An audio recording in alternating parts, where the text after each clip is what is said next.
Chapter 1. Ready for weapon assignments? The man's voice growled over my headset as the front door of the aircraft's cargo bay opened. The scientist walked out with two guards at his side. They were big men with dark olive-colored skin and long hair pulled back into warrior braids. The front visors of my fellow prisoners' helmets were all open, and I saw him glare at the scientist. The tall blonde man didn't give a fuck about our hatred. To him we were just test subjects. Lab mice in a cage that he could experiment on until we died under his needle. Today was our day to die. The powerful engine thrust of the airship pushed from beneath my seat, and the craft started to shudder. We were entering the atmosphere of some planet, and I saw the clock on the top of the bulkhead begin to count down from 60 seconds. Subject 18, rifle with pistol, knife, 2 grenades. The scientist spoke as if he was reading from a list, and I wondered if he had some sort of display inside of his eyeball. Restraining bars on the seat next to me unlatched, and one of my companions stood. He made a growling sound toward the blonde man, but the scientist raised an eyebrow with annoyance. The two men stared at each other for 3 seconds, and then my fellow prisoner moved to the weapons wall to arm himself.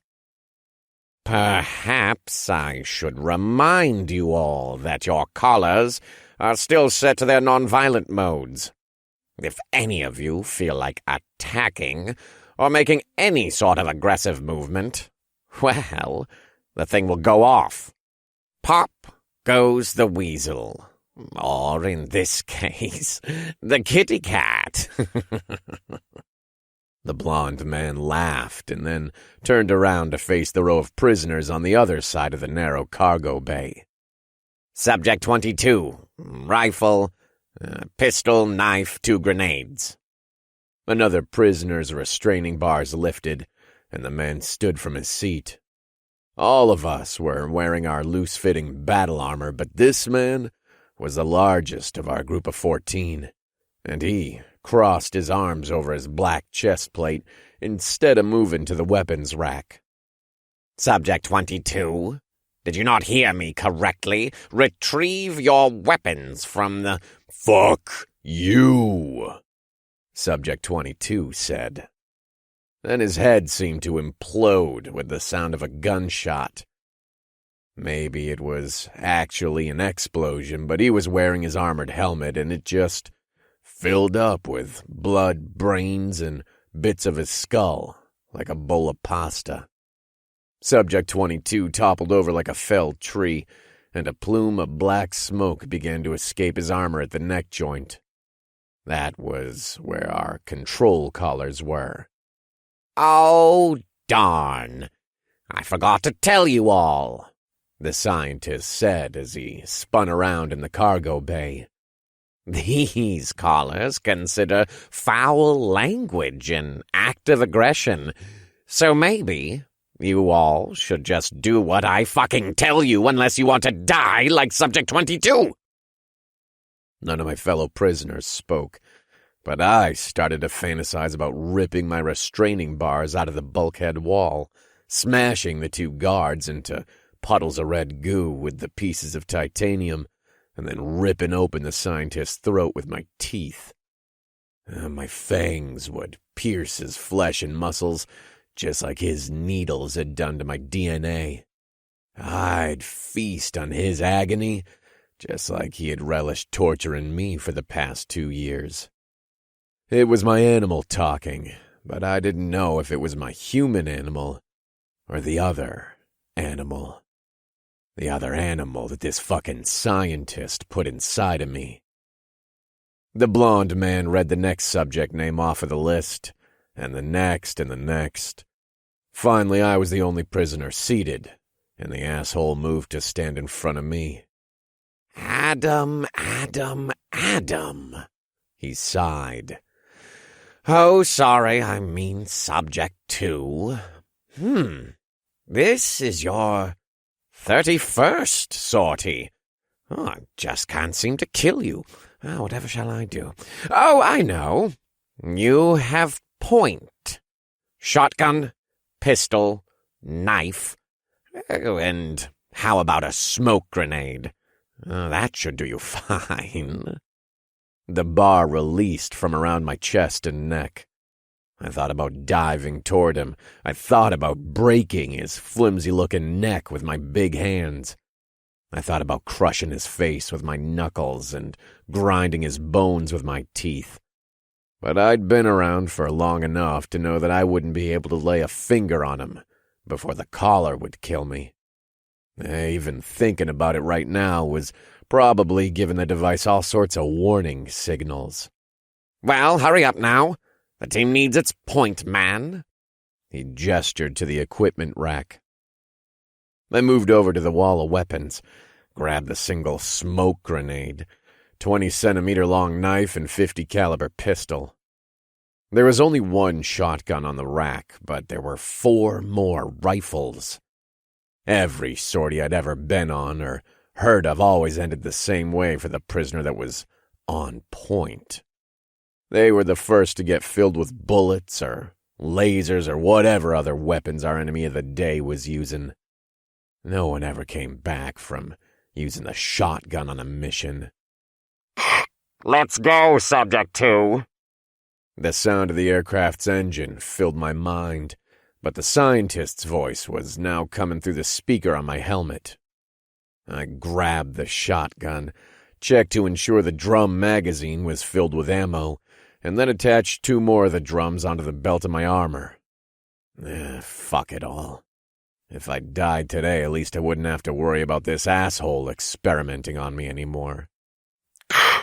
This mission is slightly different from the earlier ones you all may have been on.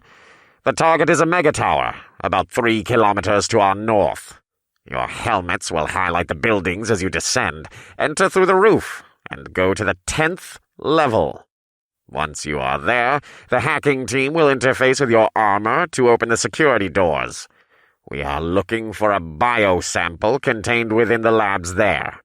Once it has been retrieved, you will rendezvous back on the top of the roof where this aircraft will pull a flyby pickup. Eliminate all resistance to your mission. Are there any questions? So, this is just a smash and grab, not a search and destroy? Subject 18 asked. Yes. Follow Subject 2. When he dies, move up numerically for your point man. I had to bite my tongue. This fucker expected me to die. Maybe he'd gotten bored with me. I'd been his first, second, actually, and I'd never broken under his torture. It probably pissed him off that he'd never seen me beg for my life like all his other playthings. Engaging callers. Prepare yourselves for half shift, the blonde scientist said over our headsets. The back ramp of the aircraft began to lower at the same time as our collars engaged with pheromones. I could have turned on the transformation at any time without the collar on, but the steady trickle of drugs that the device delivered into my neck controlled which phase of my mutation I stayed in.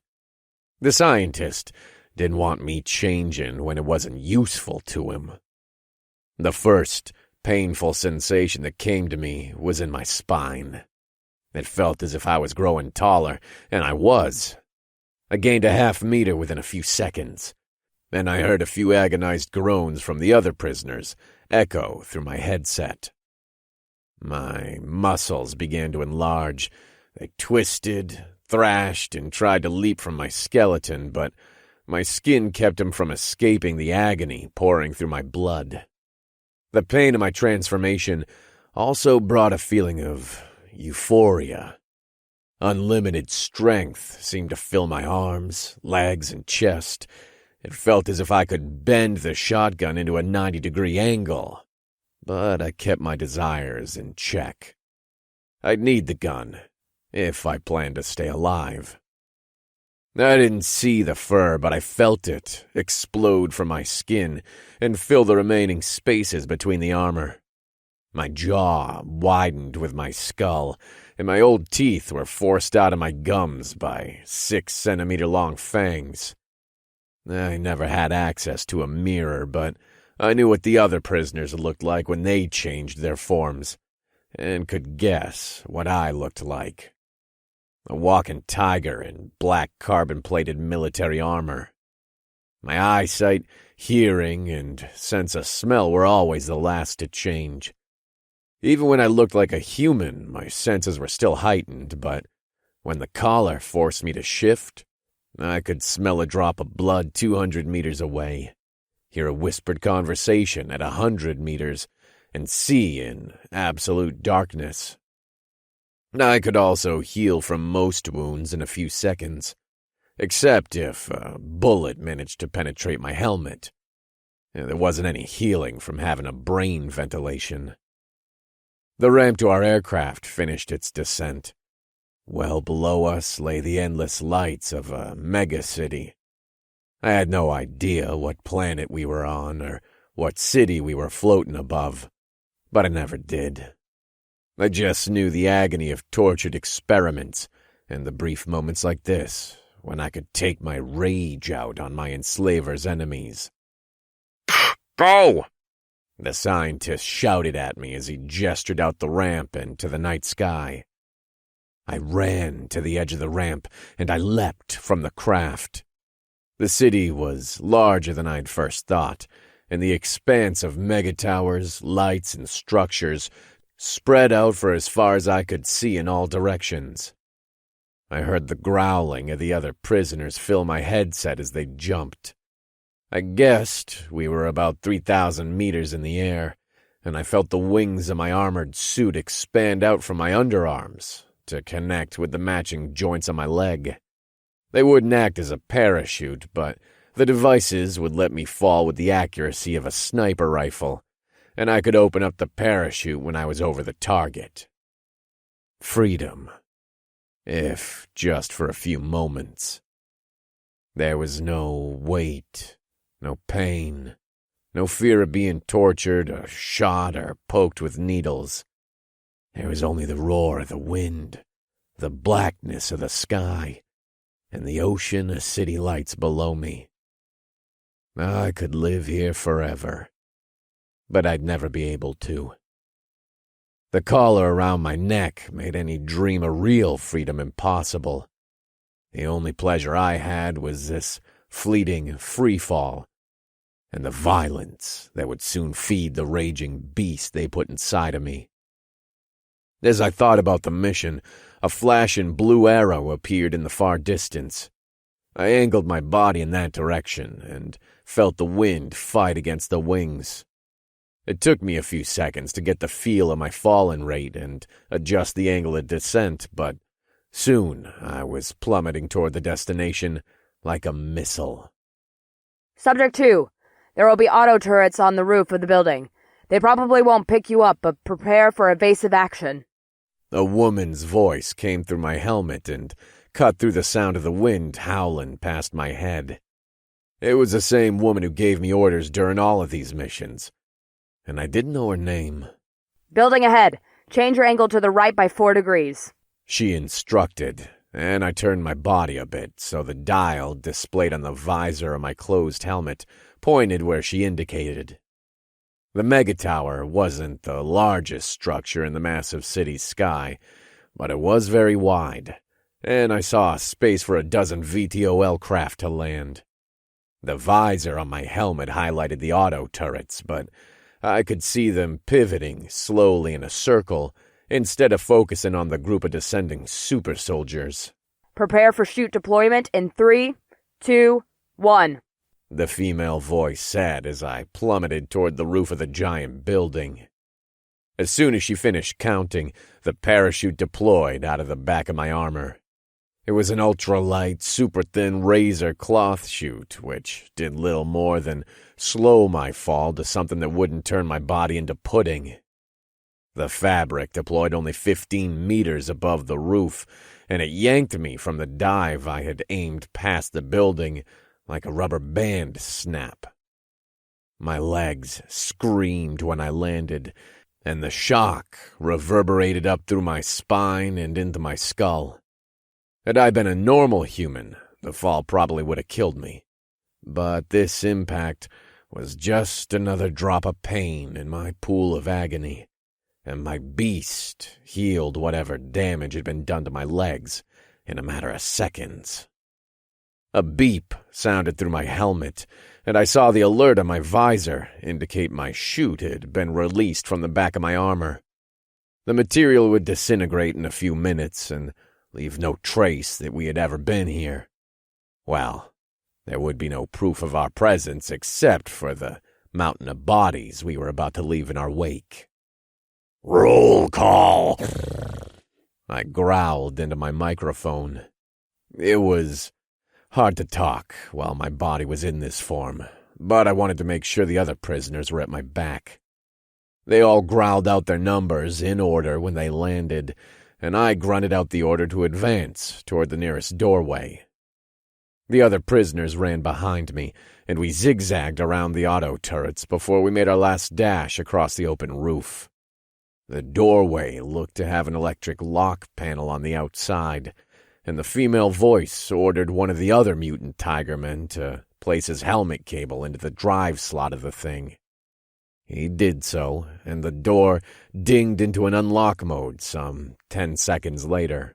Subject 2 goes first, the female voice instructed. Subject 18 opened the door and then covered the top with his rifle while I swept my shotgun into the hallway of the mega tower. I didn't see any security guards from my angle, and I sprinted down the drab gray hallway to the next corner. Make this right to proceed approximately 80 meters.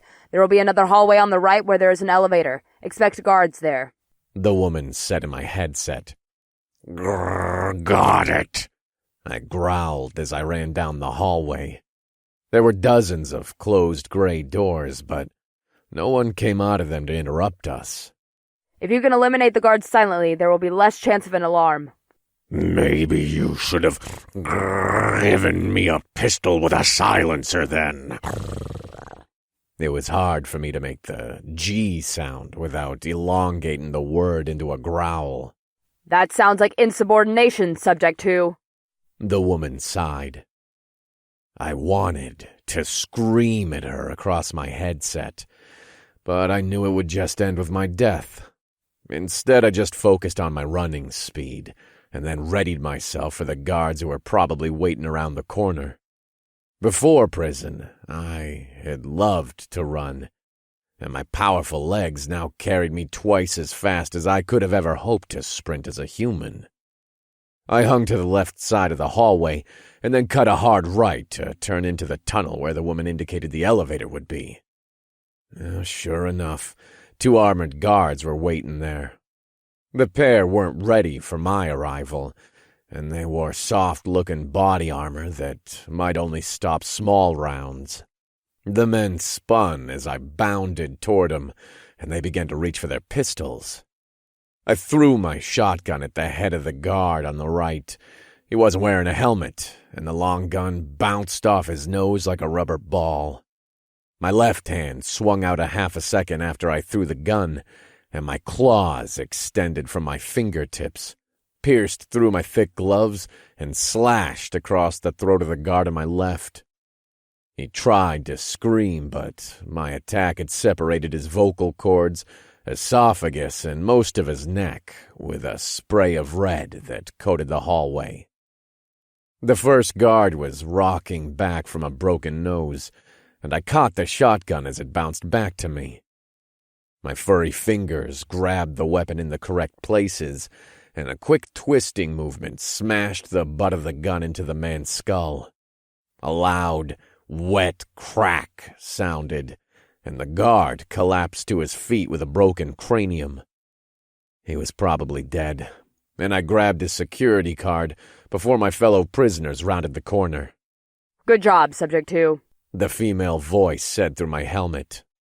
Take the elevator down to the 10th floor. Biosample is on the north side of the building, opposite where the doors will open. Bring the sample back to the roof for extraction. Do not damage the sample, the voice warned. I slid the security card across the control panel of the elevator and then hit the call button. Subject 18 elbowed me gently, and then he nodded at the ceiling. I followed his yellow eyes and saw the security camera globe at the corner. "Let's hope they aren't paying attention," he growled to the rest of us. "They are. Get ready," I warned as the elevator doors opened. The team of superpowered Tigermen packed into the elevator, and I hit the button for the 10th level.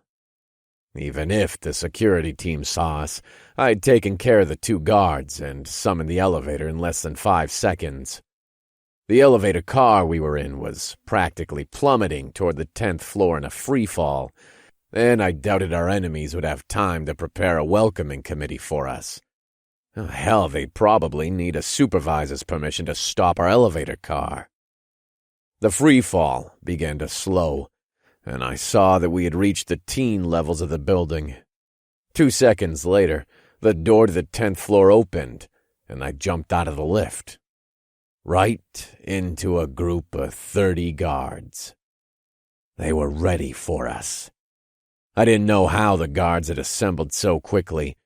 Well, maybe they'd actually seen us land on the roof and decide not to raise the alarm. Or maybe they'd known when our aircraft reached this planet and planned to let us make it this far. Either way, the world around me seemed to slow to a crawl, and I threw myself to the side while I shouted out a warning for the other prisoners. Bullets screamed from the enemy guns like thunder. My visor cracked with a hit, my helmet snapped back, the air exploded out of my chest, and I felt my leg twist when dozens of bullets peppered me. One hit my collar. I already thought I was about to die when I exited the elevator, but the strike to the collar made me gasp again. I prepared for my existence to end, but instead of an explosion of darkness caused by the device giving up its life, I just landed on the gray tile floor. This level had an open floor plan, and the only cover was a small brick wall that wrapped around the perimeter of the place at waist level. I managed to crawl behind this barrier before anyone else could shoot me, and then I glanced around to get a better bearing on my position. The group of enemies were behind me. They'd set up a synthetic barricade and were shooting into the elevator. A few of my companions had made it out the doors and found cover behind the short wall, but the rest of the team was pinned in the lift car, or dead on the floor of the room. A few of the guards noticed me peeking over the wall, and they turned to fire on me. I ducked down below the rim and reached for my smoke grenade while the bullet smashed into the stone next to me. The grenade pin came out with a snap of my finger, and then I counted for 2 seconds before I tossed it over my head. I heard the guard shout with a warning when it bounced next to him, but I didn't bother to look and see exactly where the grenade landed. I was too busy crawling away from my old position. I'd been lucky, and my armor managed to catch the bullets.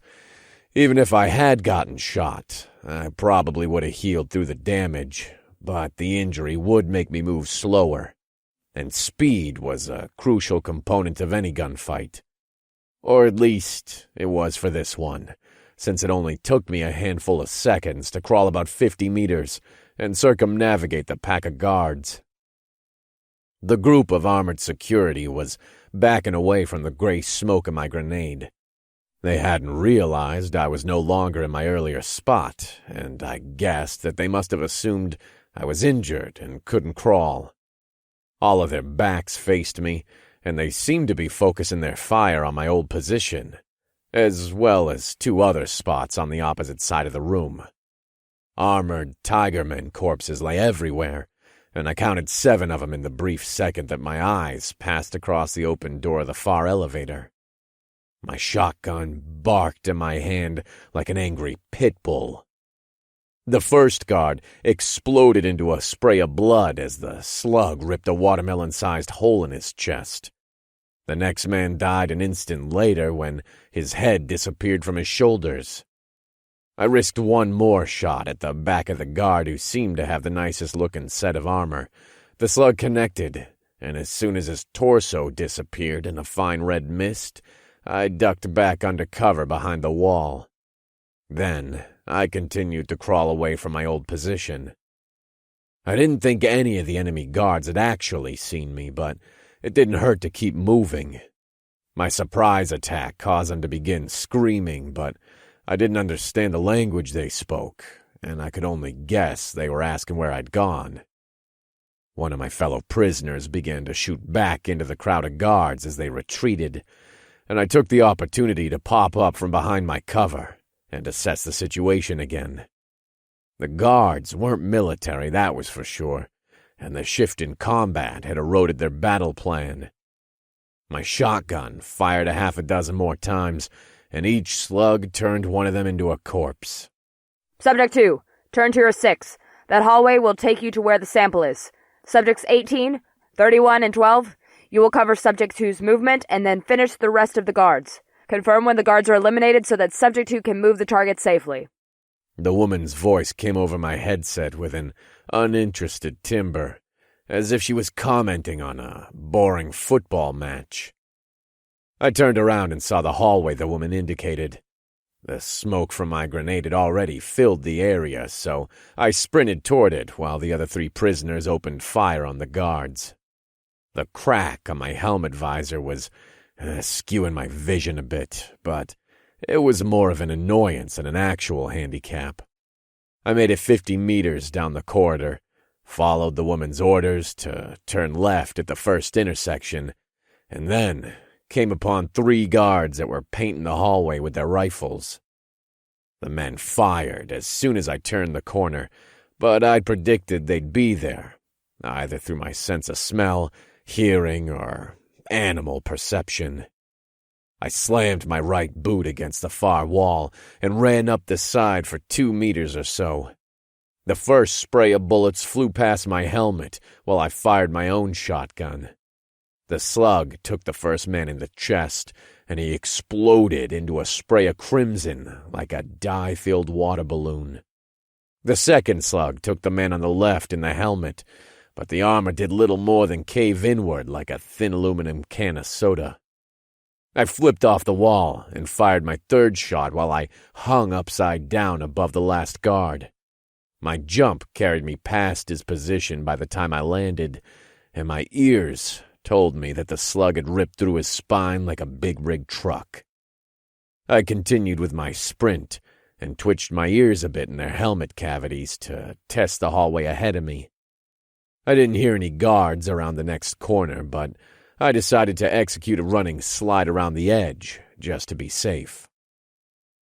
There weren't any guards, but I did see that the hallway turned into more of a laboratory-type environment. The walls were all glass, and I sprinted past rooms holding a seemingly endless array of tables, microscopes, and glass tubes. I didn't see any scientists or doctors, which was a relief. I didn't like the idea of killing men or women who weren't armed, but I didn't have a choice. Adam. I almost fired my shotgun with surprise when I heard the voice. Perhaps heard was the wrong word. It was almost as if I daydreamed of someone uttering my name. Huh? I growled as I checked over my shoulder, but there wasn't anyone behind me. What is wrong, Subject 2? Keep your eyes ahead. There is a security door at the end of this hallway. Confirmed. I growled into my headset as I continued my run. The woman had been correct, and I saw a massive metal door up ahead. Insert the terminal wire from your helmet, she instructed. I unwound the meter-long cord from my helmet and plugged it into the terminal port of the door's keypad. The door looked like something out of an old movie, with an actual bank vault-type wheel I'd have to crank open once they'd hacked the keypad. The security on this door is robust. Please hold for a minute, the woman's voice said over my headset. I don't have a minute, I growled as I looked behind me. A group of 6 guards turned the corner at the far end, and I swung my shotgun toward them. I didn't want to be tethered to the side of the wall while the woman hacked, so I ripped off my helmet with my left hand and fired a burst of slugs toward the guards with my right. The hallway was incredibly long, I guessed 100 meters or so, but I'd always been a good shot with any of the weapons my captors gave me. My first slug took out one of the far guards with a hit to the stomach. My second took another in the shoulder, but my third went wide and made a fist-sized hole in the wall above their heads. The 4 remaining guards jumped back behind the corner, and I dove away from my helmet so that I could go prone. I fired another few shots at the end of the hallway when one of the guards stuck his head out, but I didn't think I hit anyone with the shots. I definitely turned the wall and corner into Swiss cheese, so I figured the men might consider retreating a bit. Adam, please help me. It was a woman's voice. Not the woman who spoke to me through my headset. Her voice was slightly grating on my nerves, and I wasn't wearing my helmet. This woman's voice was beautiful, and it seemed to come into my brain as if I'd thought of it myself. Even though it was soothing, her words made a chill run down my spine, and I squeezed the trigger of my shotgun a few more times to kick the feeling of fear away. What the fuck was going on? The guards hadn't poked their heads back out from around the corner, and I wondered if one or more of my slugs had gotten lucky. I waited with my belly on the floor for a few more moments, and then crawled backward to my helmet. The keypad turned green, and I yanked the cord out of the port before I put my helmet back on. Where did you go? The woman demanded. Had to drop the helmet so I could address the guards, I growled. Do not do that again. I almost triggered your collar. She seethed. Fine. I just didn't want to be tethered to the subject to complete the mission. It was the blonde scientist's voice speaking, and I felt my rage boil up from my stomach like hot vomit. I grabbed the wheel to the door and spun it to the left. I heard a bunch of locking mechanisms inside of the thing shift, and then a loud clicking sound when I reached the end of the spin. The door was lighter than I expected, probably because of the giant hinges I saw on the inside of the door when I swung it open. Proceed with caution, Subject 2. There might be automated security measures inside of the storage vault. The woman said through my headset. Help me, Adam. I've turned off the security. Only you can. Guards are eliminated, one of my fellow prisoners growled through my helmet. Excellent. Meet up with Subject 2, quickly, the blonde scientist said. I walked past the security door and let out a low growl of amazement. The inside of the vault was a jungle of computer monitors, vats of liquid, and black rubber tubes of various diameters. The rest of the building had been immaculate, sterile, and organized, but the inside of this vault looked like the innards of some sort of cyber monster. Adam. The voice panned between both of my ears with a dizzying effect while I stepped over a meter-wide piece of tubing. The strange woman's voice did seem a little louder now that the door was open, as if the voice was coming from inside of the vault as well as inside my head. The room extended back farther than I expected, and it became apparent that there had been some sort of struggle inside of the room. There were tipped computer monitors, broken tubes leaking a salty-smelling mixture of liquid, and scattered wires where a path once was. I continued to move through the chamber and expected either the blonde scientist or woman to make a comment through my headset, but neither of them did, until I reached the bio sample. What is this? I asked as soon as I saw the giant tank at the back of the room. It was maybe 6 meters tall and 3 meters in diameter. It was in the shape of a cylinder and filled with the same hazy liquid that dripped onto the floor. Ah, there was also a naked woman inside of the tank.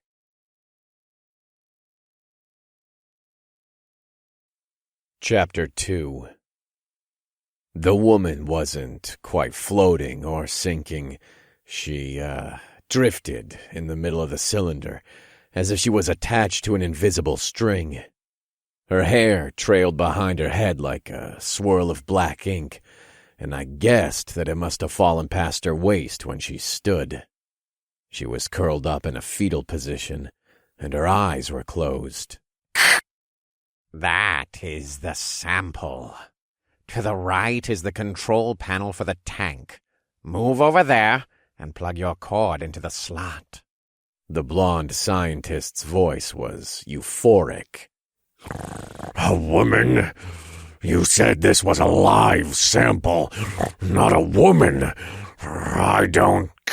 Don't question my orders.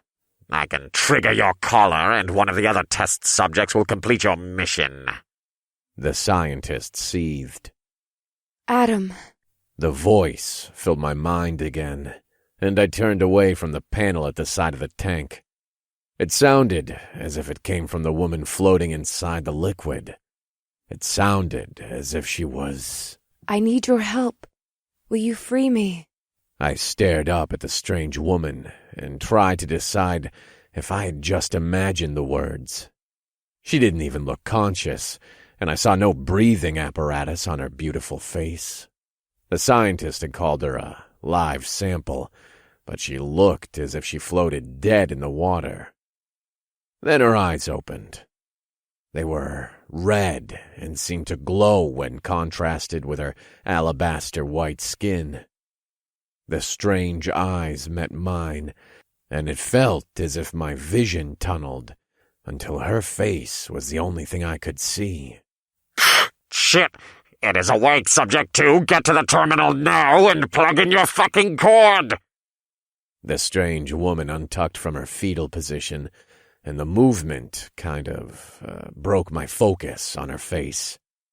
It had been a long time since I'd seen a woman, let alone a beautiful naked one, and I had to blink a few times as I shook my head.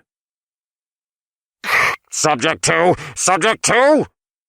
The blonde scientist screamed at my headset, but the strange woman in the tank held all my attention.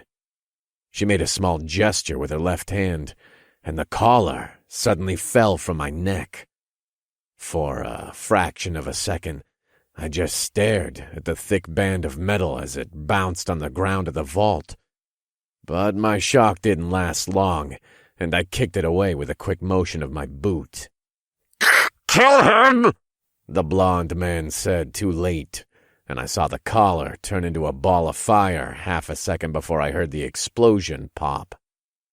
I turned back to the tank, raised my shotgun, and motioned for the raven-haired woman to move away from me. She nodded and then swam down to the lower left portion of the tank. As soon as I guessed she was in a safe spot, I pulled the trigger of my shotgun. The first slug made a small crack on the glass. The second widened the crack so that it covered almost the entire length of the tube. And the third smashed the glass into a shower of 1,000,000 diamonds. Subject 2, what are you doing? You can't free it! The scientist screamed into my headset, but I ignored him. A torrent of water poured out of the broken tube, and I managed to grab the woman before the wave dumped her naked body on the glass. She was surprisingly light, and she leaned her head against my armored chest piece as soon as I swept her into my arms. Thank you, Adam. Her voice filled my mind again, and I glanced down at her face. Her red eyes were opened, but she didn't look up at me. You freed me. It was the least I could do, I said to her. The collar had been wrapped around my neck for 2 years, and my shoulders felt 1,000 kilograms lighter with the thing off of me. I carried the woman back through the tangle of tubes and the helter-skelter labyrinth of computer equipment. If I was lucky, I could get out of the bottom of the building and into the streets of the... Subject 2 has gone rogue. Subject 18, 31, and 12, eliminate Subject 2 and retrieve the live sample. Do not harm the live sample. The woman's voice came across my helmet. Your mic is open to Subject 2, damn it! The blonde scientist screamed, and I heard a clicking noise in my headset. You don't need this anymore. They have a tracker inside. The woman's strange voice filled my mind, and she reached up to pull the helmet off of my head. I thought about resisting her, since I kinda did need the helmet to protect me from the rifle fire of the prisoners who were, now, tasked with killing me. But I didn't stop her. My helmet made a splashing sound when it fell at my feet, and I let out a long exhale of freedom. Between the collar and the lack of a visor, I felt as if I'd just been unshackled from my previous life. I was still a monster, though, and I had no idea what the city was. Fuck, I didn't even know what planet this was, or how I was gonna get past my old comrades and exit this mega tower. One step at a time, Adam. The voice whispered in my brain again. I looked down once more at the naked woman I cradled in my arms, but her eyes were closed and her head was pressed against the armor of my chest plate. Are you even talking to me? Or am I imagining this? I asked the woman, but instead of her voice creeping into my mind, she just opened her red eyes and gave me half a smile. It was a gentle thing, her grin, and I felt the tension of my escape flee from my shoulders. Then a bullet smashed a computer screen next to me. I ducked to the side of the open vault door and set the woman down in a spot between two empty glass vats. A scatter of bullets pelted the side of the door and smashed into more equipment, but I'd moved the woman out of the line of fire and didn't think they could get a bullet into either of us until my opponents closed the distance. I slid to the edge of the door, made a motion out from behind the steel, and then popped back under cover. Their bullets ricocheted off the metal of the vault door, and I sprang out after their first burst ended. The 3 armored tiger men were about halfway down the hall, and they were prone on the floor. I jumped back behind the door before their next volley of gunfire, and then looked over at the strange, naked woman. There isn't another way out of this room, is there? I asked her, even though I knew it was a stupid question. The woman shook her head, and her long, wet hair dribbled into a pool of water at our feet. There didn't seem to be any emotion on her face, but her strange red eyes stared into mine with an intensity that made me slightly uncomfortable. The sensation almost made me laugh. This woman was tall and slender, but even in my human form I stood a good 15 centimeters taller than her and outweighed her by 25 kilograms. In this half-human, half-tiger form, I was a good 60 centimeters taller and probably outweighed her by 60 kilograms. Surrender too! One of the men, 18 it sounded like, growled. I felt a bit of remorse tug at my chest. My fellow prisoners and I all lived in solitary confinement and only saw each other when we went on these missions. 18 had been around for the last 3 months, and the prisoner was a good comrade. He didn't want to kill me, and I didn't want to kill him. But I wanted freedom more than anything else, and I wasn't going to surrender to the collar or their experiments anymore. Can you take off their collars? I asked the woman, but she just shook her head again and pointed up to her eyes. You need to see them? I asked, and she nodded. Close as well. The voice spun in my brain. They are about 40 meters down the hallway. Is that close enough? I asked urgently. If I could remove their collars, they'd give up the battle, and they could help me escape this building. I didn't know if I could trust the 3 other men, since we were all criminals, but any escape from this building would be easier with them than without them. She nodded, and a shadow of a smile came to her colorless lips. It looked as if they'd been starving the woman, and even though she was beautiful, I could see most of her bones poking through her skin.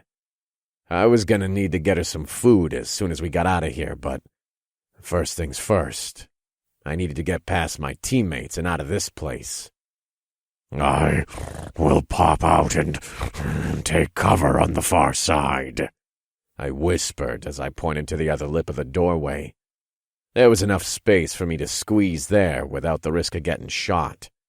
Then you can peek out and take off their collars, okay? She nodded and then took a few steps across the water. Her legs were wobbly, and I reached out my arm to steady her against the back of the vault door. She nodded to me after I positioned her close to the edge, and I readied myself to jump across the open gap. Then a grenade bounced past the door. Oh, shit! I moved to cover the naked woman with my much larger body, but as soon as I pushed against her and the door, I saw the metal sphere bounce back out of the vault as if someone had hit the reverse button on a video player. 3 surprised voices growled a warning a second before the explosive detonated, and the door of the vault shook against my shoulders. I let go of the woman and then darted out of the opening with my shotgun ready. The 3 Tiger men were laid out on the floor and covered with glass from the exploded walls of the hallway. Blood coated the surrounding area, and I guessed that they were either dead or severely wounded and in the process of healing. I pulled the trigger on my shotgun 3 times, and a slug punched through each of their armored helmets. I sighed when the job was done, and then reached down to each corpse so I could retrieve their extra grenades, pistols, knives, and ammo. The task took me half a minute, and I kept one eye glued on the far hallway in case more guards showed up. Can you use a rifle? I asked over my shoulder. The woman hadn't looked out from behind the vault door yet, and I guessed she was probably still too weak to walk. I slung one of the rifles over my shoulder and then turned back to the thick metal door. It was going to be a pain to carry her out of here, especially when she was naked. I glanced around the bigger laboratory rooms surrounding us, and my eyes fell on a chair in one of the corners. It looked like someone had left a white lab coat draped over the piece of furniture, and I ducked through the broken glass on the wall to retrieve it. Here, put this on, I told the strange woman as I handed her the coat. Can you use the rifle? I asked again after she slipped into the thin garment. It covered all of her chest and fell down a few centimeters past the top of her thighs. It wasn't perfect, but it was better than nothing. I am not strong enough. I can hardly walk. I am sorry, Adam. Her eyes made contact with mine when she spoke, but she carried no facial expression. It was almost as if she wasn't even speaking to me or intending to speak to me. It felt as if someone else was talking for her, and they knew how to deliver the message right into my mind. It was creepy as fuck, and I almost thought about telling the woman that she was on her own now. You have honor, despite your past. Her voice hit my brain like a hammer, and I felt a flush of shame in my stomach. I opened up my maw to speak, but the raven-haired woman shook her head. Do not feel embarrassment, Adam. I understand you better than you might believe. Help me escape, please. I will. How do you know about my past? I asked the woman, but she just stepped away from the wall and into the crook of my left arm. All right. Let's get the hell out of here then, I said as I lifted her. and let's hope no more guards block our escape. There will be. They don't want me to escape.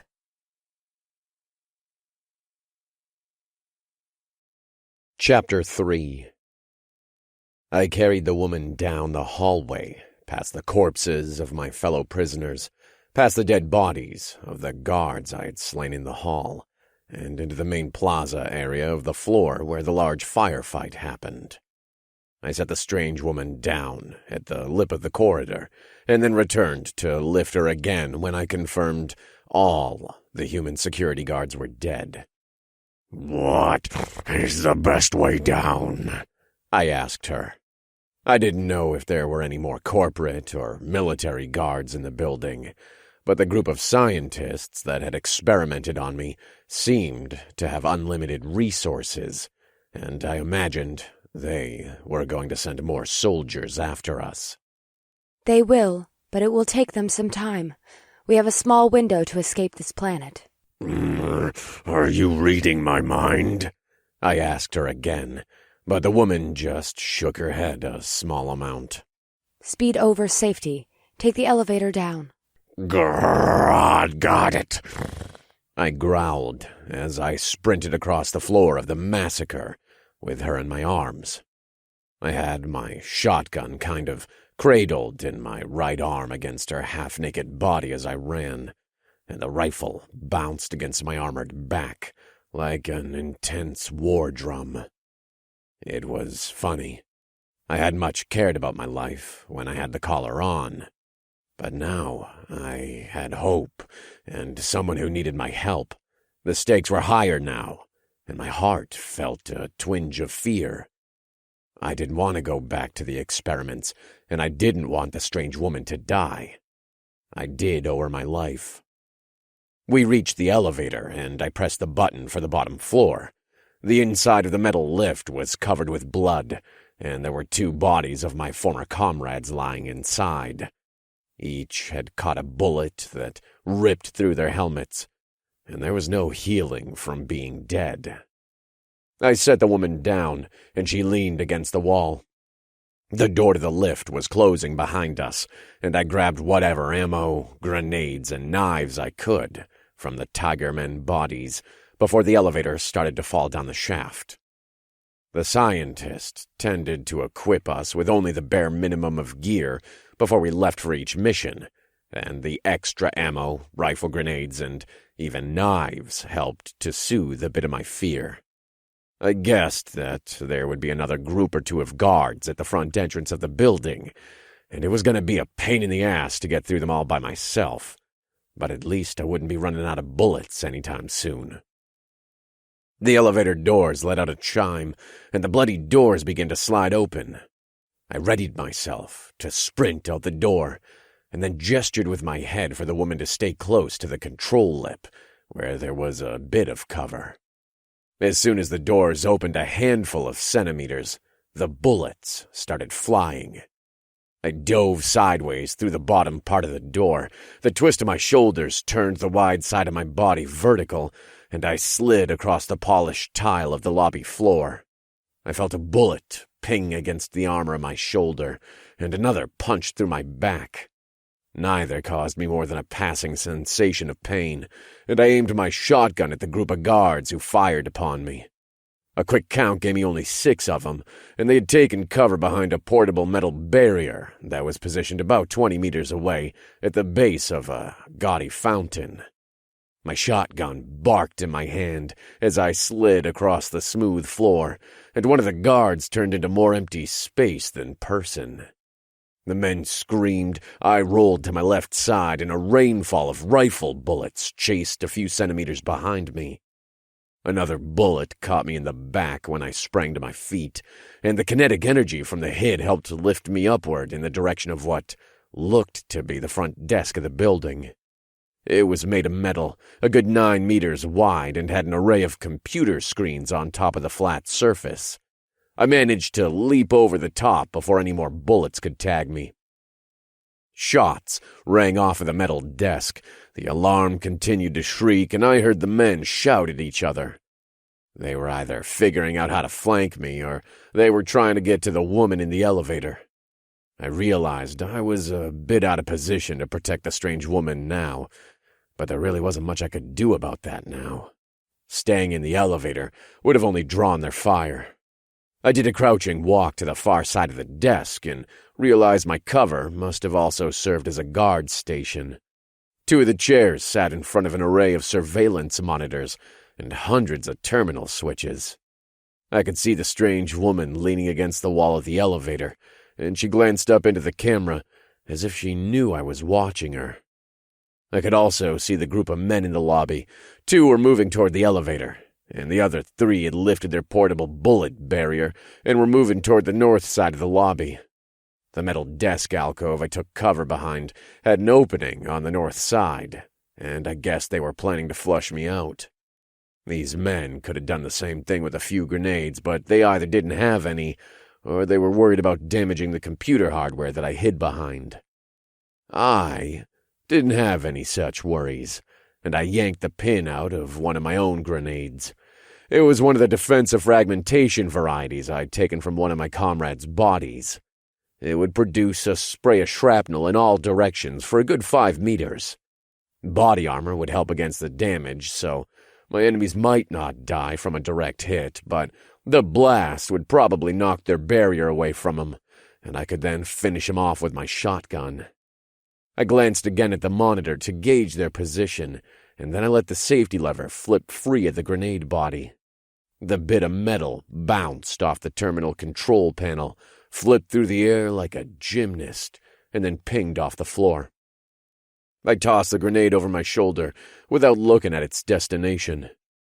It was a risky throw, but the guards had their weapons sighted on my cover, and a lack of helmet meant I'd probably catch a bullet to my brain if I stood from the alcove. I did have the security monitor next to me, and I watched the sphere bounce once, twice, and then roll within a meter of my target. The guards screamed, but instead of trying to throw their portable barrier over the grenade, they panicked and tried to run away from it. It was a poor decision, and the explosion sent hundreds of pieces of shrapnel ripping through their bodies. I leapt over the desk and sprinted toward the grenade smoke. The 3 men were probably dead, but I didn't want to risk them getting a final shot off at me while I went after the other 2 guards. My shotgun roared 3 times to ensure they wouldn't be making any more poor decisions, and I continued my sprint back toward the elevator. The other 2 guards knew I was coming, and they took makeshift cover behind a wide metal art sculpture. It almost looked like it was a mini version of the city I had flown over just 15 minutes ago, but the bent metal was just shaped in the outline of the buildings, and there wasn't really much to protect the 2 men from a bullet of heavy caliber. I leapt into the air, and my powerful legs carried me a good 5 meters into the sky of the lobby.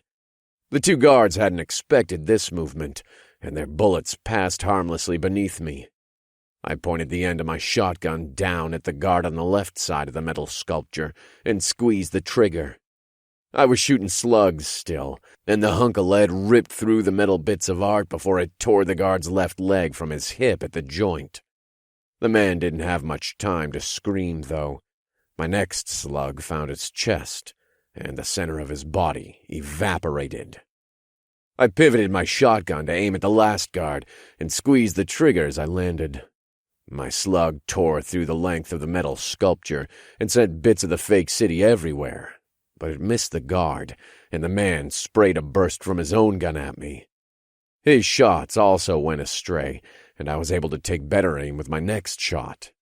He was 12 meters away, but my slug found him and made a crater through his armor. I sprinted to the elevator and lifted the woman into my arms again.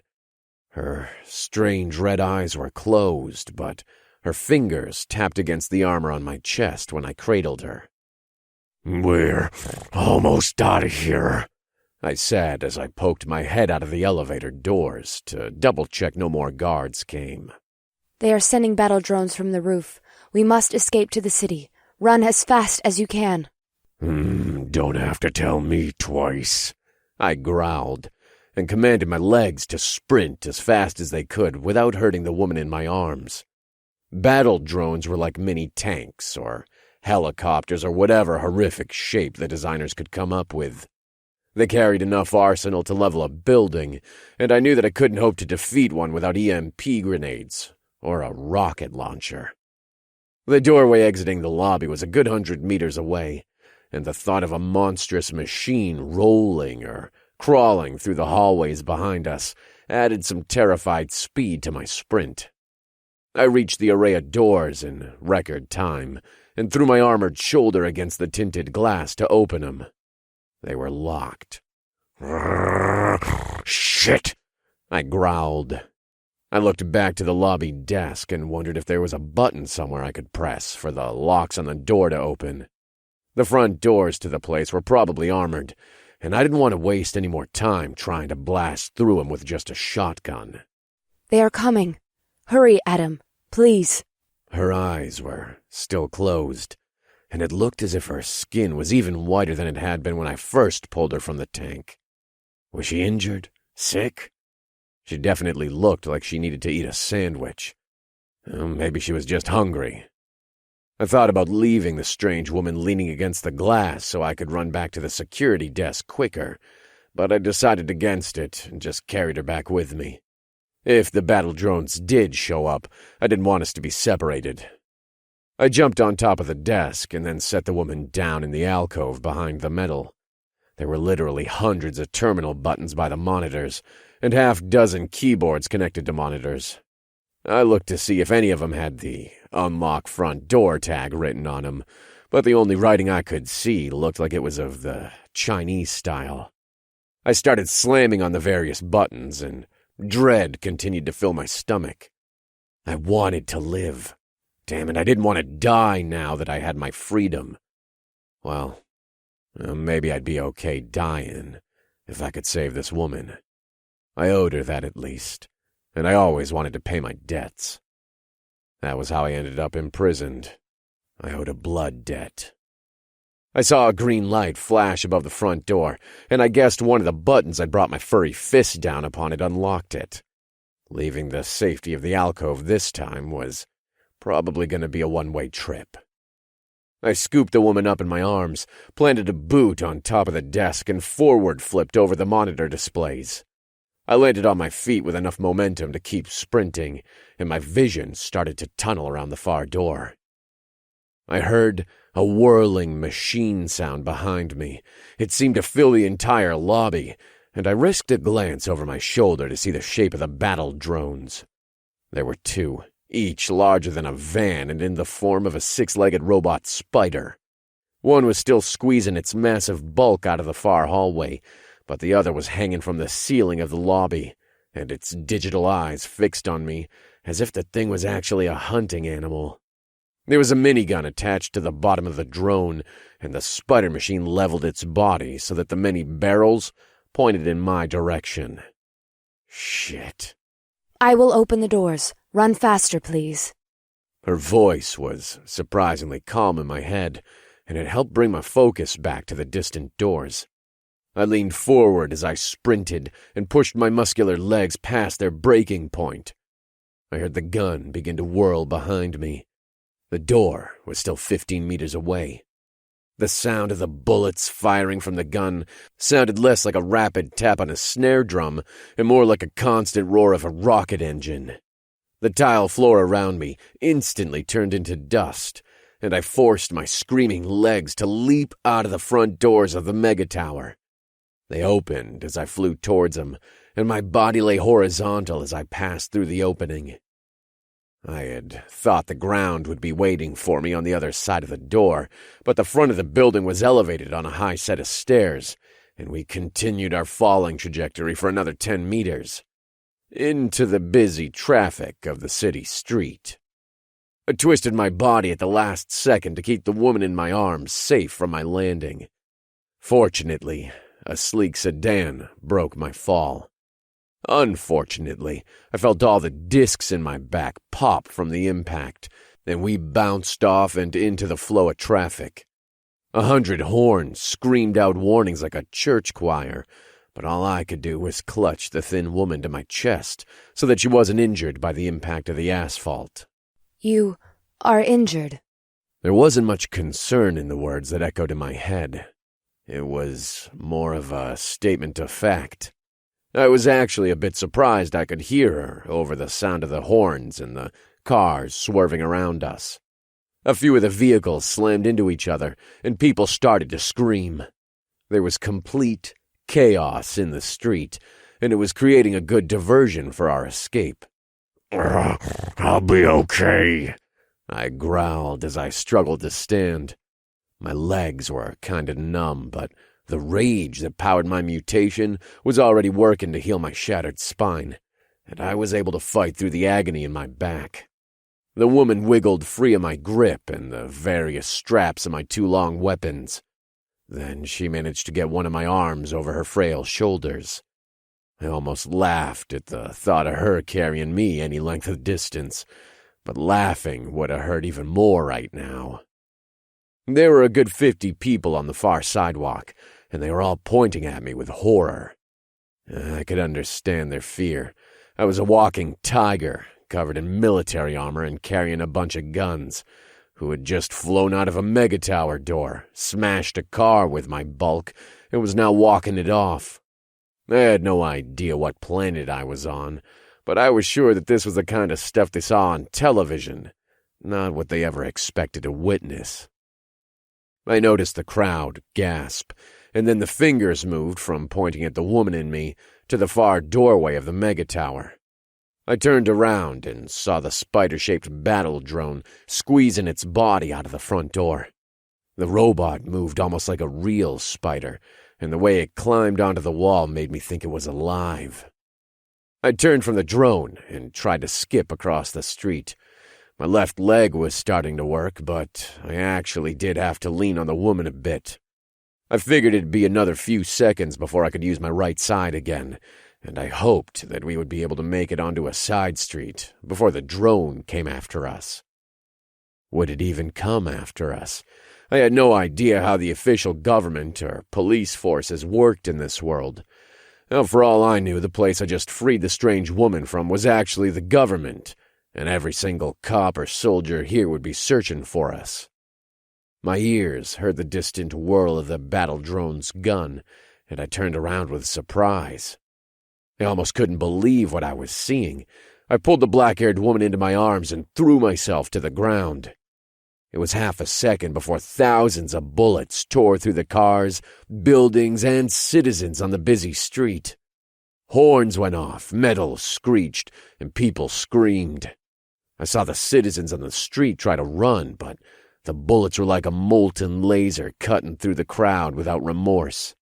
Blood, clothes, pieces of building, hunks of sidewalk, and body parts flew everywhere, and I turned my back to the drone with a hope that my armor would keep the woman in my arms safe.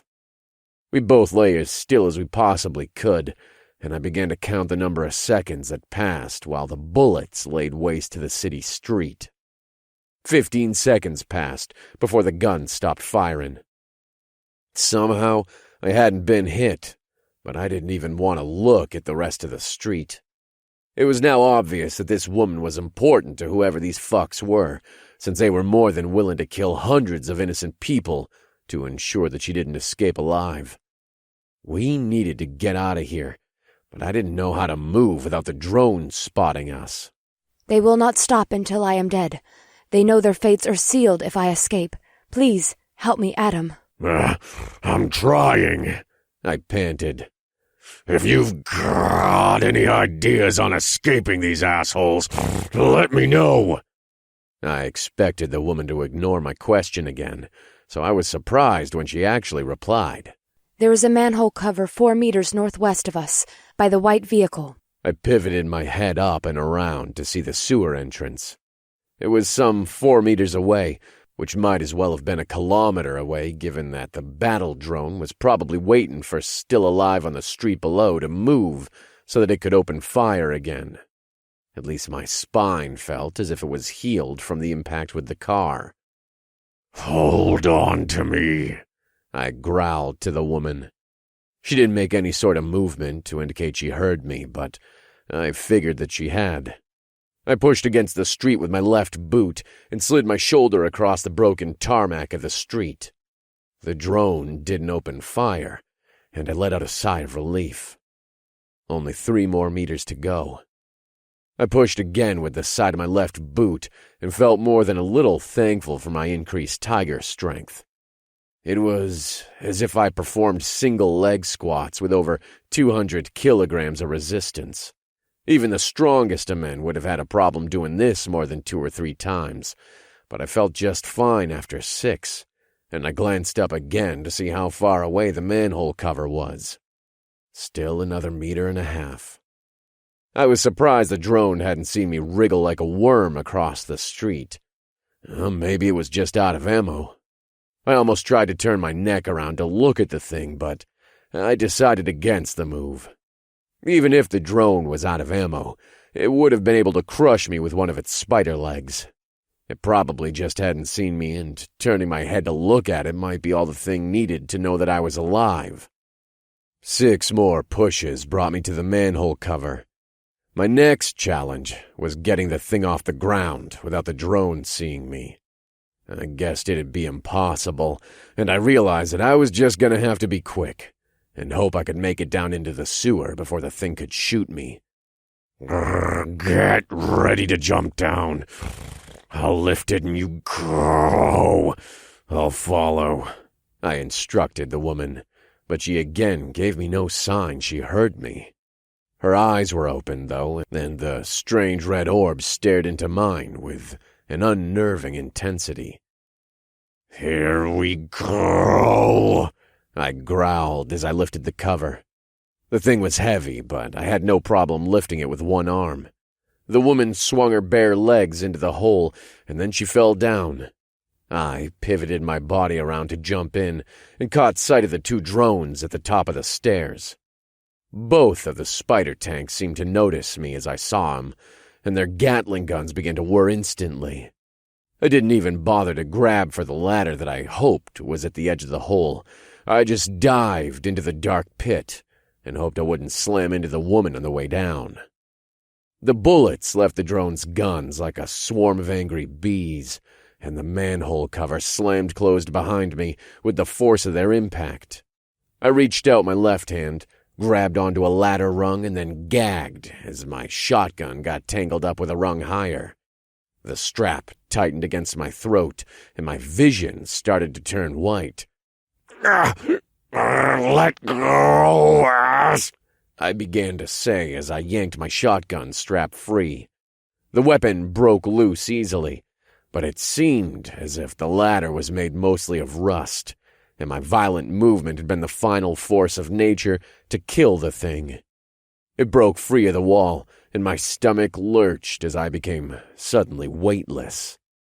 I let out a growl as I fell into the darkness.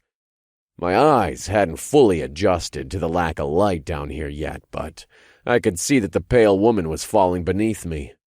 She didn't scream, though, and I almost laughed at the irony of us both dying in a fall after we had escaped death so many times in the last few minutes.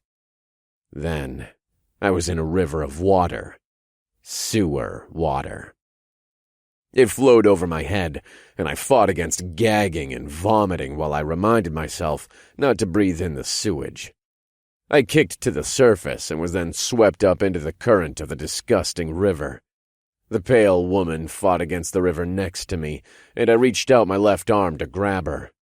I missed the first time, then the second time, but I managed to catch her the third time, and I pulled her close to me. Then we fell off a slimy waterfall, and I lost my grip on her. I swam to the surface of the sewage again, tried not to vomit, and looked for the woman. She was splashing against the current downstream of me, and I kicked my powerful legs a few more times to catch up to her.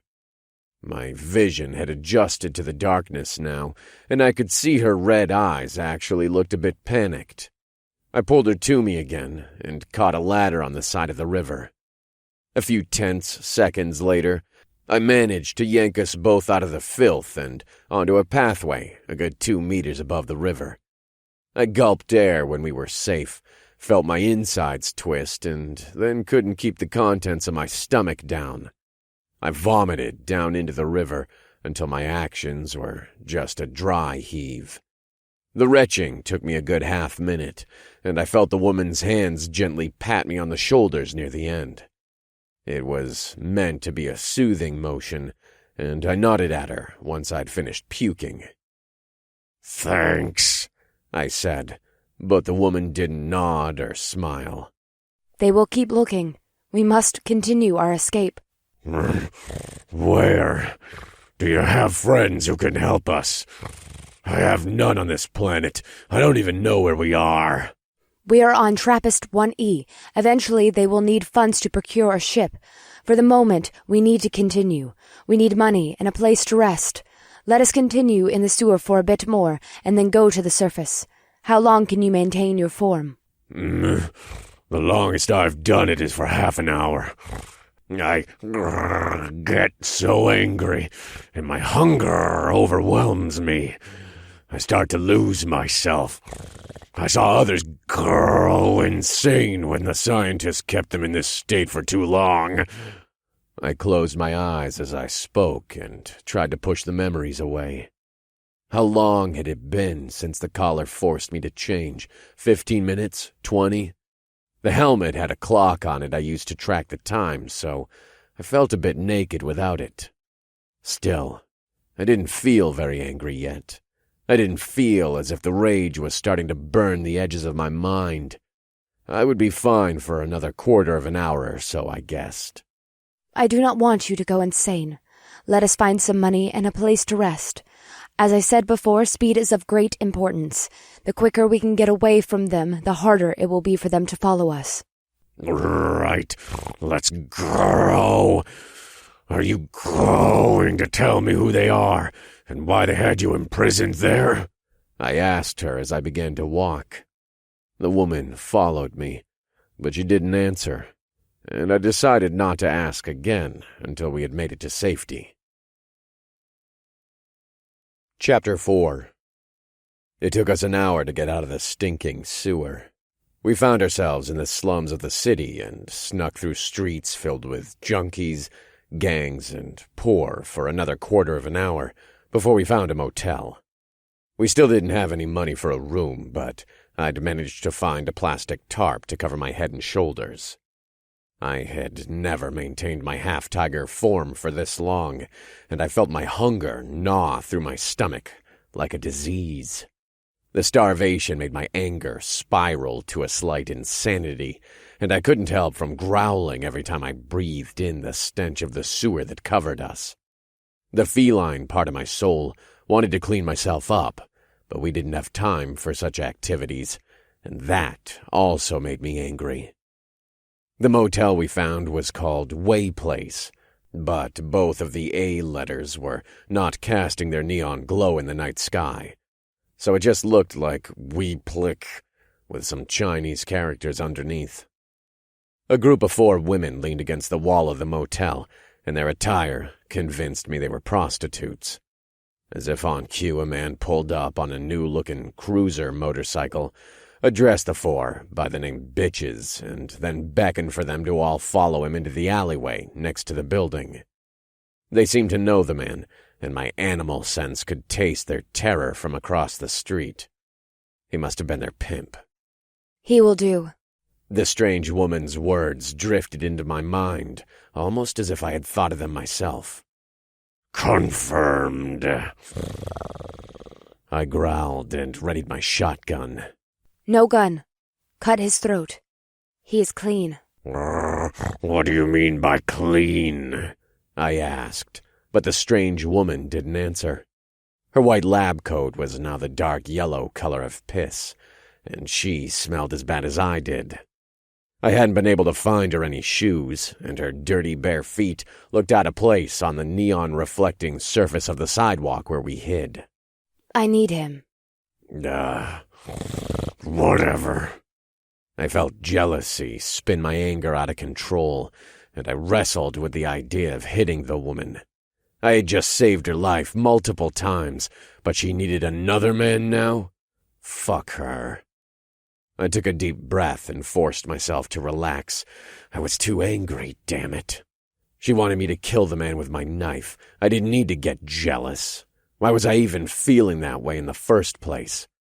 Yeah, she was beautiful, even when she was in obvious need of a meal or 20, but it wasn't like saving her life meant I owned her. Calm the fuck down, Adam. This is your beast talking. It's the rage trying to take control of you. I really needed to change back into a human.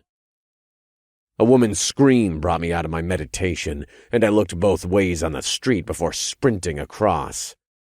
I needed my money every fucking night, bitch! The man was slapping one of the 4 women, and the other 3 were pleading with him in a language I didn't recognize.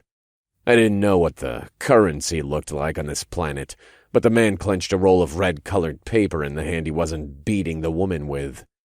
The 3 other prostitutes each held out crumpled leaves of it, as if they could deposit it into a slot on his shoulders to prevent him from hitting their friend. Stop! I growled as I slowed my sprint and walked into the alley. What are you? He looked like he may have been of Asian ancestry, but his skin was darker than the other women. He pushed away the hooker he was beating, looked at the long guns hanging from my shoulders, and reached into his leather jacket. I could have used my claws to rip his head off of his shoulders, but the strange woman told me to use my knife, and I pulled one of the many out of its sheath while I stepped across the alley. He was slow to reach for his weapon, probably because he was terrified of the giant tarp-covered monster that had suddenly appeared in the alley, and I was able to slice open his throat with surgical precision. My attack didn't kill him instantly, and the man continued to pull his gun. I caught his wrist with my left hand, and then I held him while he struggled to cover the wound with his other hand. The women screeched when I cut open his throat, but I ignored them. As soon as the man was dead, they set their cash on the ground before my boots and began to beg in the language I didn't understand. Get out of here! I snarled at them, and the 4 prostitutes ran into the dark corner of the alley away from the motel. I crouched down and picked up the roll of cash the pimp carried. Then I searched his pockets. He had tried to pull out a meaty chrome revolver from his belt. It was a heavy thing that carried 5 bullets larger than my thumb. I doubted the man had the strength in his grip to even shoot the massive revolver. But I did. I took its holster and the 3-speed loader cylinders that were attached to it. I also grabbed the keys to his motorcycle and fished out his wallet from his pants pocket. The strange woman walked past me as I picked up the other stacks of cash the women had left in the alley. It took me a few moments to gather everything, put it in the man's wallet, and then turn to her, but when I did, I let out a shocked gasp and took a step back. It appeared that she was eating the man. The strange woman was crouched on all 4s with her face over his neck. Her long black hair concealed what she was doing, but I heard the sounds of her lips smacking together. What are you doing? I growled as soon as I gained my composure. The woman didn't answer, and I felt rage fill my stomach. How dare she not answer me? I had saved her life. I had killed for her. I couldn't move. The effect was sudden, and I saw that the woman was holding her left hand out to me. Her fingers were spread as if she was trying to touch me, but we were 2 meters away from each other. My boots weren't actually touching the surface of the street, and I tried to jerk myself back onto the ground. It was as if there was a rope tied around my entire body. No, it was as if I was paralyzed since I couldn't even flex my muscles. All I could do was watch the strange woman crouch over the man. My anger turned to disgust, and then into terror, and then into anger again. How was she keeping me like this? I had seen her take off my collar and fling the grenade back, but I was a half-monster bulk of a man who could lift hundreds of kilograms over my head with ease. Be still, my Adam. I am almost finished. Her words came to my mind, and I felt my anger fade. This woman was strange, but she had saved my life. I owed her a blood debt, and I felt shame coil through my stomach. I knew it was the beast feeding my anger, but I was the beast now, and I didn't want to hate this strange woman. She moaned and stood from the corpse of the man. Her face was covered with blood, and it dribbled down her chin to splatter on the front of her filth-covered lab coat. She opened her mouth, and I let out a gasp despite the paralysis. She had no teeth or tongue. The people who held her in the tank must have yanked him out, and my emotions sprinted from sadness to anger again. I knew what it was like to be experimented and tortured, but the idea of them pulling out this beautiful woman's teeth and tongue made me want to kill every last one of those fuckers.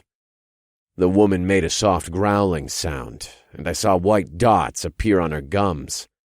The dots turned into small teeth 5 seconds later, and then the smaller teeth continued to push out until they were proportioned to her face. Her canines kept growing, though. They extended another 3 centimeters past where normal human teeth would have stopped. They were fangs like mine, only the rest of her teeth hadn't taken on the sharp structure that a carnivore should possess. Her tongue was also healing, or growing, or maybe regenerating, and it rolled to the front of her mouth like a flower petal. That is better. She moaned aloud, and I felt my boots touch the ground. I could move now and look back to the corpse of the man I cut. It didn't look as if the woman had actually eaten his neck. It just looked as if she smeared her face over his wound. I just needed a little sustenance. It has been so long, she said, and I turned back to stare at her. The woman's voice was a dark, husky tone, and it looked as if there was actually a bit of color coming to her cheeks. What are you? I asked as I stared at the blood dripping from her face. I am like you, Adam, changed into something beyond human. She wiped some of the red off of her face with her fingers, and then she licked it off with her new tongue. Her red eyes rolled back into her skull when she tasted the stuff, and a shiver of dread cascaded down my massive spine. Vampire? I asked. I felt like an idiot asking because everyone knew vampires weren't real. Oh, but here I was talking to a beautiful pale woman with dark hair and fangs, while she licked the blood off of her fingers. Were-tigers weren't supposed to be real either, but I was evidence of such a thing. That word might work, but it doesn't explain everything. I am sorry for feeding in front of you. I know you are starving as well. It has been so long since I have had a taste. I need to remind myself not to overindulge, she said as she licked the last bit of blood from her fingers. There was still a lot in her face. How long? I asked. I don't know for sure. There was no way for me to count the passing of days. One of the men who captured me had a son. The boy grew into a man and had another son. All 3 of them were tasked with experimenting on me. That sounds like a lot of years. They took my teeth and tongue out first, and only gave me enough to live but not heal. It was the beginning of my torture. You have endured a similar treatment, Adam. We are the same. The woman smiled at me, and I felt the dread in my stomach leave. How did they capture you in the first place? You seem very powerful. My words came out as a growl, and I felt my hunger start to push on my rage again. We will talk about that later. The woman gestured to the motel. Let us get a room, clean ourselves, and you get sustenance. You will also need to rest. Okay, I said as I adjusted the tarp over my head again. Changing back into my human form would take me an agonizing half-minute, and I'd have to sleep immediately afterward, so I wanted to wait until we were safe in the room. I followed the strange woman to the front of the street and into the door of the motel. The place was the kind of shithole that reminded me of where I grew up, and it brought me memories of my previous life. The memories were painful, and I forced my angry brain to push them aside. I need a room, one with a large bathtub and clean linens, the woman said to the old man at the front desk. He sat behind 10 centimeters of armored glass, and the vampire had to lean into a microphone to speak. The man said something in the language I didn't understand, and the woman replied in the same tongue. He said something else, and he pointed at her dirty lab coat. He sounded angry, but she calmly replied. The conversation continued for another half-minute, but then she seemed to have said something he agreed with, and he nodded with a smile. "Give me the wallet, please," she asked, and I passed her what I had taken from the pimp. The vampire pulled out a card from inside of the folds and then passed it through a slot in the glass. Then she grabbed a dozen of the bills from the wallet and passed them through the same slot. The old man smiled, bobbed his head, and then passed us a room key. "Thank you," she said as she grabbed the key from the slot. The beautiful woman nodded to me, and I followed her out of the narrow entrance hallway and into the small lobby. There was an elevator there, but it was covered in tape, and I guessed that the archaic lettering on the sign meant it was out of order. "Up the stairs. We're on the top floor. The man is going to get us some clothes and food, then you can rest. Just a few more minutes, Adam." Confirmed, I growled, and my vision started to swim. I felt like I wanted to tear the place down around our heads, or kill the man at the front counter, or take off my armor and run until I turned into the creature I looked like. I just hated these walls being around me like a cage. But I didn't do any of that.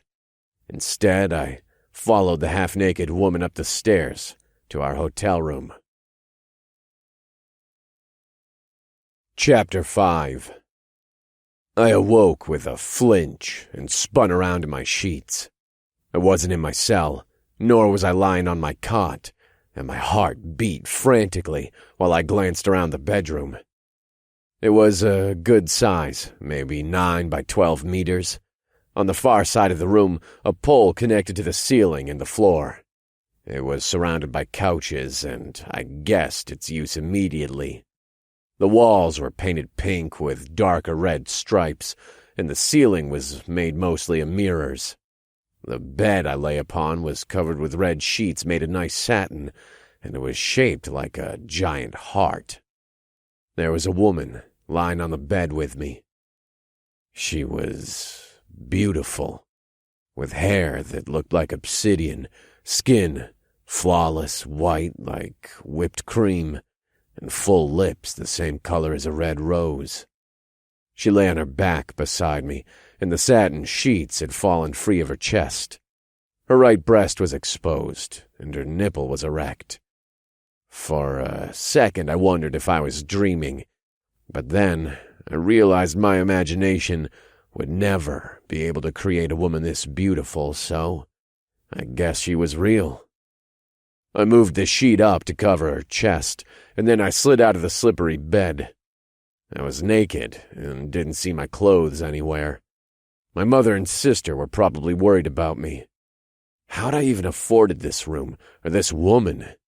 I'd just started working for the Yakuza to pay off our debts, and they didn't reward new blood with such extravagances. There was a door on the wall near me, and I figured it was a bathroom. I realized I needed to piss, and I stumbled across the floor on aching legs. Damn, that woman had really done a number on me. I wondered who she was, and if I'd ever be able to spend the night with her again. Then I opened the door to the bathroom, saw the bathtub filled with armor and weapons, and then my memory slammed into me like a bus. I remembered my sister's operation. I remembered my mother's debt. I recalled deserting the Marines so I could try to make money. I recalled my first 10 jobs with the Yakuza. I remembered getting caught during the bank robbery, and getting sent to prison. It was a private prison, and I'd been sold off for medical experiments. I remembered the torture and the missions, and then I remembered saving the woman who lay in the bed in the other room. She had cleaned me up in the shower, taken off my armor, and then dragged me to bed. She'd told me to stay awake so that I could eat, but I hadn't been able to. The change back into my human form took too much out of me, and I passed out against her wishes. It's been 3 days. Her voice was a whisper in my ear, and I almost tripped as I spun around. The beautiful woman was naked, and she stood in the entrance of the large bathroom. "Oh," was all I could manage to say as my eyes roamed her skin. There was no hair in her body, other than her head, eyebrows, and eyelashes, so I could see the slit of her entrance between her legs. Then I remembered that the woman was able to read my mind or something, and I forced my eyes to meet her strange red orbs. You are amusing to me, Adam. She smiled, and I tried not to stare at her fangs. And, you're naked, I said with a slight laugh. So are you. Her eyes roamed my body, and I felt heat come to my cheeks. The man brought us some clothes. You should put them on and then eat. Got it. I picked it up and then returned to the bathroom so that I could use the toilet. The bag contained a 3-pack of underwear, socks, tennis shoes, jeans, and a black t-shirt. The pants were too wide and long for me, but I found a belt at the bottom of the bag, and I was able to roll up the legs into cuffs. The man downstairs must have guessed at my size when I was in my half-tiger form. There's food in the small refrigerator on my side of the bed. The woman said to me when I exited the bathroom. She was still naked and sat perched on the side of the bed with her long legs crossed. "Thank you." I grabbed the plastic containers out of the small fridge and then set them on a coffee table in the corner of the room by the pole.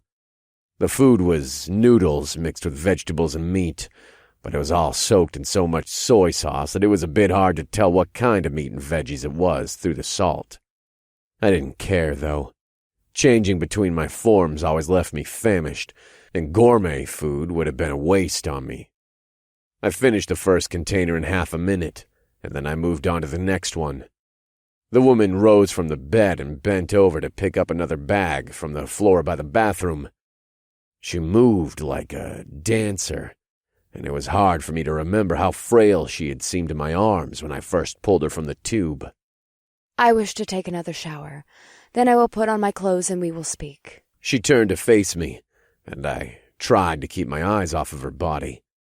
It was actually pretty easy, since I was starving. "Confirmed," I said as I pushed another bite of cold noodles into my mouth. The woman walked into the bathroom, and I heard the shower turn on. For a second, I worried about the pile of armor and weapons in the bathtub, but there was a separate shower in the room, and I guess the vampire was using that to clean herself. I finished the next container of food and then killed a third one. There was a fourth box I really wanted to devour, but I didn't know if the woman had eaten yet, and my chivalry ended up winning against my appetite. You may eat it. I am fine. Her words were stronger in my mind than when she first communicated with me, and I wondered how much of my thoughts she was picking up. Did she know how beautiful I found her? Did she know about my anger? She had spoken about my honor despite my past. Did she know about my mother's debt? Me fleeing the military and the Yakuza? Did she know about my time in prison? Adam, eat your food. Then we will speak. You are my savior, and I do not want you to feel any shame around me. Confirmed, I said aloud with a sigh. The words in my head made me feel better, even though they probably should have terrified me. I heard the shower turn off a few minutes later, and the woman exited the bathroom shortly after. She wore a loose pair of jeans, thick silver belt, and a long-sleeve sweatshirt with Asian characters on the front. She was towel-drying her long mane of black hair, and she gave me a fanged smile as she sat down on the couch beside me. The powers that held me prisoner will be searching for me. They will not stop until I am returned to them or dead. She began. You are in a similar situation, although I believe your captors do not have a strong presence on this planet. Therefore, they will have a harder time trying to find you, especially if you stay in this form. She gestured to my body, and I nodded. You said we needed to get a ship. Can we book passage off of this planet? That seems like the least expensive way to go, although we might still need more money, I said as I thought about the cash I had taken from the pimp. I didn't know how much intersolar system tickets cost, but a trip from my home moon of Ganymede to Earth would have cost 3 months' worth of the average citizen's salary. The organization that captured me has their tentacles across this planet and has major operations across the others in the TRAPPIST system. They will recognize me as soon as I step foot into a spaceport. What's the plan, then? I don't know your name. I looked into the woman's eyes after I spoke, and she didn't say anything for a few moments. A name? Yes. It has been a long time. She bit her lip and seemed to consider my question for a few moments. Evil work. Eve? I asked with a raised eyebrow. Yes. They called you Adam because you were the first to live through their experiments, correct? Yes, I sighed. And I would not exist now in this form without you, Adam. It is fitting. She smiled at me. Doesn't Eve betray Adam? I asked with a smirk. No, she brings him knowledge against the wishes of God. She laughed deeply, and the sound cascaded through my ears with a pleasurable sensation. Yes, I like this name even more as I consider it. Eve is better than any name I've ever been called before. Please, use it, Adam. Confirmed. But wasn't Eve also Adam's wife? I snickered. Do you want me to be your wife? She asked with a coy smile. Well, that is, I hadn't quite expected a response, and my tongue tripped over itself.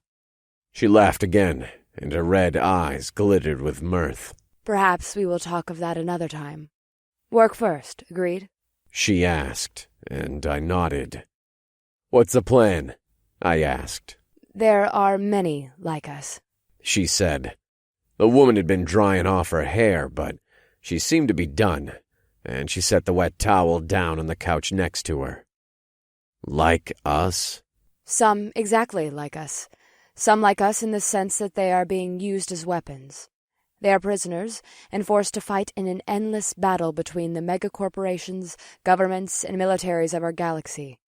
It has been a long time since we escaped Earth's gravity to colonize the Milky Way, but while we should have reached enlightenment, we've only duplicated the environment of our ancestors. She let out a deep breath and closed her red eyes. There is no more honor, no more justice. There are only the powerful minority who choose to exploit and take from those around them. I spent endless years of tortured solitude in that tube. I won't tell you of all the things they did to me, but there wasn't a day that passed where I didn't pray for freedom. I swore that if I ever did escape, I would spend the remainder of my life trying to free others and protect the innocent. The woman opened her eyes and stared into mine with a burning intensity. I've looked into your soul, Adam. I've seen what you have done. I've seen the remorse and the grief there. I know all of your darkness and your light. We are the same, you and I. I can't do this alone, and the thought of you by my side during this war makes me believe I can win. That we can win and help the galaxy. You won't quit. You'll fight until the last breath leaves your body. I've quit before. I sighed and rubbed the bridge of my nose. You asked them to let you go. You told them about your sister and your mother. They said no. You asked them to raise your pay, or to pay you in advance so that you could cover her debt. They said no. What else were you supposed to do? You didn't quit the Marines, you took the only path left open to you, even though you knew you'd probably end up dead or in jail. I didn't know what to say to Eve's words. I could only replay the scene of me begging the colonel to discharge me. The man hadn't cared about my problems. He'd only cared that I'd gotten 10 confirmed kills on the last ship raid. I was one of his best special ops soldiers, and he told me my life belonged to the Jupiter United Government. Will you join me? She asked after a few moments of silence. Oh, I think you already know the answer to that, I said as I took my fingers from my eyes. You've, seen into my soul or something. Yes, but I still want to hear your answer. I have nowhere else to go, Eve. You say I saved you, but you saved me. If we are in the Trappist system, we're a good 40 light-years from Jupiter. I'm a long way from home, but maybe that isn't where my home is anymore. I'll help you. We are bound to each other. She smiled at me, and I was able to keep my eyes from staring at her strange fangs. Confirmed, I said as I returned her smile. They showcased me. I was their little prize. They brought many of their top men in to gawk at me. They did not know I could pierce their souls until much later. And then they locked me away. I know all they have planned. They have a military-grade shipyard on the outskirts of the city. My information might be a bit old, but we should be able to find a vessel there. If we are lucky, it will have a warp drive and space-folding capabilities along with long-range weapons. If we're unlucky? I asked with a snort. Then we will both end up in the ground before we have the chance to help anyone. Eve laughed and then leaned back into the couch. We have both been rather unlucky in our lives, but I feel as if that streak has changed. I am free now, as are you. Let us ride until we die. Now, that's an expression I can get behind. I joined her laugh, and then we began to plan a way to break into a megacorp's shipyard. Chapter 6. We stayed in the hotel room for the rest of the day and spoke about the facility. Eve admitted it had been many years since she picked up the information about the shipyard, so there was a chance that they were no longer building spacecraft there.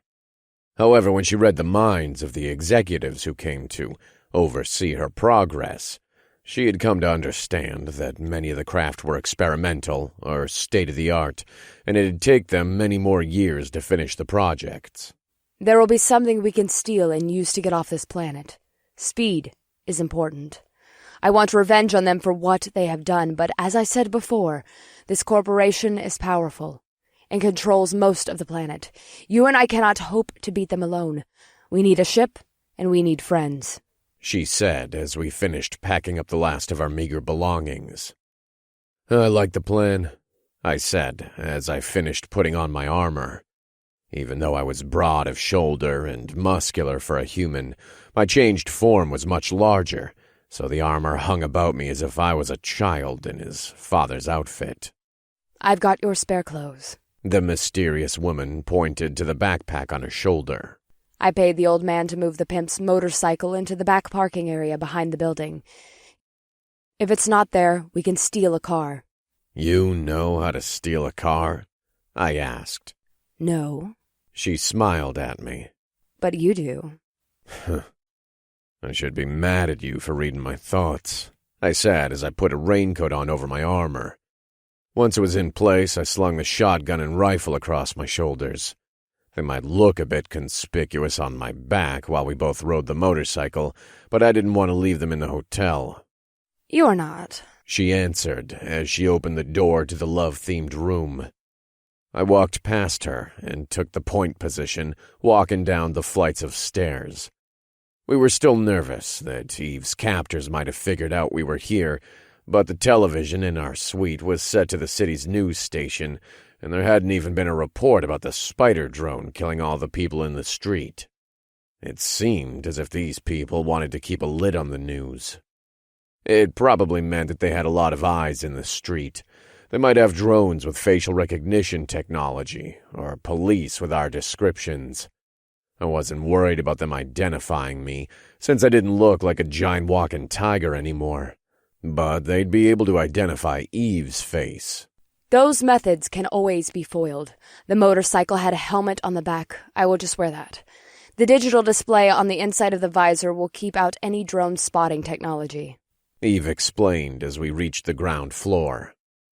"What if you're wrong?" I asked as we walked toward the rear of the hotel. The conditions of these hallways reminded me that rooms were rented by the quarter hour, but we didn't walk past any working girls or their clients. Eve didn't answer me. The motorcycle was still parked out in the back, and I had a chance to examine it better. It was a cruiser style, with a big hydroelectric engine that might only need a recharge every year or two.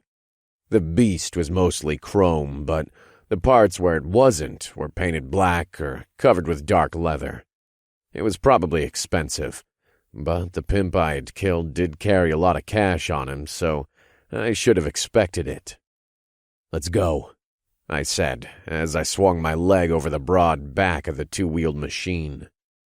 Eve moved the hanging guns around on my back before she sat behind me. I turned my head a bit to watch her don the black helmet, and then she gave me a thumbs up. I inserted the key fob into the control panel and started the motorcycle. It looked as if this machine was once fitted with a DNA or thumbprint scanner, but the unit had been ripped off and replaced with this easier ignition system. Maybe the pimp had stolen this bike. Didn't matter. It was mine now, and I made a quick lean to get it out onto the back alleyway as I juiced the engine. Then we were out in the neon streets. This city was named Bandar Orang, and it was a melting pot of old American, Malaysian, and Chinese cultures. Eve seemed to have been familiar with this planet, and she explained that this was one of the first places inhabited after the planet was terraformed. The city might as well have been nameless to me. It looked like the thousands of other cities I had visited during my stint in the military, time with the Yakuza, or imprisonment as Adam. The cities were a yin-yang of bright neon signs and dark, dirty alleys. Life was cheaper than food in most of the non-Earth solar systems, and people lived with only the small shred of hope that they could beg, borrow, or steal something to give them pleasure for a few hours. "Make a right up ahead." Eve's words floated into my brain. Taking a right at the next street corner would lead us in the wrong direction, but I followed her instructions anyway, and slowed the motorcycle down to 35 kilometers per hour before I turned. It was early evening, but there wasn't much traffic out. I cut through a few rows of transport vans and waited for Eve to give me another order. She didn't speak for a few more minutes, and I almost wanted to ask her what was going on when I stopped at a red light. "Make this right." I twisted the throttle of the large motorcycle and cut right across the lane to make my turn. We rode for another half a minute, and the woman asked for me to make another right. I followed her instructions and knew she suspected that we were being followed. "Since the hotel. I do not believe it is the corporation that we are intending to escape. I think the motel owner might have told some people about us. These could be friends of the pimp you killed, or they could be other pimps looking for prey." Foolish of them. I growled into the night air, but I doubted the woman hanging onto my waist could hear me. "Maybe. You were covered with blood when we checked in, so they might have been waiting for me to leave alone so they could kidnap me. I do not have the sense that the hotel owner would betray us, but money is a motivator for those who have little. This also could have been orchestrated by someone who observed the security feeds from the hallway. In the end, it does not matter. We either need to lose them or kill them. They are criminals that prey on the weak and innocent, so I would prefer the latter, but That might leave too many bodies behind us and attract attention. Confirmed, I said as I pulled the motorcycle through the traffic. We had done a bit of research on the city using the room's television data connection, and I knew that we were heading east now. The direction would take us into the downtown area of the city. It was possible that I'd be able to lose our trackers in the more congested streets, but it'd also mean there'd be more of a chance for the megacore we were fleeing to find us. I made the next right turn, and then another so that we were heading in the same direction we had been in the beginning. I didn't want to risk them following us, but I'd be able to deal with a bunch of thugs in a car without breaking a sweat. I wouldn't even have to change my form. I wasn't going to be able to deal with one of those spider drones without some sort of missile launcher or rocket-propelled grenade. I thought our motel was in a bad part of the city, but the roads were paved and there had been running water and electricity. After another few minutes of driving, we reached the unlit slum outskirts of Bandar Orang. I had to reevaluate my personal definition of the term shithole. This part of the city was mostly made of stacked shipping crates. Some of the containers were made out of metal, but most were made of plastic, wood, or even cardboard. The road might have once been paved, but it had endured too many seasons of rain, and there were more potholes on the surface than flat parts. My motorcycle wasn't an off-road model, but its heavy shocks allowed me to take the rough road at about 40 kilometers an hour. It was obvious we were being tailed now. Most of the traffic had turned off and gone another direction 10 minutes ago, but 2 silver-painted sedans still followed.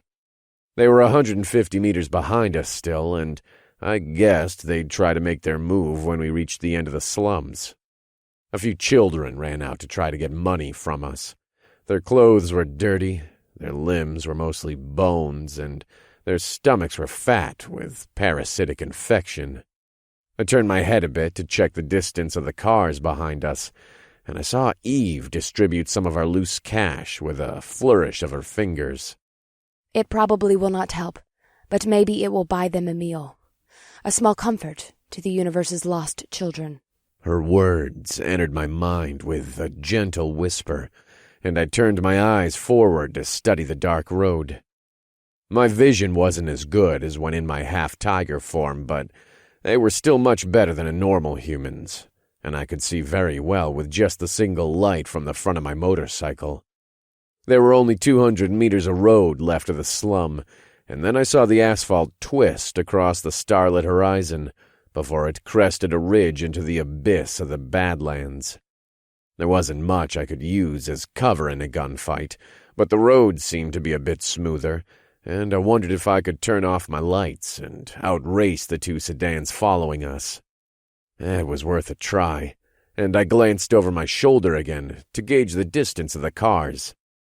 Then we were out of the slums, and the tires of my big motorcycle were ripping across the road in a frantic effort to hold onto the engine's acceleration. The motorcycle was actually a bit faster than I would have thought, and the machine jumped up to 60 kilometers an hour in a half-twist of the throttle. Eve's hands wrapped around my stomach tighter, and I saw the tips of her black hair flap in the side mirrors. My sudden acceleration hadn't been expected by whoever was driving the cars, and I saw their silver shapes fade into the distance. My thumb found the light switch on the left grip, and I turned off all the motorcycle's lights. I could still see decently because of the changes to my body, so I increased our speed. Then we were going 100 kilometers an hour, and the wind was a constant scream in my ears. I didn't have a helmet on or sunglasses, but my eyes healed almost instantly from the wind damage, so I just accepted the pain as part of my escape strategy. I doubted the road conditions would let me ride any faster than my current speed, but that also meant the 2 cars following us wouldn't be able to go much faster either. Eve didn't say anything in my mind while we rode, but I did feel her weight shift a bit in the saddle when she checked behind us. A little more than 5 minutes passed, and she spoke to me again. We have not lost them. I have spotted a drone in the air. I can shoot it out of the sky if it's low enough, I said to the wind. I doubted she could actually hear me, but the woman knew what was on my mind. I reminded myself again that I should have been a little more upset about the invasion of privacy. Or I should have at least been upset I was riding around with a vampire. That was something out of a fairy tale or television show. Vampires weren't supposed to be real. Then again, were-tigers weren't either. This might work to our advantage. We will need to take the road north. We should ride past the west perimeter of the base. Their sensors will pick up a drone and might engage. Yeah, but they might see us also and engage with us. It was the one hole in our plan. Eve just wanted to see if the place was still active. If it was, the next part of the mission would be tracking down the people she could remember who worked on the project.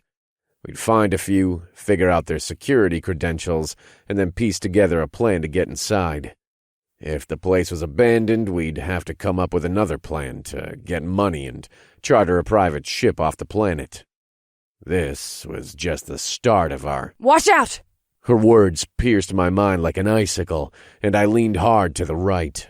A wave of bullets slammed into the road where we'd been a second before, and I twisted the throttle to try to escape the follow-up salvo of bullets. I was lucky, and whoever was piloting the drone hadn't expected me to increase my speed on the dark road. The next burst of bullets pierced the road behind us. I could see the tail end of blast fire emerging from the drone, but I'd have to stop riding, grab my rifle from over my shoulder, turn around in the saddle, and then take a shot at it. There just wasn't any time to do any of that, and I slammed on the brakes as a blast of the gunfire smashed into the road in front of us. I brought my left leg down and grunted. My movement yanked the bike around to face the opposite direction, while its rear wheel spun across the road. It would have been easier without Eve on my back, but then again I was strong enough to pick up the 500-kilogram motorcycle's front end and twist it around without much issue. Her weight was probably moot in the grand scheme of things. You are heading toward them. I know, I said as I took my left arm off of the grip of the bike. I had to shift my shoulder a bit to get the rifle to slide down from the spot where it hung at the bottom left of my side. Eve realized what I was trying to do, and the onyx-haired woman pushed on the butt of the rifle so it came into my hand easier. The two pairs of headlights appeared over the ridge. They probably knew I was ahead of them because of their drone, and they probably knew that I had a rifle. But they probably didn't realize half of my magazines were filled with military-grade armor-piercing rounds. "Which car?" I asked as I raised the rifle. My thumb found the fire mode level on the side of the weapon and flipped it to auto with a practiced ease. Left. I slammed the heel of my boot down on the rear brake of the motorcycle, and the back wheel slid across the broken asphalt. The bike lurched forward, but I had no trouble keeping the holocyte on target. The cars were still driving toward us, and I guess they either had confidence that their armor would protect them, or the person flying the drone hadn't told them I was pointing a rifle at them. It didn't matter either way. They were all about to die. I squeezed the trigger, and a stream of armor-piercing rounds exited the front of the rifle as if the gun was a laser. The first few bullets didn't shatter the front windshield, so my guess about the armor was probably correct. The special bullets did pierce the glass and ripped into the passengers. I put a dozen bullets where I thought the driver was, and then traced a line through the center area of the windshield with my bullets to put another dozen where I thought the passenger would be sitting. The car started to drift to the side as soon as I started shooting, and I knew one of my bullets had hit the driver. Then I poured the rest of my ammo into the next car. This sedan made a sharp break when I first began to shoot through the front glass, and I guessed that the driver had died instantly. Left car has someone still alive. I flipped the kickstand down to hold up the bike, and then motioned for Eve to get off of the back. She did so, and I got off the machine. I had no more bullets left in my rifle magazine, so I switched it out for a fresh one, but with regular ammo, before I handed it to the woman. Then I adjusted my shotgun so I could fire it and moved toward the left car. The door came open in my hand, and I twisted my face out of the way to avoid the pistol that suddenly appeared.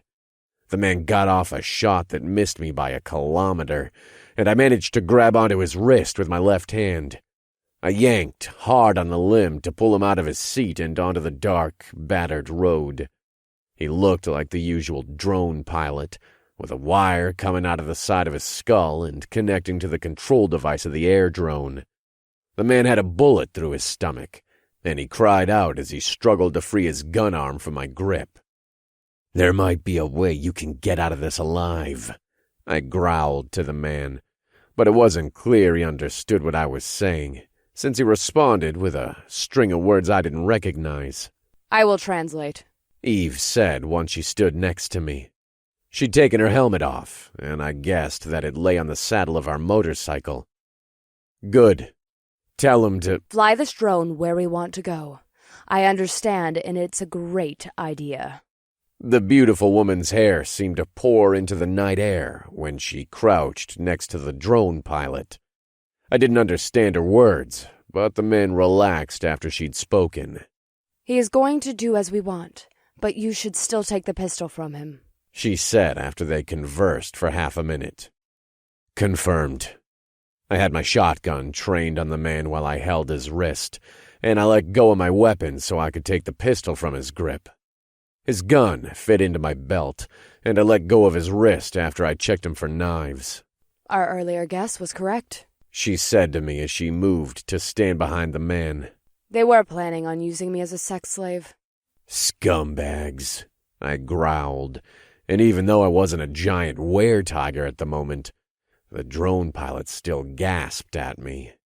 The man's clothes looked threadbare, and he had the usual skin marks of a junkie. Eve said a few words to the man, and he said about controlling his drone. There were a few joystick controllers on the terminal the man held, but most of the better pilots used their brain links to control the devices. I was still worried that he would use the thing to attack us from the air, so I resumed my stance with my shotgun pointing at him. Eve and the pilot spoke off and on for a few more minutes, and the beautiful vampire gestured for me to step closer so I could see the screen on the man's control terminal. "We might only get a few moments of view time," she said. "It looks active. There are some lights, and I see a supply truck entering through the gate." I looked over the top of the small screen and confirmed Eve's words. The structure was still about 2 kilometers away from the drone's area position.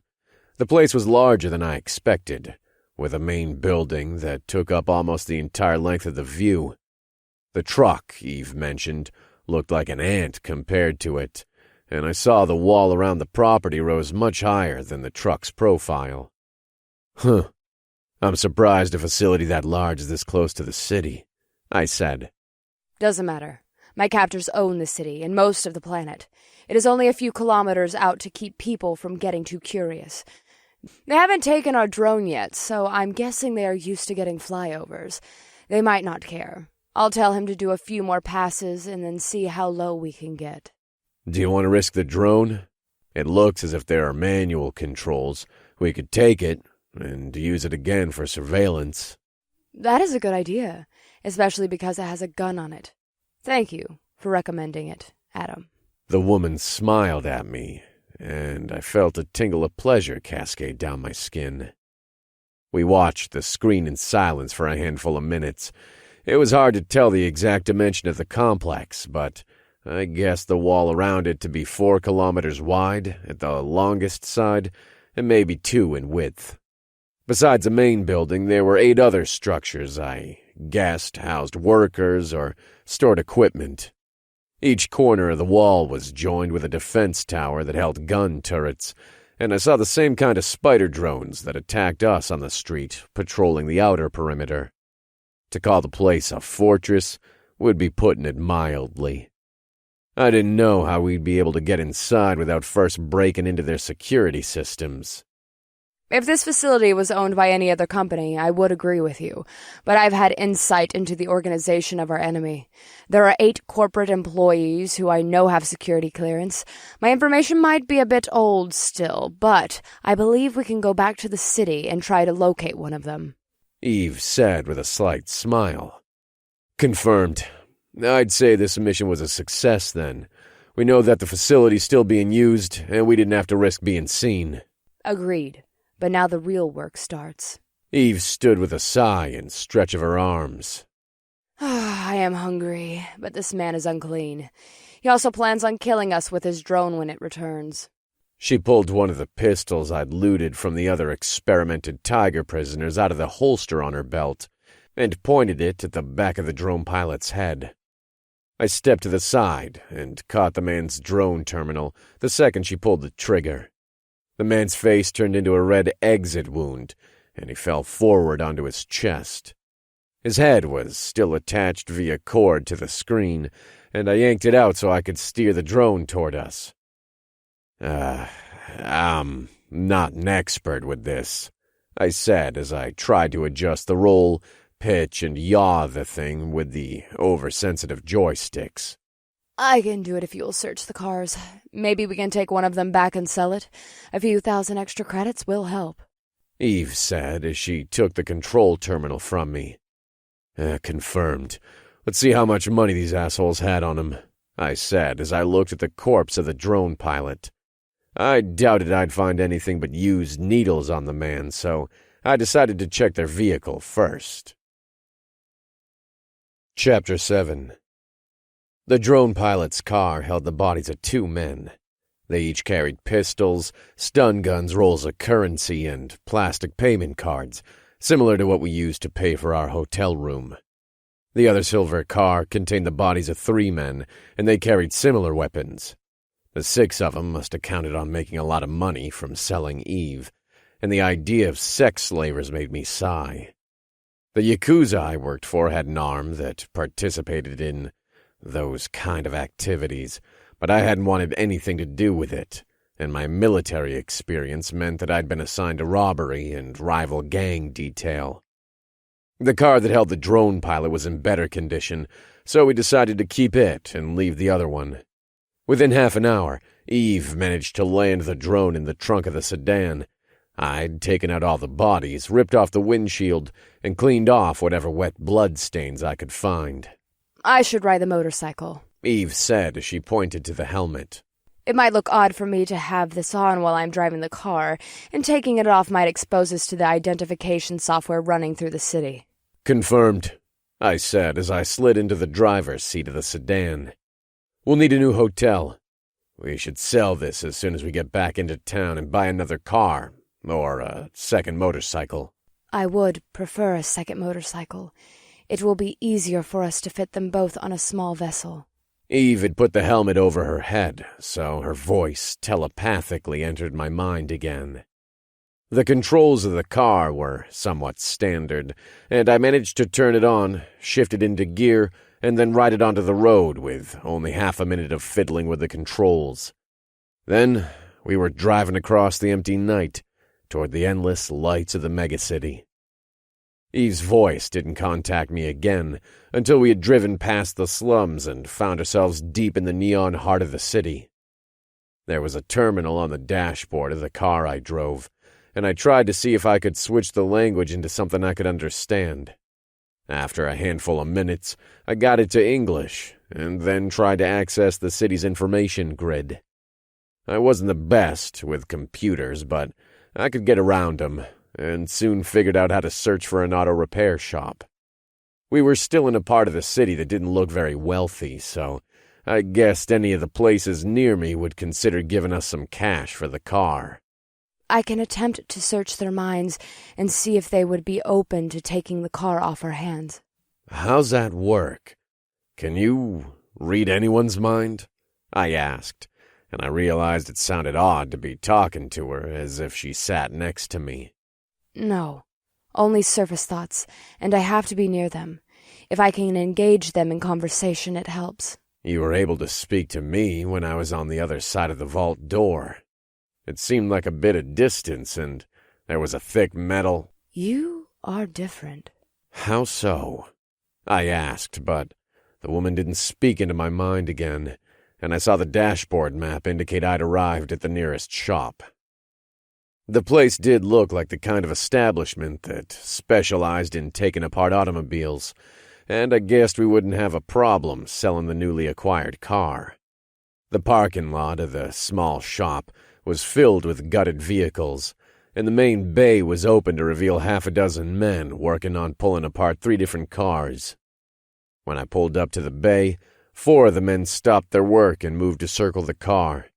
They all wore dirty pants, oil-stained shirts, and had a greasy shine to their skin. My nose was sensitive, and I picked up the scent of their body odor along with hydraulic grease and metal car parts. Each of them wore a pistol holstered on their belts, and the sight confirmed my suspicion that I'd picked the correct place to sell the car. "Danny, you speak English?" I asked. "Yeah," one of the men said. He was on the passenger side of the car, but it was easy to hear his voice because of the lack of a front windshield. "I'm looking to sell this," I said. "Yeah, who dis?" he asked as he nodded to Eve. She was straddling her motorcycle some 20 meters behind my car. "My wife. You buying?" "No, we taking," he said as he looked between the car and the helmeted vampire. "I could be killing," I growled, and I raised my shotgun from the passenger seat. They must not have seen it before, and the men collectively took a step back. "Sellin' be easier. The car is armored." "'Kay. How much you want?" the man asked with a shrug. I thought the show of force would have escalated the situation, but the man didn't seem disturbed by the weapon. That was probably bad. "How much you offering?" I asked. He will do 20,000 at the most. "I, pay you 4. A good deal." Ha! I kept my hand on the shotgun, but I wasn't pointing it at anyone. "I do, 8. Come on. This is a nice car, just needs a new windshield and some seat washing. Driving it had convinced me that this was a luxury model with a powerful engine. 10, no more." "This thing is worth 80 new." I lied. I didn't know how much it was actually worth, but I was confident in Eve's ability to know how much the guy would pay for it. I doubted he would pay more than a quarter of its full retail price. 15. 25, I said at last. 18. He crossed his arms and frowned. 20. I shrugged, and the man glanced between his friends. "Yeah, it's okay. 20's good."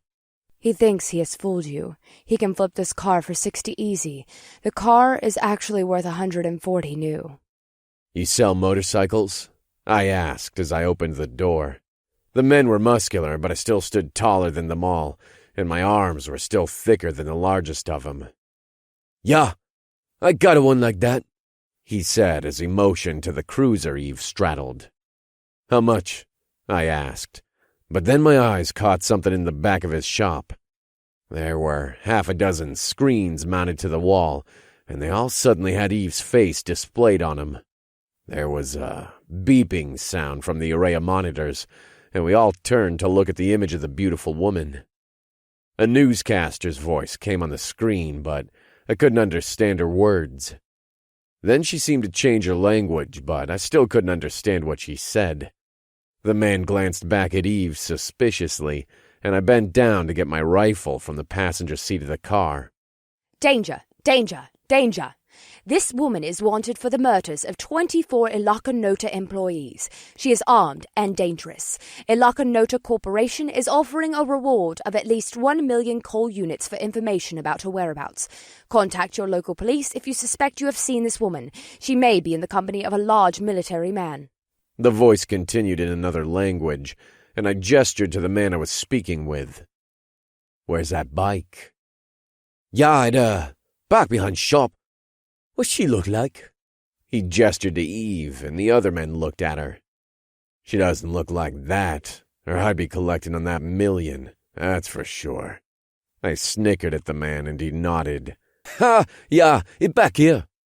He stole the motorcycle from the same gang he thinks you got the cars from. He wants to get rid of it. He will be happy with 5. Ask if we can get a tarp and something to tie the drone to the back with. The unit is a bit too large to fit under the saddle. I followed the man to the rear of the shop and saw the motorcycle. He actually had 2 others, but one looked like it was a light street bike, and one looked like an off-roading model. The cruiser was just like the one we'd taken from the dead pimp, but the pipes were a muted black instead of chromed. 3? I asked him. 8, he said, and I noticed his eyes stray to the 2 other grease monkeys that hadn't stepped out to greet us initially. They were looking at the screens on the wall, Eve, me, and my weapons. I really did look like a military man. 5, I said as I studied their leader. He looked like he was of Asian descent. Yeah, 5 be a good. He smiled and then moved back behind a desk. I guessed he was getting his cash, or Eve would have told me his intentions. You have a tarp and some rope? I need to tie something to the back part of the saddle. Yeah. The other men are thinking I am the one on the screens. They are going to try to call the police. Watch the one sneaking toward the back. Do not stop him, or they will know for sure who we are. We just need to get out of here, even if it means leaving the drone in the trunk. Try to hurry. I watched the 2 men walk out the back of the shop and fought against an angry growl. I guessed the police would probably get a bunch of false positives as people tried to collect on the reward, so they might not instantly show up. Unless they send surveillance drones here. I have, keys, the man said as he dangled the fob in his hand. I gestured for him to toss them to me, and I sighed in relief when he did so. I straddled the motorcycle, inserted the fob into the overlay system, and then started the engine. It turned over with a light growl, and I rolled it out of the back of the building. Then I pushed down the kickstand and left it running next to Eve. Now I just needed to get the cash and the drone before we could leave. You finish? I asked as I walked back into the chop shop bay. The other 2 men were back inside the main area, and I could tell that the attitude had changed. Yeah, almost, yeah, he said as he put another stack of rolled paper in the bag. You have a tarp? I asked. One of the far shelves looked to have a stack of them, and the man followed my eyes. Yeah, hundo. Fuck that.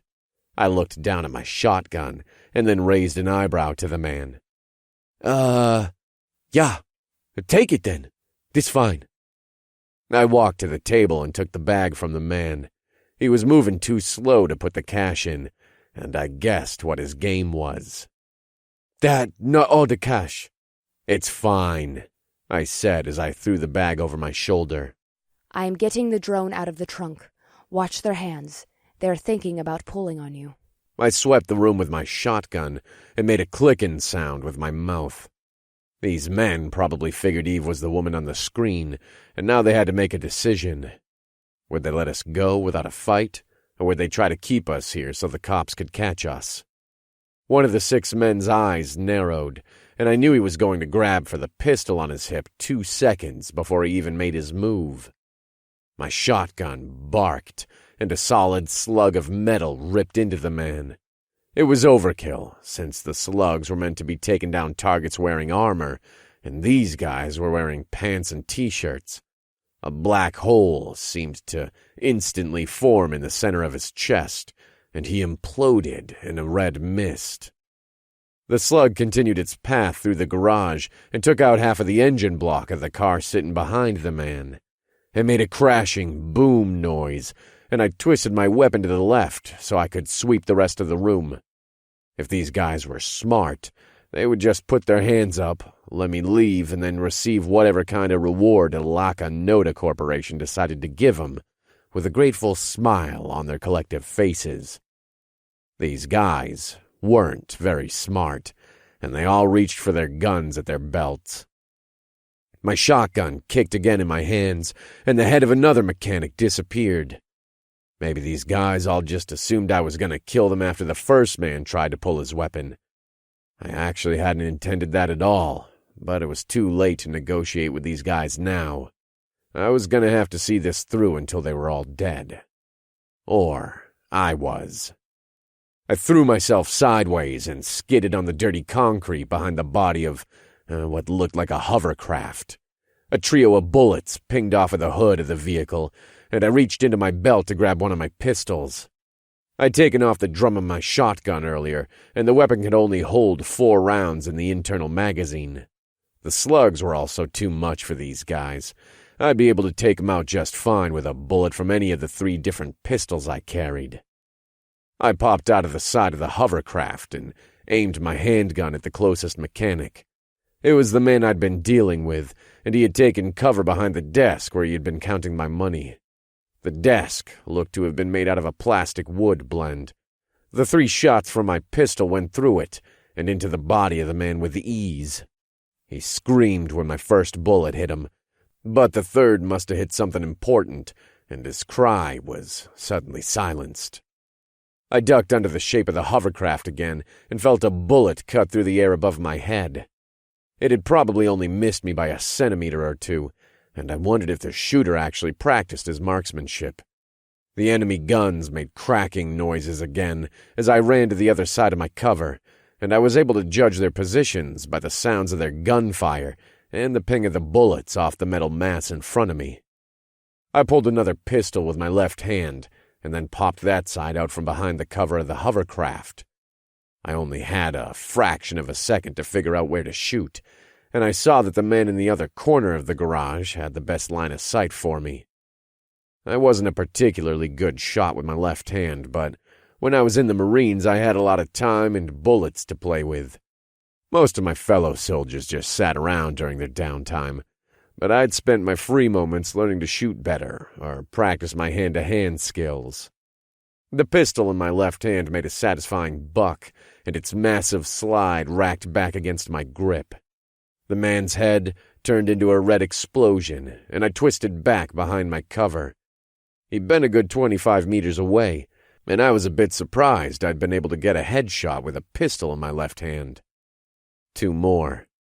I am approaching from my position. Eve's voice reached my mind with a confident whisper, and I held off on my next attempt to leave my cover.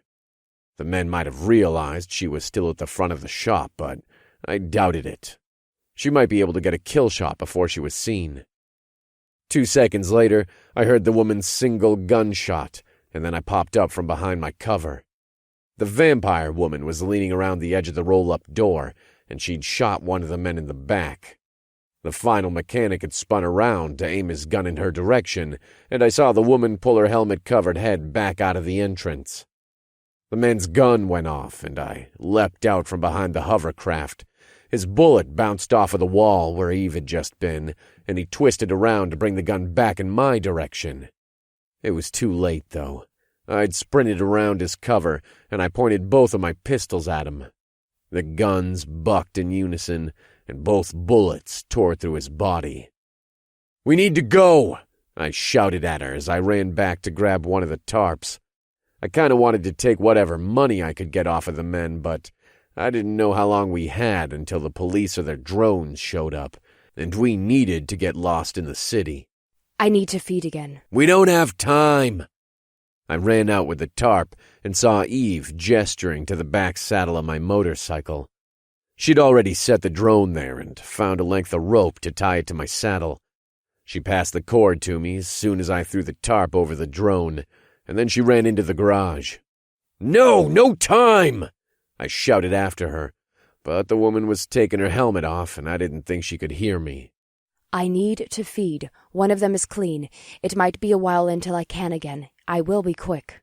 I growled and focused on tying the drone to the back part of my saddle. The thing was about 1 meter long, half a meter wide, and maybe 20 centimeters thick. If it weren't so long, it would have been able to fit in the saddle compartment, and I wondered if the device was even worth keeping around. It would be a bit of a pain to transport in the back of our motorcycles. I finished securing the drone, and my sensitive ears heard police sirens. If I could hear the police, it would mean the drones were probably close, and I guessed we only had a handful of seconds. I was about to scream for Eve again, but the woman ran out of the garage on cue. Her helmet was already on, and she leapt into the saddle of her bike as if she had practiced the move hundreds of times. I twisted the throttle, kicked up the stand, and then blasted out of the lot like a rocket. Eve was right behind me, and she followed my first turn away from the sirens. Then we were racing through the neon streets, and the sounds of the city traffic covered up the frustrated screams of the police. Chapter 8. Here is the list of names, Eve said as she handed me the slip of paper. They all work at Alaka Noda Corporation? I asked. Yes, or they did at the time when they came to see the progress of my experiments. I do not know the passing of years, so it could mean they no longer work there, or that they are dead, or that they are dead because they no longer work there. Such is the way of things. Confirmed.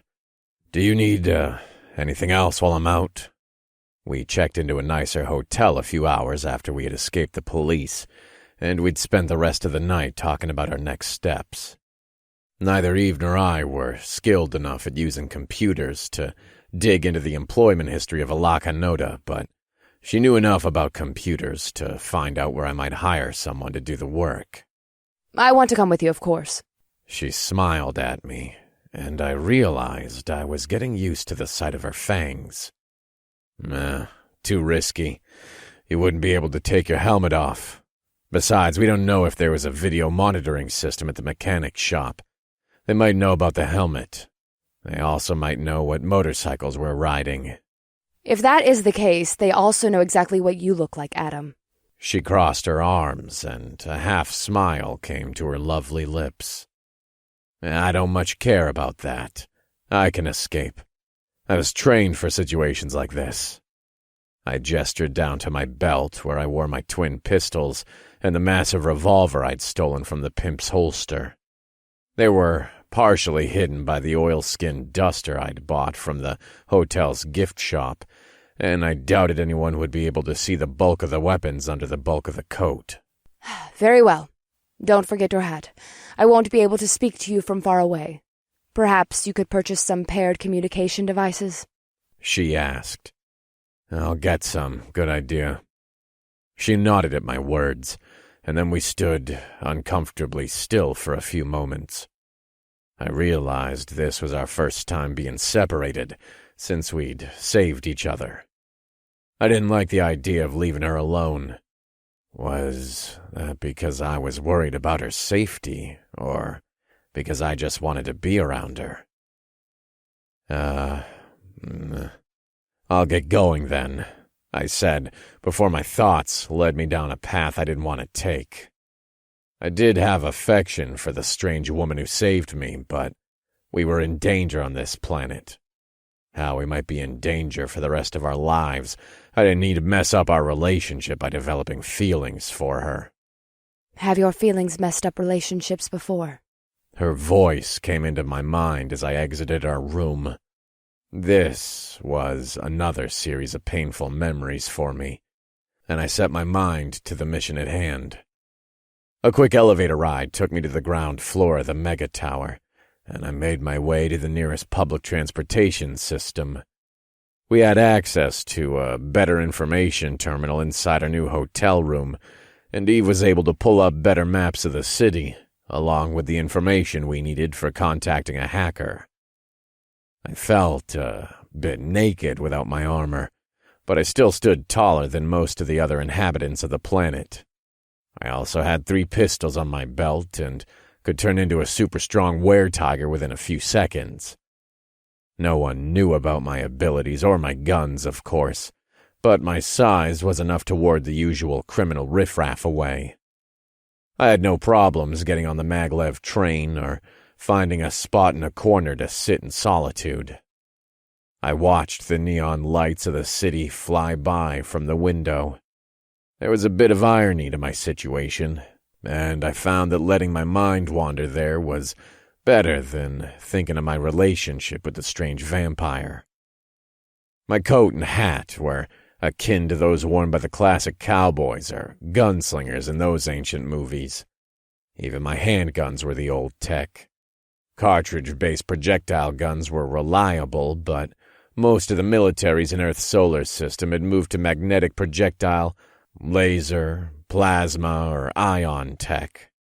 I even had a revolver in my belt.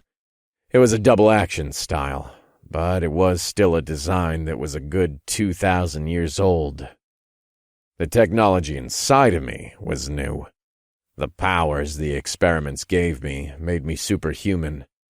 Even when I wasn't in my half-tiger form, I was still many times faster, stronger, and more aware than I'd been before my change. The world was alive with colors, scents, sounds, and raw emotion. I could sense all of it as it flew by me. It had taken a while for me to get used to myself after the final phase of their experiments. I was probably more animal than human. Unless one considered humans to be animals, then I was probably more tiger than man, more monster than thinking creature, more hunter than prey. The maglev train stopped, and I double-checked the paper in my hand to make sure the flashing Asian-style symbols matched my location. They did, so I stepped out of the swinging doors and into the thoroughfare outside of the car. This station was nearest to one of the largest marketplaces in the city, and I could smell the press of thousands of bodies combined with raw fish, cooking meats, and grain alcohol. I followed the crowd of people through the yellow tiles of the maglev station. A minute or two later, the crowd emerged from the underground station and into the drizzling rain of the city. The small sun was beginning to rise, but the bazaar didn't seem to be in any sort of transitional phase.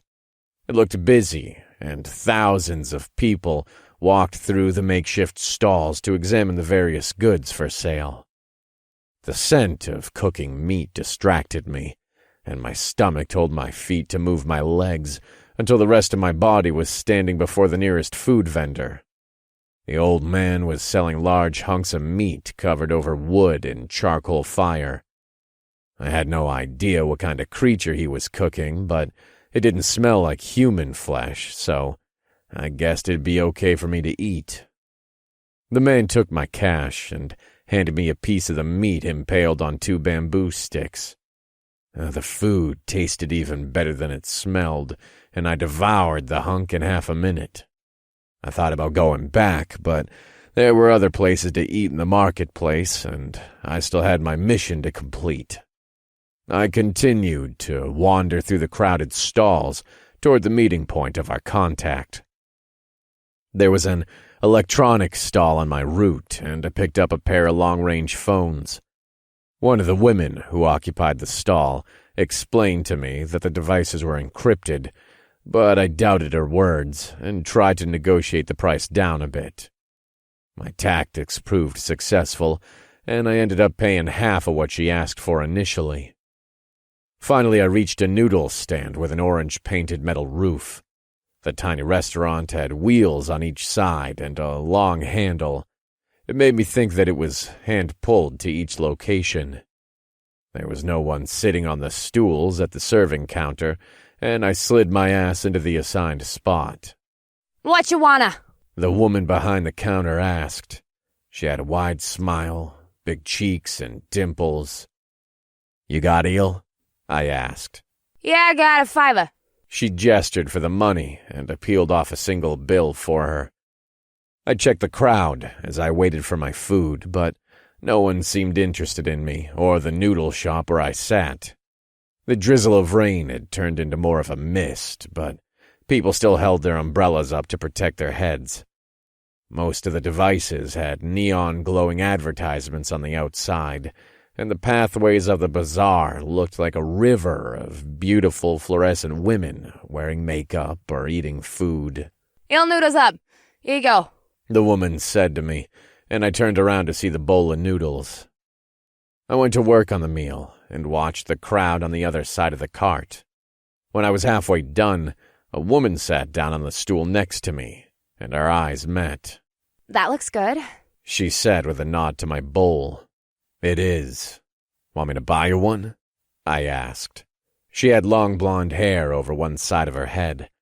The other side was shaved, and her scalp was covered with maze-like tattoos. Sure, as long as you're buying. She said. One more, please, I said as I pointed to the blonde woman. New wheel noodle coming up. The big-cheeked cook smiled at us and then went to work. You new in the city? The woman sitting next to me asked. Yep. How about you? I asked. We had just completed the string of questions that Eve set up through the information contacts, and I was sure I was speaking with the correct person. I felt some relief in my stomach, and I let out a slow exhale. Perhaps I expected this whole thing to be a setup to lure me away from Eve. Granted, my vampire partner had reached out to these people, but she hadn't exactly told me how she knew about him. Been here a while. It is a shithole, but it's my shithole. The contact asked me to call you A. Does that work? She nodded at the cook when the bowl of noodles was passed across the booth counter, and I peeled another bill off of my roll to give to the wide-cheeked woman. That is fine, I said. You can call me Z, then. Her laugh didn't sound cheerful, but I guessed it was because she took her first mouthful of noodles. We both ate in silence for a few moments, and I ran my eyes over the crowd. It was easy enough to spot the blonde woman's bodyguard. He was probably her boyfriend or something. His hair, clothes, and body positioning seemed identical. The man was drifting beneath the various vendor stalls surrounding us, and he watched us out of the corner of his eye. This is good. Not the best I've had, but I didn't even pay for it, so yeah. The blonde woman said after she finished another slurp. I guessed her to be young, maybe only 18 to 20 Earth years in age, but life on non-Earth worlds tended to age people quicker, so she could have been in her early teens for all I knew. I agree, I said. Tell me what you are looking for. She asked. Here are the names, I whispered as I passed her the slip of paper. They used to work at Alaka Noda. They still might be there. Looking for addresses, family, what?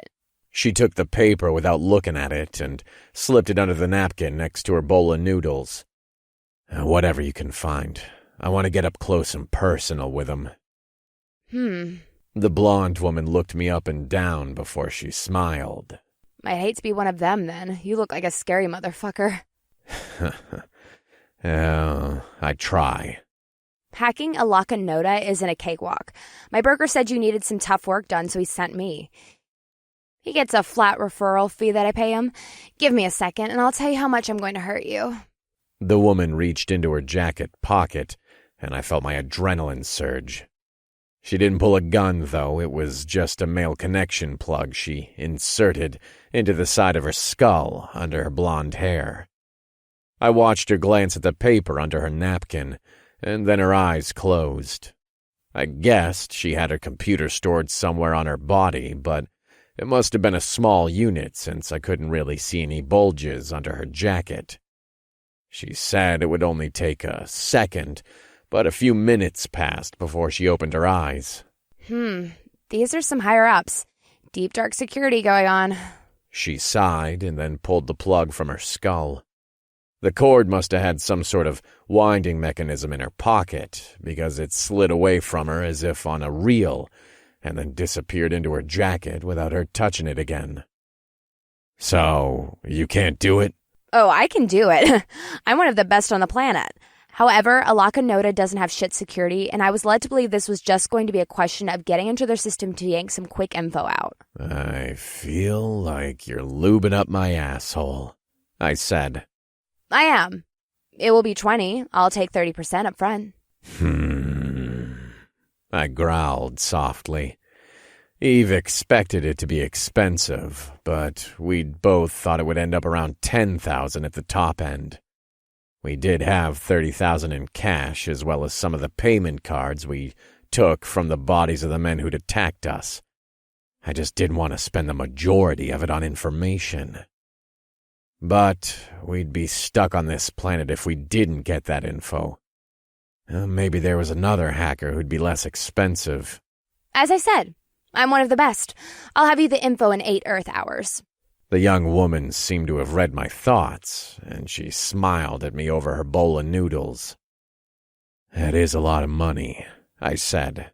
Maybe.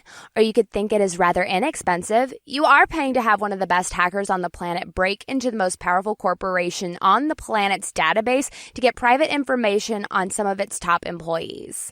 She shrugged and took another slurp from her noodles. I'll need some time to think about it, I said after I'd thought about it for a few more minutes. Hey, I get it.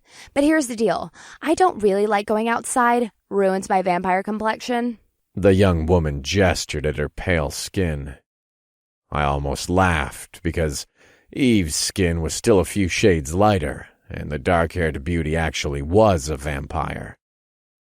I don't see why that... So, you are going to try to find someone else. I'm telling you right now that you are only going to find 2 others who can do the job. Maybe. They aren't as good as me, though. And they will probably charge you more. They might even get caught. I don't know what you want with this info. I don't care. But Alaka Noda will want to find out who hired someone to dig into the records of... The hacker looked over her shoulder at the crowd and then leaned into me a bit so she could whisper. The president of Alaka Noda's spacecraft engineering department, the president of their weapons department, the chief director of their flight school, the vice president of their genetic coding department, the vice president of... I get it. There's some powerful people in the organization. I interrupted her. Yep. Part of me thinks you might be trying to trick me. Happens sometimes. I get a client that wants me to break into their company so they can try to catch me and then land a fat reward. You aren't some sleazy corp slave, though. I'm thinking you want to know where these people live so you can see how large of an exit cavity you can leave in their skulls. No, that isn't... Hey, I'm not judging. Alaka Noda gets no love from me. They own everything you see here one way or another. The blonde woman gestured to the surrounding marketplace, and I did a quick scan through the crowd, just in case she made the gesture to alert anyone of our presence. Her muscle hadn't moved from his spot a few stalls away from us, but no one else seemed to care that we were here. Still, it was more than I thought it'd be. I'll need to... How much did you believe it would be? She asked with a raised eyebrow. 10, I answered. So you brought 10. Is that what the broker said, fucker? The woman sighed and looked down to her bowl of noodles. It was halfway done, and she reached for her fork again. She hadn't decided to leave yet, and the inaction made me think I might be able to talk her down. I didn't quite know what to say to move the conversation in that direction, though, and I wished Eve was here. Negotiations were much easier when you knew what the other person was thinking. When we got off this planet, Eve and I would need to visit some casino halls. Her telepathy would probably make us the kind of money we would need to fuel our mission. I'm not going to do it for 10, sorry. It's just too risky. If I get caught, I'm going to need to book the first shuttle off the planet, and that will run me 5 for shitty seats. I understand, I said. No, I don't think you do, or you wouldn't be thinking that I'm charging a lot. I can do 18, but that is the lowest I can go. I nodded and thought about our finances again. It was still 8,000 more than what we'd planned to spend, but the young woman sounded confident in her ability. Was it worth paying more for the best? It probably was if failure meant that Alaka Noda would find us. All right. We will deal, I said. You're making a smart decision. I'll take a third now if you don't mind. Confirmed, I said as I dug into my pockets. My cash was in rolls of 1,000 each, and I passed her 6 of them under the table where we sat. You can count it, but it is all there. I'm fine. If it isn't there, I'll collect the rest before I give you the data you want. I nodded at her words and then scanned the crowd again. You got a phone number? I just bought 2, I said as I opened the package the devices came in. I read the number off to her, but she didn't bother to write it down. I'll contact you in less than 8 hours with the new meeting place. Any questions? I think I'm good. Thanks for the help. Ah, aren't you polite? Thanks for the work. You are much nicer than you look. She laughed. Nicer than I look? I asked with a smirk. Yeah, well, I've got a man, so don't take this the wrong way. You're plenty good looking. You've just got this intensity to your eyes.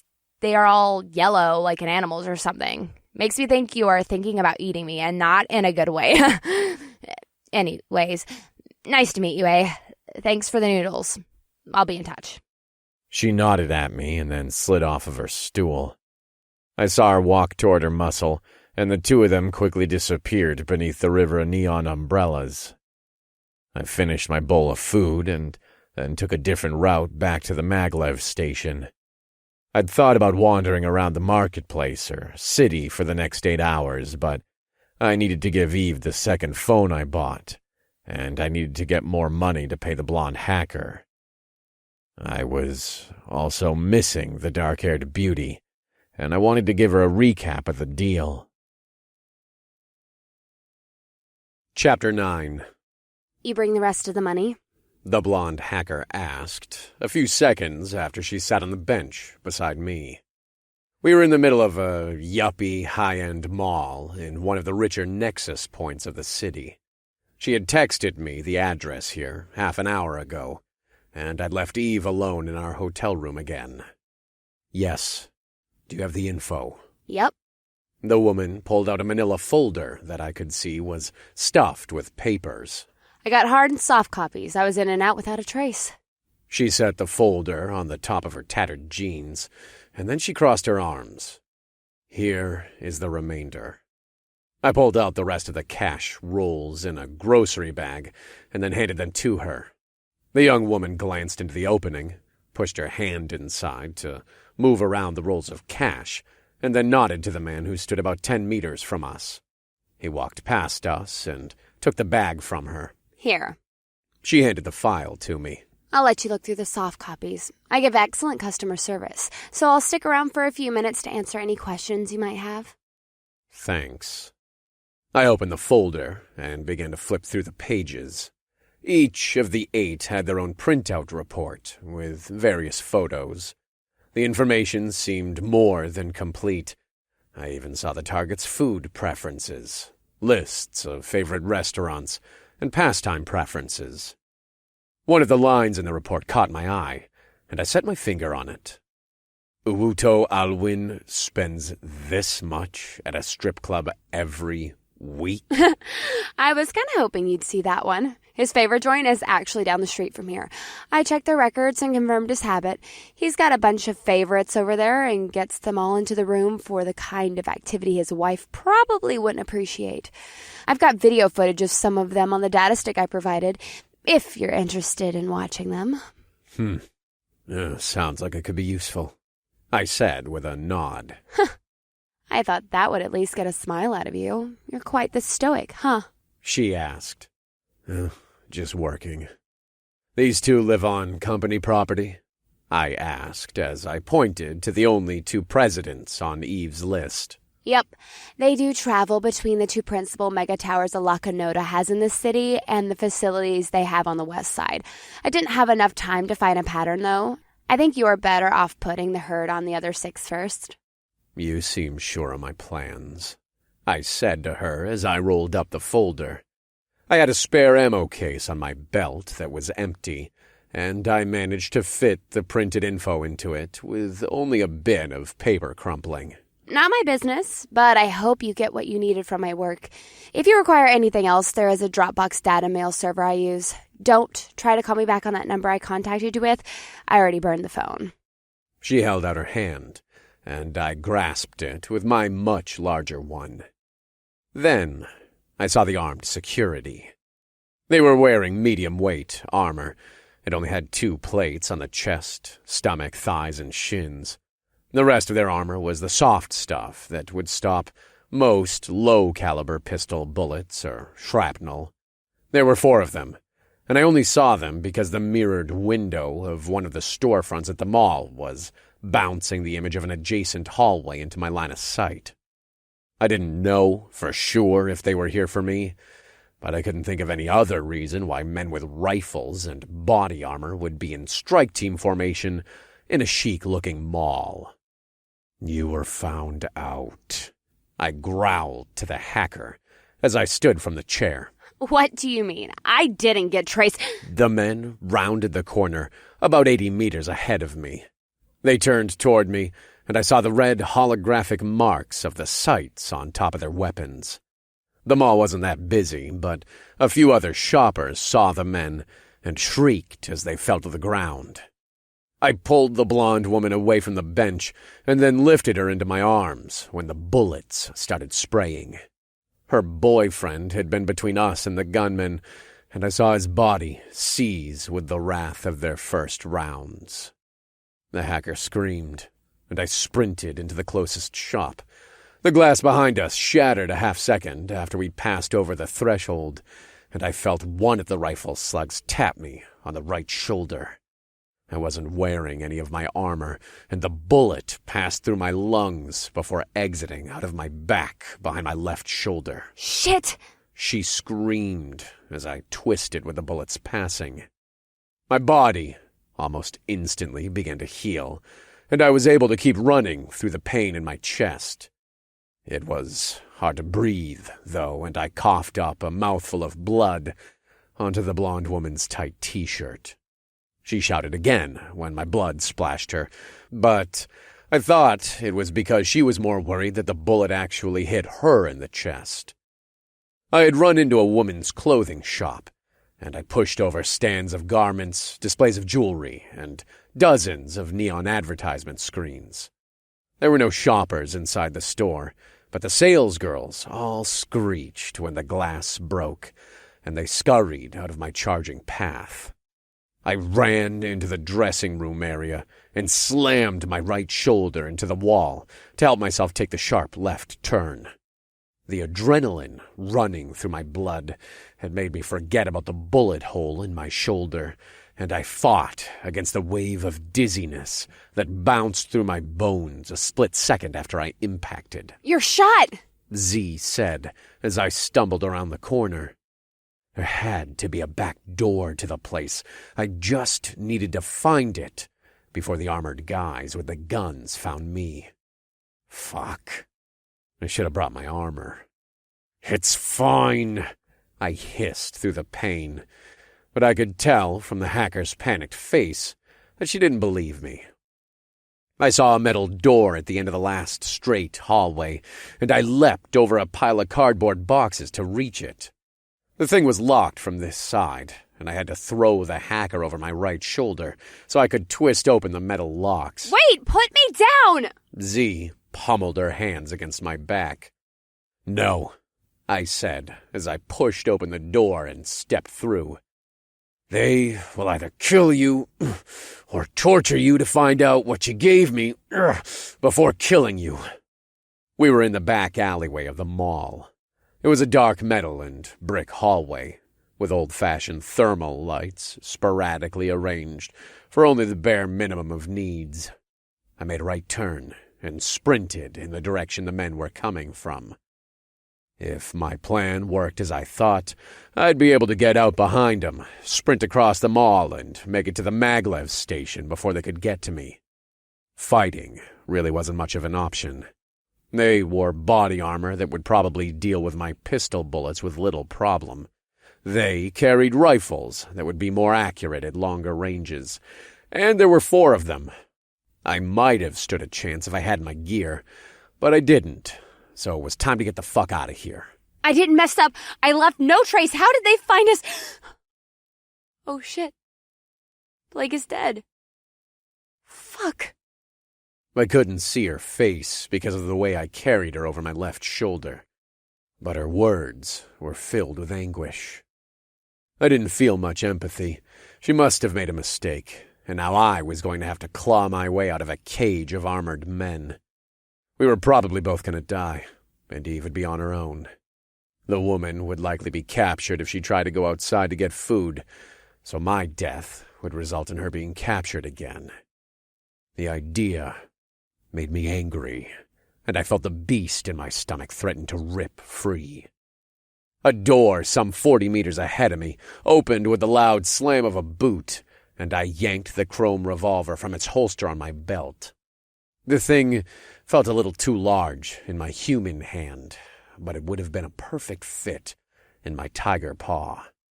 The hand cannon didn't even have highlighted sights. It was just a plain black rear with a plain black front sight that would have been completely useless if my eyes couldn't see in low-light condition. An armored head emerged from behind the door, and I lined up the shitty sight as best I could before I pulled the trigger. The massive cylinder spun as the hammer cranked back.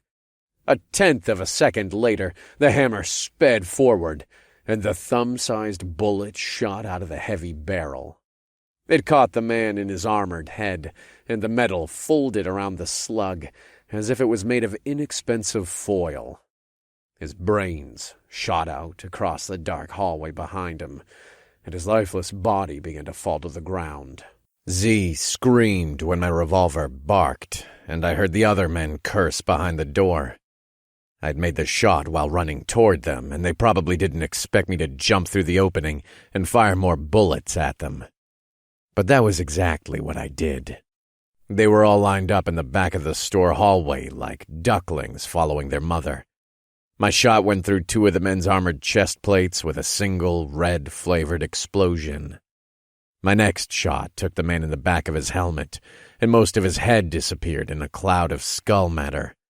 The three of them fell in unison, and I put a final bullet through the second man's head because it looked as if my slug had gone through the right side of his chest and hadn't killed him instantly. What the fuck? Z yelled. Her head was facing behind me, and she had no idea what I did. I took care of him. I reached into my belt and grabbed one of the speed loaders for the revolver, while I pressed open the cylinder with my right thumb. 2 seconds later, I loaded the new rounds into their homes and pushed the spare, unfired bullet into one of my pockets. I turned to poke my head back out into the hallway. I didn't see any gunmen, but that didn't mean there weren't more. I didn't think this group of men were the same ones I originally spotted. It meant that there were at least 8 of them in total. Holy shit, you killed all of them! She gasped when I turned my body so Z could see the carnage. They must have figured out who you were when you broke into their system, I growled to the hacker. Each of the men carried a rifle, and I squatted down with her still on me so I could scoop one up. No, that is impossible. I am telling you, they didn't see me. It has to be because of you. Who the fuck are you? Doesn't matter. They don't know who I am. We need to get out of here. Stop wiggling! I smacked her ass with my hand, and the woman let out a gasp. I'm going to give you 2 options. I growled as I holstered my heavy revolver. Then I grabbed 3 of the rifle magazines from a body and stuffed them in my ammo belt. Option 1 is that you cooperate with me and we get the fuck out of here. Option 2 is that I put a bullet in your head so you can't talk when they get you. Which do you prefer? I hated to threaten the woman, but the last option was doing her a bit of a favor. If these people caught the hacker alive, she'd probably wish she was dead thousands of times before they were done raping her mind. Well, that isn't much of a choice, but I doubt you're going to escape. A spray of bullets ricocheted off the wall of the dark hallway, and I stepped back to avoid any of them accidentally hitting us. Can you shoot? I asked. No. She whined. You are gonna have to learn real fast. I set her down and then motioned for her to pick up the rifle. How are you still walking? You've got a fucking bloody hole the size of my palm on your back. She asked as she bent to grab one of the long guns. I'm hard to kill. I poked my head out from behind the door and then jumped back as another burst of bullets sprayed around me. There was a pair of them leaning out from behind the doorway of the women's clothing shop where we exited, and I guessed they were about 30 meters away. I readied my rifle and took a deep breath. I'd probably get hit when I popped out, but as long as it wasn't in my skull, I'd be okay. I had super healing, and they didn't. The muzzle of a rifle touched my back, and I froze. Let me go, fucker. The blonde hacker pressed her new rifle to my back. Her hands were shaking, and tears descended her cheeks. Or you'll shoot me? I asked with a smirk. Don't even question it. These assholes are looking for you. I'm not who How they are you gonna shoot me? I interrupted her. With the fucking gun, you dumbass! The safety is on. Huh? She looked down at the rifle where the trigger was, and I brought my left hand around to yank the gun out of her hands. Do you want to die? Stop fucking around and I'll get you out of here, I shouted at her as I dropped the gun. Just stay out of my way and you'll probably live. You try something like that again and I won't feel bad about ending you. Fine! She shouted back at me as she crossed her arms. As soon as she did, another spray of bullets slammed into the opened door and the brick of the hallway. Her face turned white again, and I could see the terror in her eyes. I jumped to the edge of the door and squeezed off a burst toward the men shooting at us. One of the men was crouching, and the other was leaning out over him. My bullets tore into the armor of the man at the top, and he let out a scream. The sound made me think he wasn't dead, but he did squeeze the trigger of his rifle when his body fell into the shop, and the hose spray of bullets destroyed most of the lights on the ceiling. The misfire also distracted the man crouched below, and my second burst of bullets tore into his unarmored throat. Blood sprayed into the hallway behind him, and he collapsed onto the floor of the corridor. I figured this was the original group I saw in the main part of the mall, and I guessed there were 2 more of the riflemen left in the back section of the store. I gestured for the hacker to come out of the hallway behind me with my left hand. She nodded and followed my command. I aimed the sight of my rifle at the far door, but the other 2 men hadn't risked peeking out to see my position. Let's go, I whispered to her as I started to step backwards. She was already running, and I waited until I was a good 50 meters away from my old location before I turned to sprint after her. These places sometimes have service Here! She shouted. There was an intersection in the corridor, and I followed her to an elevator alcove. I'll watch. Hit the button, I ordered as I checked both directions of the hallway. We were sitting ducks here until the elevator arrived. All it would take is 1 grenade to end us, or a group on either side to pin us down.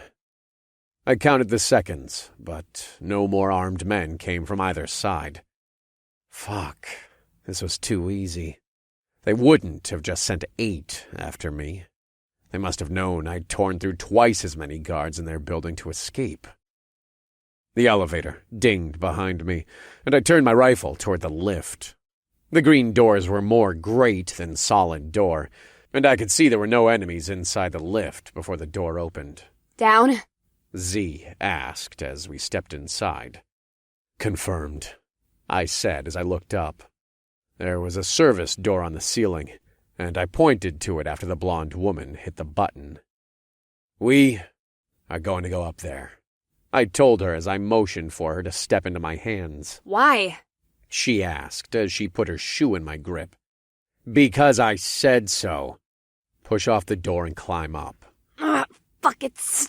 Oh, got it. She hissed as the hatch came loose. I pushed up with my arms to press her through the hole, and she wiggled through. I don't think I'm strong enough to pull you up here, she said as she reached down to me. The movement was honest, and her blue eyes actually looked concerned that I couldn't follow her up. Z was a good person. Move aside. I can get up myself. It's 4 meters. What the fu— She fell away from the door when I leapt to the ceiling. My vertical jump didn't take me all the way through. I would have needed to be in my changed form for that, but I got the upper half of my body through the hole. Then I grabbed onto the lip and pulled myself the rest of the way up. I slid the door closed 3 seconds before the elevator stopped moving. There was a ding before the door opened, and then bullets sprayed into the main part of the lift space below us. The sound of the bullets storm down below echoed through the elevator shaft, and Z pushed her fingers over her ears to help protect herself from the screech. "They aren't here!" One of the voices down below hollered. Still on the 4th floor, or they got off at the 3rd or 2nd. Team 6 and 7, take the stairs up to the 4th floor and 3rd floor. Team 4 and 5, take the elevator up to the 3rd and 2nd. 3, move to the 2nd elevator and hold the position. A staccato of boot steps echoed through the room on the other end of the elevator door, and I guessed from the timbre of the echo that it was some sort of high-ceiling concrete parking garage. I couldn't exactly see the details of the men who ran into the elevator, but I could catch a bit of them through the small sliver of the edge of the door where Z and I crouched. The doors closed with a ding, and the metal cables that connected the elevator up through the shaft began their slow reel.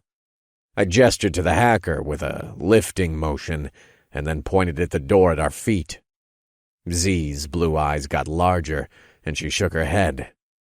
I stood from my crouch, set the rifle in my hands to full auto, and then pointed to the door. Her shoulders slumped a little, and then she grabbed onto the handle. Z pulled it off with a jerk, and I squeezed the trigger on my weapon. Bullets sprayed out of the muzzle like water and poured into the elevator with a scream of thankful release. The men below me were all wearing armor, but they hadn't expected death from above. The ones I didn't instantly kill when the bullets went through their helmets were critically injured when the rounds passed through their shoulders. I emptied my magazine, reloaded with a bit of a fumbled movement since I wasn't familiar with this rifle, and then checked the room below. The walls were painted red, and the bodies of the 8 men formed an armored carpet. None of them moved, and I gestured for the blonde woman to come closer to me. "I'll lower you down. Hit the button for the ground floor." What? No, ew, there are bodies. I thought you wanted to live. Yeah, fine. I held out my left hand, and she grabbed it. Then I swung her down into the elevator. Z tiptoed over the corpses, as if she was afraid that they were still alive. The door dinged as soon as she reached the control panel, and she hammered at the buttons to change the direction. I breathed a sigh of relief when the doors closed, and then the woman looked up at me when the elevator began to descend. I leaned down to the hole, and she latched onto my left arm. It was easy enough to yank her back up, and I gestured for her to stand to the side of the roof closest to the door, so she would be safe from potential bullet fire that might arch up to me. There was probably going to be a lot of shit in this parking garage. The commander's voice had ordered the squads to separate, but that didn't mean there still weren't men down guarding this door. I would have to push through them.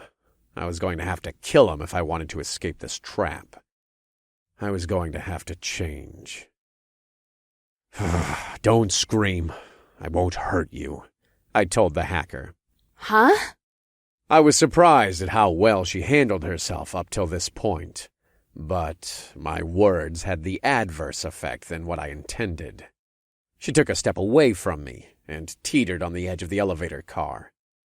I'm going to change my appearance so we can get out of here. I'm gonna look different, but it's still me. Understand? Fuck no. Do you want to live? Just don't freak out when I change. I'll try to get us out of here. I need the strength and speed. I closed my eyes and took a deep breath. I tasted the blood of the dead men on the air. I felt the gravitational release of the lowering elevator. I heard the girl's panicked heartbeat from the other side of the roof where we hid. The universe seemed to spin around me like all of the galaxies circling each other with their solar systems, their suns, their planets. Rage filled me. The animal tore loose from my stomach and filled my soul. The power of it took every cell in my body and made it better, stronger. My spine popped and grew new discs as the old ones exploded.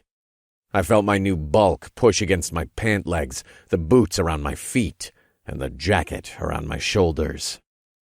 The clothes were all a few sizes too large for my human frame, but they were almost too small for my changed body. I yanked the now too tight hat off of my head and tossed it to the roof of the elevator. I wanted to rip free of the rest of my clothes and kill everything around me until my world was red and screaming. The Hunter was my name. I killed to live. Holy shit. Stop!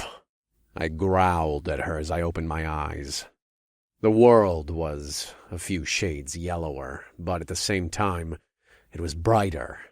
The agony of my transformation still echoed through my skeleton and muscles, but I was more than used to it by now. I welcomed it. The door dinged, and I waited for it to open before I poked my head down below. If there were more armored men downstairs, seeing their dead friends would probably give me a reaction. Fuck, they... I didn't wait for the rest of the man's words. I dove head first through the doorway into the elevator. As soon as my torso cleared the hole, I spread out my legs so that my feet caught the edge of the roof. Had I been human, the motion would have been impossible. But now, every part of me was filled with strength. My boots hooked against the roof without any sort of pain, and I hung upside down from the shaft with my gun pointed out of the door. My rifle was still set to full auto, and the first wave of bullets slammed into two armored men closest to the opened elevator. They lowered their guns when they saw the carnage wrought to their friends, and they hadn't considered that a hunter was so near. It was the last mistake they would ever make. I moved my hollow sight's red dot to the next pair of targets, screams of surprise, and the sounds of my rifle bullet casings splattering onto the bloody pool beneath me filled my ears. These two men died as the first did, and I savored the warm sensation of joy their deaths brought to me, even as it made me angrier. I pointed my sight down toward the end of the distant garage. There were 4 black armored vans there, and another group of armed men were guarding the vehicles. They were about 120 meters away, but the soldiers had heard the gunfire and were now moving in my direction. I fell from my hanging spot and managed to twist in midair, so I landed feet first. One of the dead men at my feet had a cylindrical smoke grenade tied to his armored vest, and I crouched down so that I could yank it free with my left hand. Half a moment later, it was rolling out of the elevator door, leaking smoke, and I was exchanging the mostly spent magazine of my rifle for a fresh one I'd grabbed from another body. Shoot in the elevator! One of the men started to shout as I sprinted out of the body-filled room. The smoke had only begun to permeate the air of the parking garage, and I would have preferred more of a visual cover before I tried to escape, but I wouldn't live for much longer standing in the confined space, so I had to force an exit. My hope was that the men wouldn't notice me dashing through the small amount of smoke already out. Or, if they did notice me, they'd have a harder time shooting me because I was moving so fast. 2 of the 4 men did see me as I darted past. They cried out a word of warning and pivoted their rifles to try and get a bead on me. I was too fast, though, and I sprinted the long, open distance between their vans and the smoke before they could get a shot off. The backs of the 2 vans were open, and I pointed my rifle inside of the first one when I ran past. As I expected, there was a drone control panel and a pair of pilots inside. The men pivoted in their chairs as I fired, but my bullets tore through their unarmored bodies as if they were made of warm gelatin. The next opened van also held a pair of pilots inside. They were a little more prepared than the men I had just killed, and they were both reaching for their sidearms. Neither of them were able to draw their weapons before my bullets reduced their lives to red splats across the display monitors. Each of those screens had bent robot legs on the edges of the video feeds, and I guessed these two men were piloting spider tank drones. A crazy idea came to my animal mind, and I set my mental fangs to chew on it while I figured out how to kill the other 4 men I'd just ran past. I poked my head out from around the edge of the armored van to gauge the battlefield. The smoke filled the concrete garage a fair amount now, and I saw the shape of the 4 men as they moved to the edge of the smoke. The garage was about half filled with expensive-looking automobiles, so there were plenty of places for them to take cover. I debated my options for a few seconds while my opponents took their positions.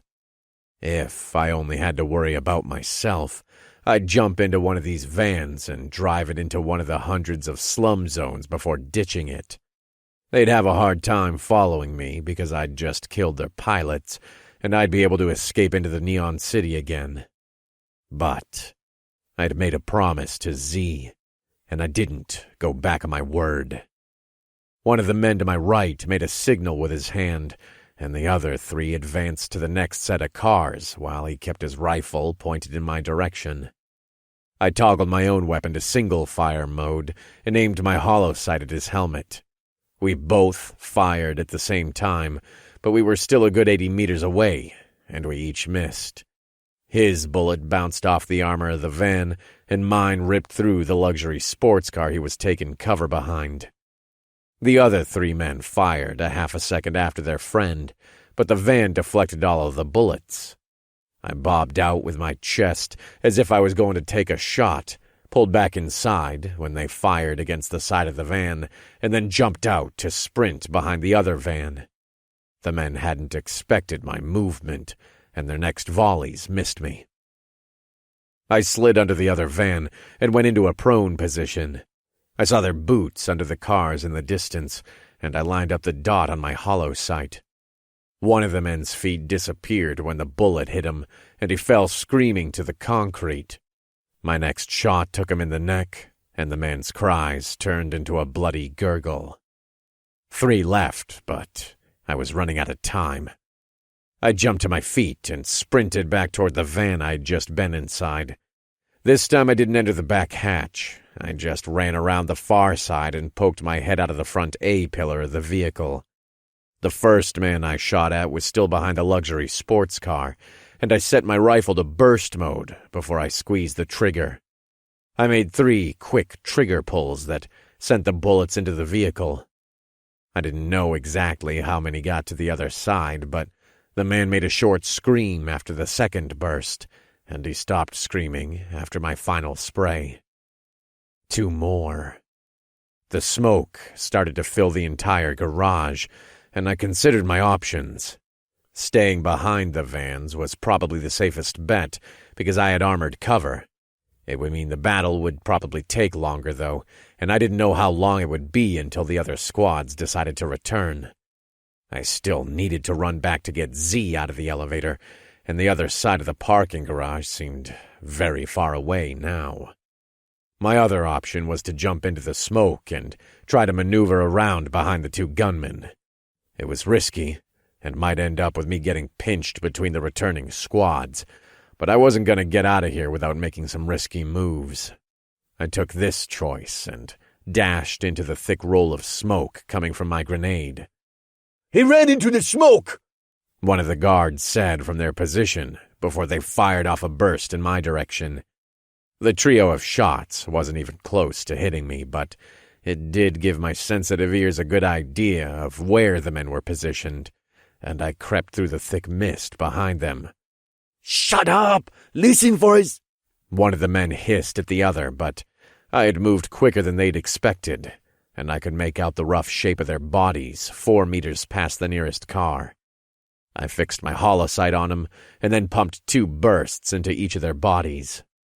My magazine was nearly empty, so I thumbed the release next to the trigger and replaced it with a fresh magazine, and then I grabbed 3 more off their bodies, along with a pair of smoke and defensive grenades. I listened for a few seconds for the sound of approaching military boots before I ran back toward the elevator. The door was closed, and I growled under my breath. Z was probably still above the car, and the wall didn't have a display that showed me which floor it was on. Or it did have a display, but bullets had destroyed it. Hey! I heard a voice hiss at me. I turned to my right and saw that the blonde woman was hiding behind a car in the corner of the garage 25 meters from me. I trotted over to her and then gestured through the smoke of the grenade. We are going to take a van and get out of here. Can you pilot a drone? I asked. Are you going to eat me? She asked, and I couldn't tell if she was joking or not. No. We need to get out of here. I yanked on her arm and half dragged, half carried her through the smoke. Here, I said as I pushed her into the back of the van I thought had the Spider drone pilots. Oh, you said pilot a drone. It was hard to understand you. Yeah, I can do that. I'm not as good at it as I am at hacking, but keep them off of us so I can get us out of here. I said as I yanked the two bodies out of their chairs and tossed them onto the concrete. As soon as they were removed from inside, I closed the hatch behind us and gestured for her to sit down at one of the control terminals. There was a door on the other side of the van, and I squeezed my broad, tiger-striped shoulders through the opening. Then I wiggled into the driver's seat. The start button for the van glowed a bright green color, and I pushed my furry thumb over it to bring the engine to life. Nothing. Shit! I shouted as I punched the steering wheel. Maybe one of the other vans would work. The clock was ticking, and the rest of the guards would be here any second. I still had a smoke cover, but I wanted to run, not fight.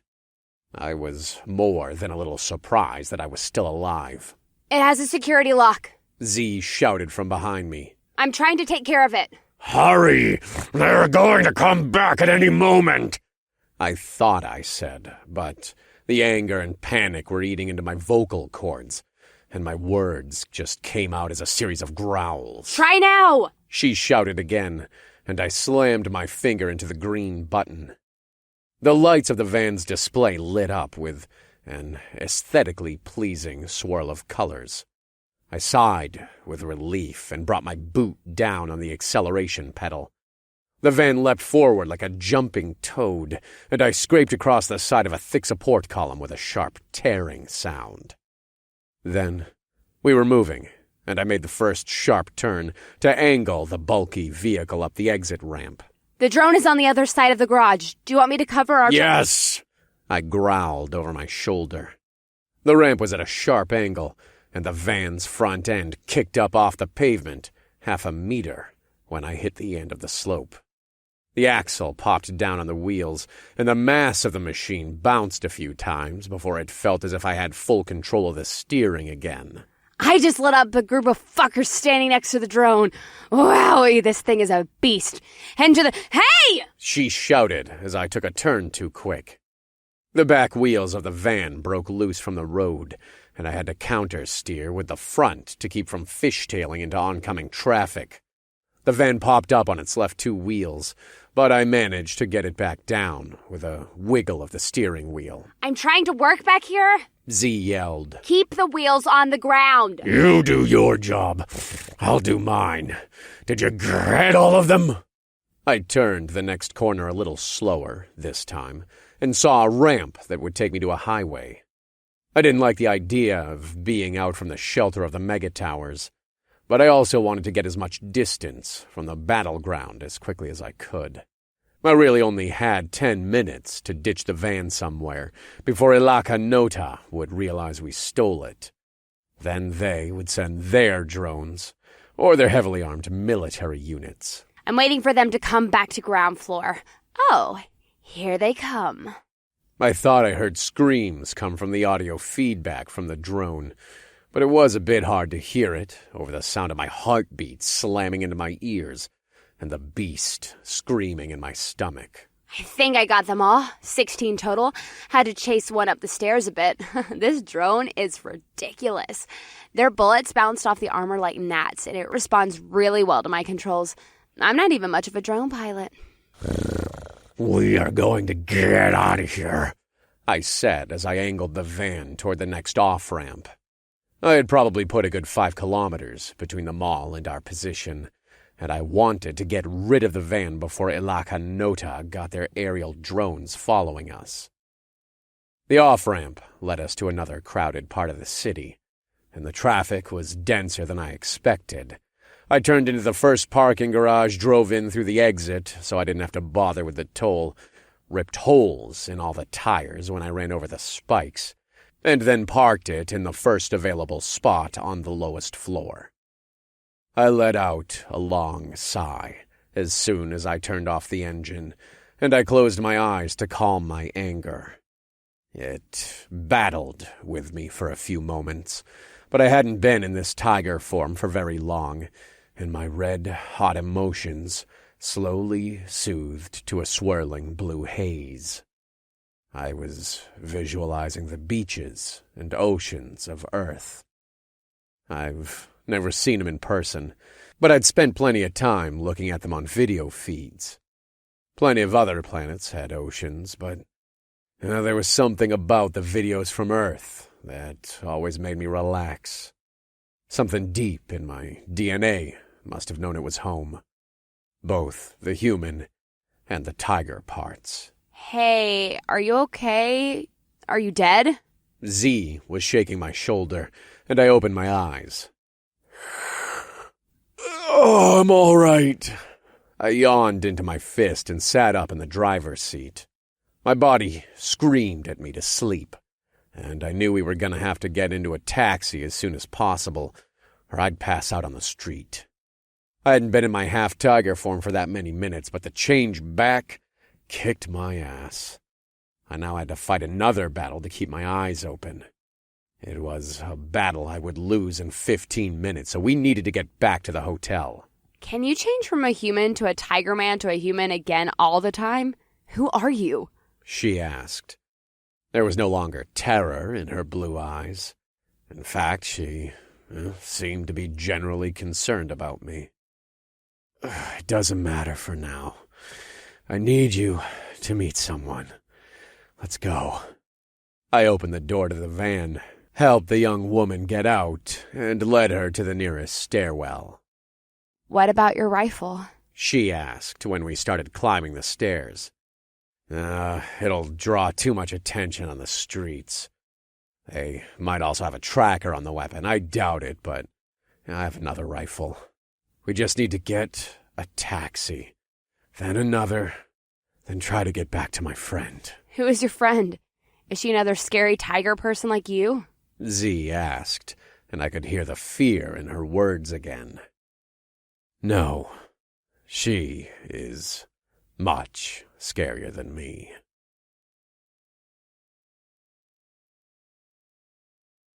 Chapter 10. Hello, Z. I'm Eve. The beautiful vampire said as soon as she opened the door to our hotel room. How did you know my name? The blonde hacker asked suspiciously. I know things. Please, come in. I am happy Adam has brought you. Well, I'm not. Well, I'm glad to be alive, but my shit, is that live? Z asked as she pointed to the video screen on the other side of the hotel room. It was a news feed, and it had all 3 of our pictures displayed on the screen. There were no names under the images, but a video feed from the mall suddenly began to play, and it showed us running from the armed men. It didn't show what happened in the back hallways, and I wondered if there weren't cameras back there. Yes, it just began to play. I'm glad you both made it back here in time. We will have to be careful leaving the hotel now. Listen, I don't want any part of whatever terrorist bullshit you have planned. My life was totally fine before I started working for you, and now it's fucked from both sides. You caused the mess. You said you could get into Ilaka Nota's databases without a trace. You didn't. And now you've compromised our plan to escape. I told the hacker with a sigh. You are stuck with us now. If you want to live, that is. I didn't fuck up, though. I don't mess up. I am the best. The blonde woman began, but Eve interrupted her with a small wave of her hand. No, you didn't make a mistake. I think you know what happened.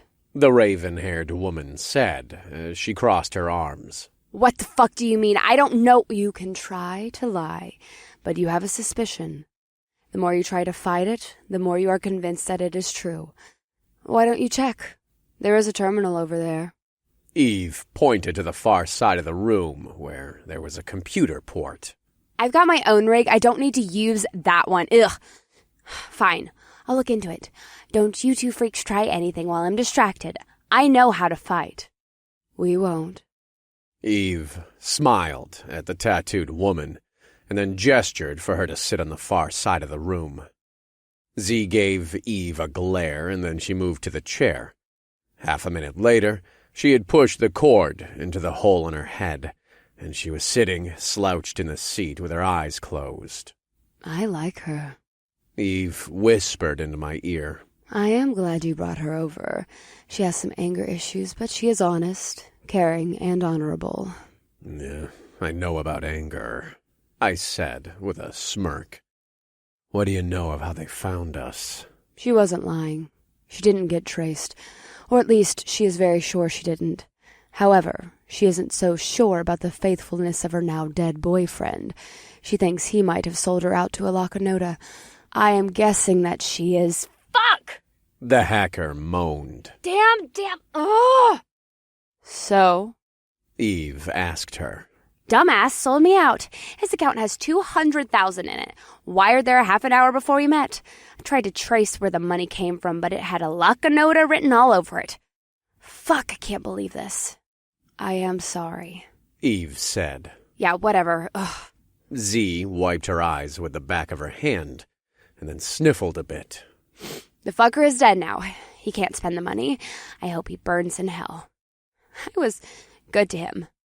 I should have known when I found him with that bitch Kayletta that he didn't give a shit about me. Here's the file. I pulled the rolled folder from my ammo belt and passed it to Eve.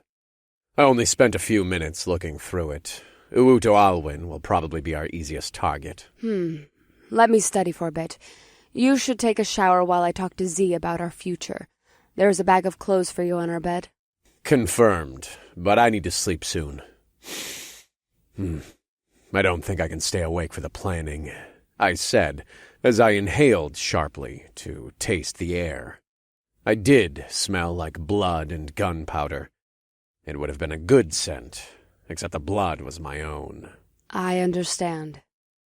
The hotel shower was large and the water was hot.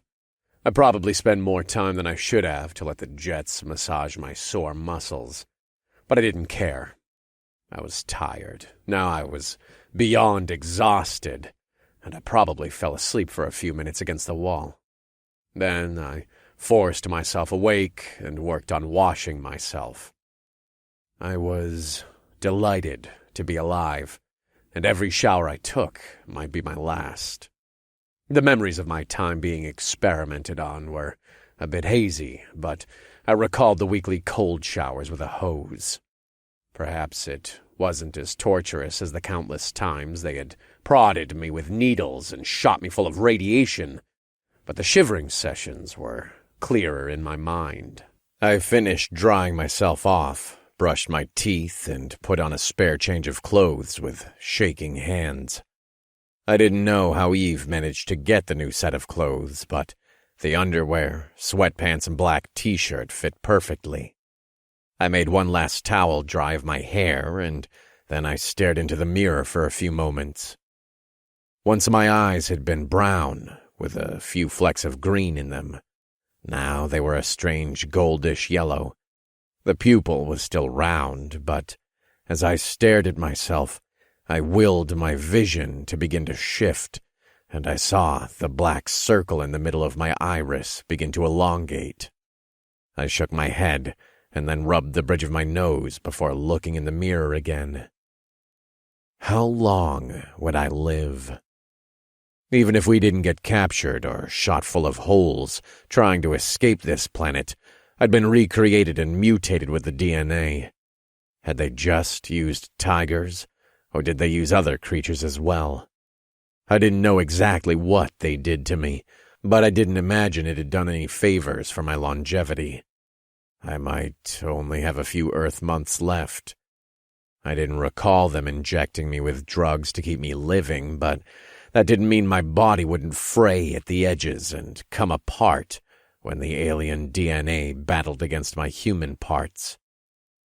I forced my tense body to relax, but then the exhaustion of my change from Tiger Man into normal human fought to claim my consciousness. I shook my head to wake myself up, and then contemplated my current situation. I was free now, even if hunted. It had been so long since I tasted freedom. Eve had given it to me, and I wasn't going to die until I had her safe on a ship and blasting away from this planet. It would be a blessing if I lived any longer, and I intended to keep repaying her until one or both of us was dead. Maybe that was another sort of captivity, but I'd rather spend my life in her service than enslaved to anyone else. I walked into the living room, and Z shot me a glance. She was looking over the paperwork with Eve, and the two women were speaking about the next steps. He cleans up pretty good, Z said. Yes, he does, Eve said as she glanced up from the paper. Our eyes met, and I felt my brain kind of float above my body when I stared into her strange red orbs. You look really tired, like you could just fall over right now, the blonde hacker said. Please rest, Adam, Eve said with a smile. We can go over this when you wake. I'll be fine for a few more minutes. Have you two come up with a plan? Yes. Your recommendation of Mr. Alwyn was a good one. There are a few others we can try, but that man takes plenty of trips outside of the main housing towers of the Lakanota Corporation. He even drives his own vehicle to the facility we are looking to infiltrate, Eve said to me while she flipped through the papers. So, we grab him and get him to take us to the facility. Sounds easy, I said. Ha! Adam has the subtlety of a meteor strike. Z chuckled. The concept is agreeable to me. We need to plan out the details. Z has videos of the man engaged in an orgy with many strippers at the club he visits. It might be the blackmail leverage we need since he is married with 4 children. Eve leaned back in her chair and yawned with her fingers over her mouth. I'd never seen the woman yawn, and I realized we'd been up for probably 3 Earth days in a row.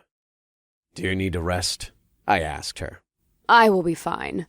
I can sleep on the ship after we've engaged the drives or used the folding tech.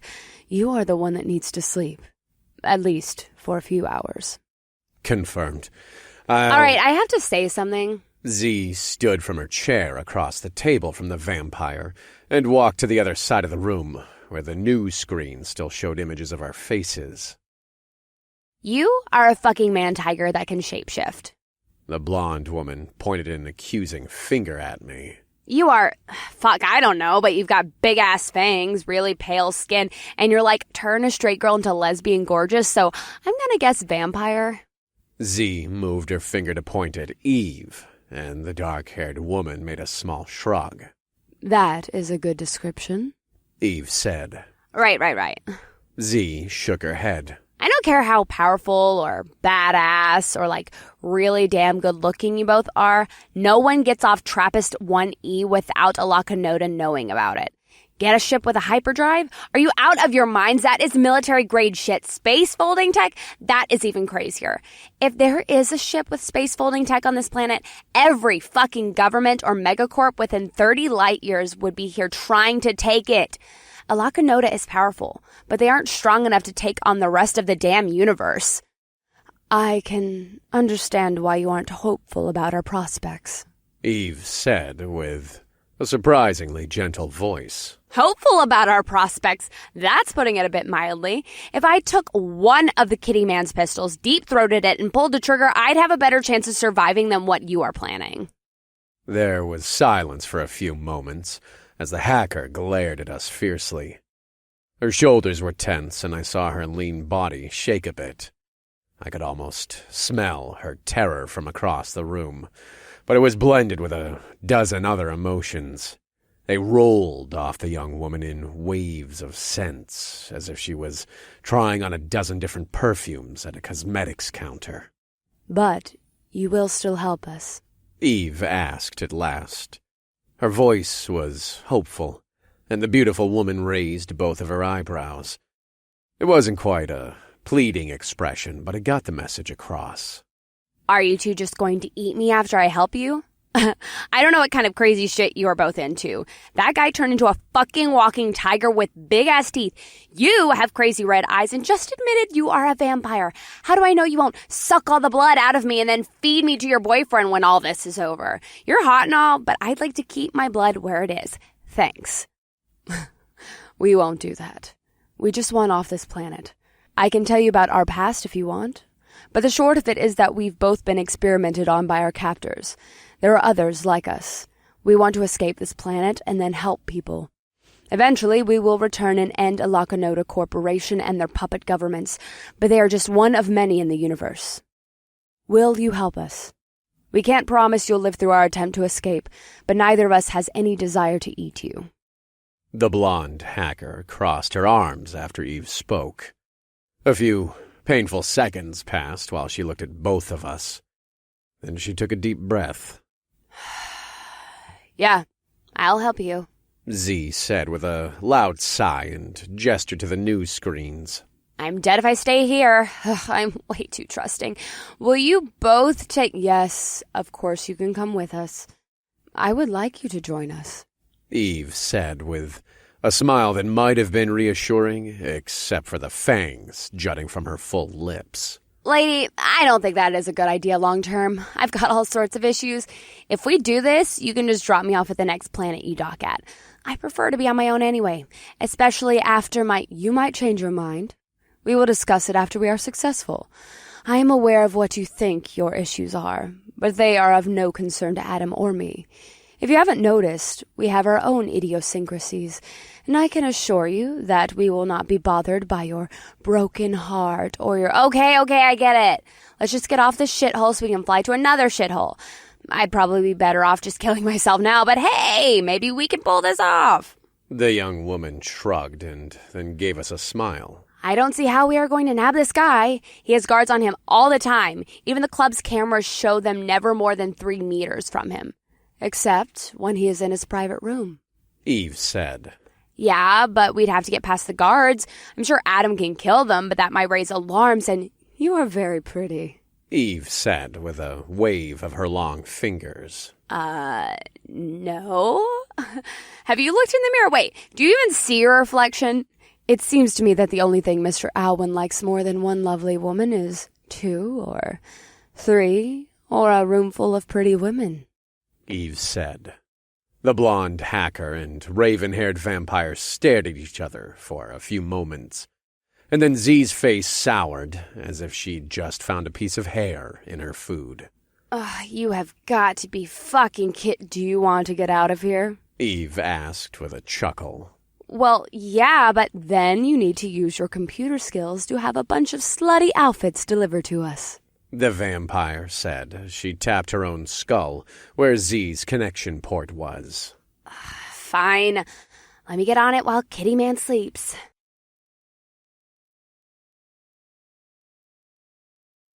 Chapter 11.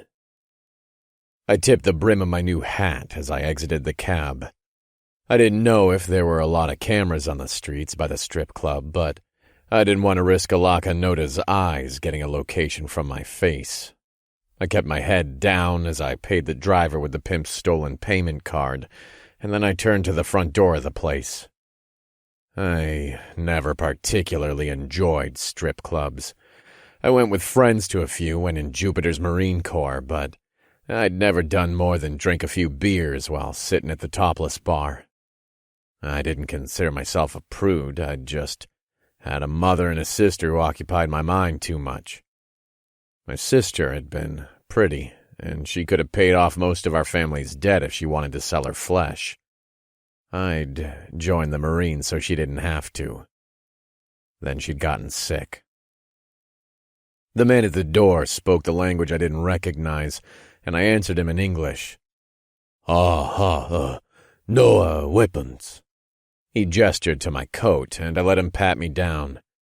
I didn't like the idea of coming in here unarmed, but the other option was just not coming in at all, and that wasn't part of our plan. It's 200 to get in. That gives you a meal and 5 drinks, and you pay girls for what you want, get her? The man asked. Yeah, I said as I handed him the cash. He exchanged my bills for 6 tickets and then gestured for me to enter. The inside of the club was much nicer than I expected. The place was dimly lit, of course, but the furniture, bar, stage, and carpet looked to be new and chic. A pair of lingerie-wearing women greeted me as I walked in, both redheads with bodies that looked unnaturally perfect, and they escorted me to a seat at the foot of the stage. As soon as I sat down, a waitress came to take my food and drink order, and I gave her 2 of my tickets. Is this your first time here? The redhead on the right asked me. Yes, I said as my eyes scanned the inside. There were only a few other patrons in the place, and the girls who weren't already sitting with them were eyeing me with hungry expressions on their pretty faces. I didn't see Uwuto Alwyn or my 2 partners, but I'd arrived a good half hour before his usual time. Eve and Z had driven one of our motorcycles here a few hours ago and messaged me to say that they'd been offered jobs almost immediately. I wasn't surprised.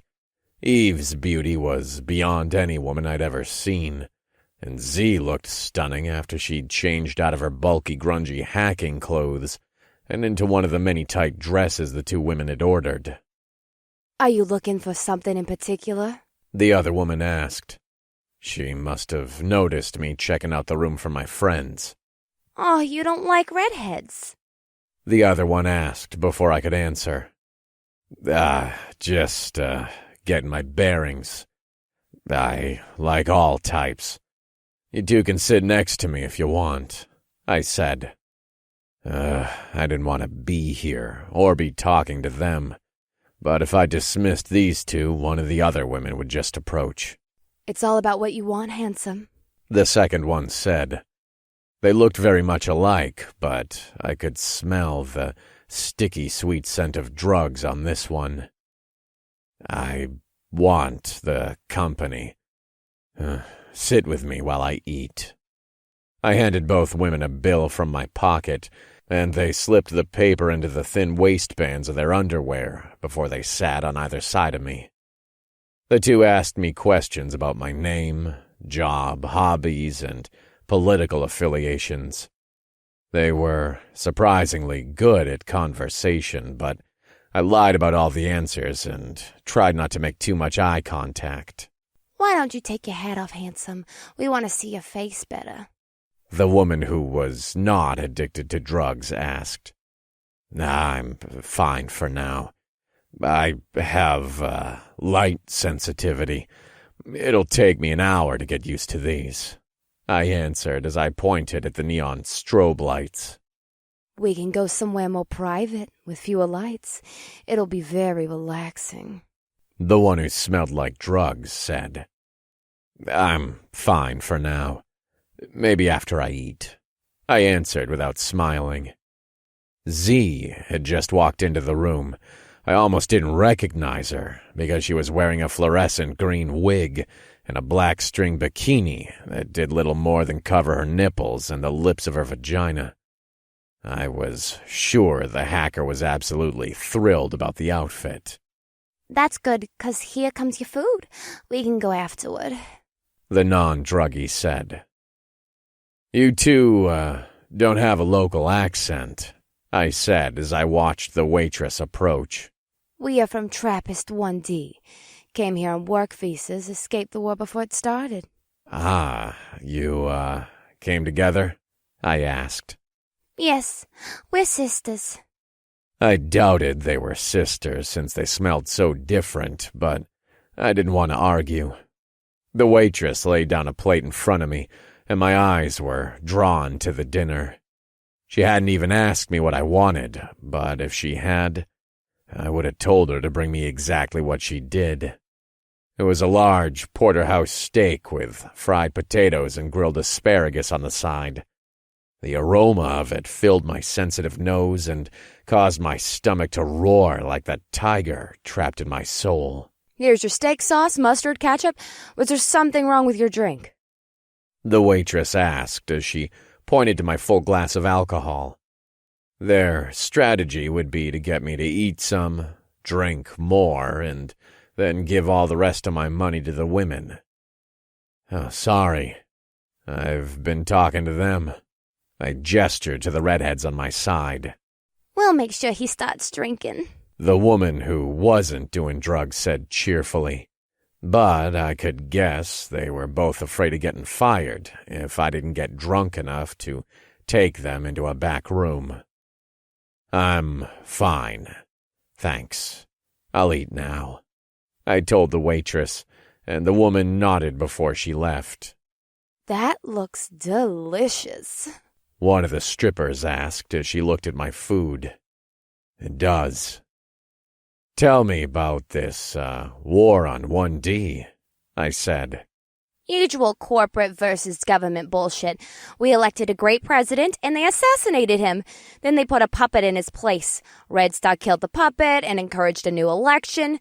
Helleton Corp, which is really just a division of Alakanoda, sent in drones and killed 500,000 people. Workers started protesting. We took all of our savings and got here before the killing started. One of the redheads answered as I cut into the steak. Red Star? Calling themselves freedom fighters. You haven't heard of them? The drug-addicted woman asked. No, I answered. The steak was good, not quite as rare as I would have liked, but that was probably the tiger DNA talking. Is it good? One of them asked. Sure. Want a bite? I asked her, although I knew she'd say no. They wouldn't want the girls eating or drinking when they were supposed to be working. Oh, no. Thank you, though. You seem nice. After we finish eating, we can go somewhere more private and return the favor. The other redhead said. Who's, that? I nodded my head to the group of men who entered. I already knew the mousy-looking Asian man in the middle was Iwuto Alwyn, but I wanted to see if the pair knew him. The guards weren't as big as me, but they looked capable. That's a big shot guy from Alakanoda. He gets the biggest private room whenever he comes in. Ah. The girls in the club who didn't already have a patron all moved to gather around the guards. I saw Z move in close and wave through the ring of muscle around the small man. The other strippers were all trying to get his attention, and I could see the man study the women as if he was selecting which brand of toothbrush to buy. Then I saw Eve. Time seemed to stop when she walked onto the main floor of the club. The other women who worked here were all attractive, but she was a creature of myth, a goddess of beauty, a perfect creation that I felt unworthy to look upon. She wore a red and gold lingerie-style corset with straps that crossed over her collarbone before connecting to the bra part. The gold-embroidered satin pressed her breasts up to perfection. The garment squeezed around her narrow waist before hugging her hips. It flowed down into a slight skirt, which left almost all of her legs bare, and the paleness of her skin seemed to reflect the metallic color of the fabric. Her lips were painted the same color as the red fabric on the outfit, and her dark hair fell loosely over her back like a wave of night. She had put smoky eyeliner around her red eyes, and the color also seemed to match the shade of her lingerie. I wasn't the only one to notice Eve's arrival. Every single pair of eyes followed the woman as she floated across the floor, and I observed that all the men, along with most of the women, had their mouths hanging open. Eve approached the circle of guards around Uwuto, and it was clear the man had never seen a woman such as Eve. I doubted anyone had ever seen a woman such as Eve. The man gestured for her to come toward him, and the dark woman stepped past his circle of suited guards. He reached out to rub his fingers against the bare skin of her left arm, and I felt the beast inside of me scream. I fought against the anger, but I might as well be trying to capture a swimming pool instead of a soda can. I wanted to kill the man for touching her. I wanted my teeth to close around his throat. I wanted to hear his muffled screams and feel his body twitch as I crushed his neck in my jaws. He didn't even deserve to breathe the same air as... It is fine, Adam. Please relax. I care nothing for the man. Less than nothing. I am not his. Breathe and think of the ocean. Remember our plan. Soon we will be free and have our vengeance. Eve's voice calmed the burning in my body. Her words were an ice-cold glass of water driving away my red thirst. The room stopped spinning, and the music of the club shifted to become louder than the slamming of my heart in my brain. You okay? One of the redheads asked as she stroked my arm. Yeah, sorry, this is good steak. You look like you're a steak-fed kind of guy. These muscles in your arm are really big and hard. She continued. I wonder if you got anything else big and hard we can touch. Can we see after you eat? The other redhead asked. Maybe. I smirked at the women and took another bite of the food. Eve had pulled Z into the circle of guards, and the two women were walking with Uwuto toward the opposite side of the club. The other girls in the place shot glares at my two friends, but Eve and Z were doing a good job of paying attention to the short man. Where is, Mr. Big Shot going? I said as I nodded to Alwyn and his entourage. To the private rooms. We can show you them better if you are done eating. The one who smelled like drugs said. Confirmed, I said as I pushed the plate away from me. You haven't had any of your drink. Do you want to get a few more before we go? The other stripper asked. No, that's fine. Let's, go to this private room. I nodded to where the group of bodyguards walked. Great! Both of the redheads said at the same time. One grabbed my still-filled drink, and the other grabbed my arm when I stood. The three of us followed the other group to the back of the club. I couldn't see Eve, Z, or Uwuto past the suited men, but it was obvious what backroom door they'd gone into. Musa Bin is the bouncer. Can you give him a tip when we walk past? Then he'll let us get really frisky with you. The woman who held my arm whispered to me. The bouncer was about half the size of Uwuto's guards, and he looked like a tan bullfrog. I handed the man a bill, and he glanced at it before nodding for the three of us to walk into the hallway. One of the bodyguards put his hand on my chest and said something in a language I didn't understand.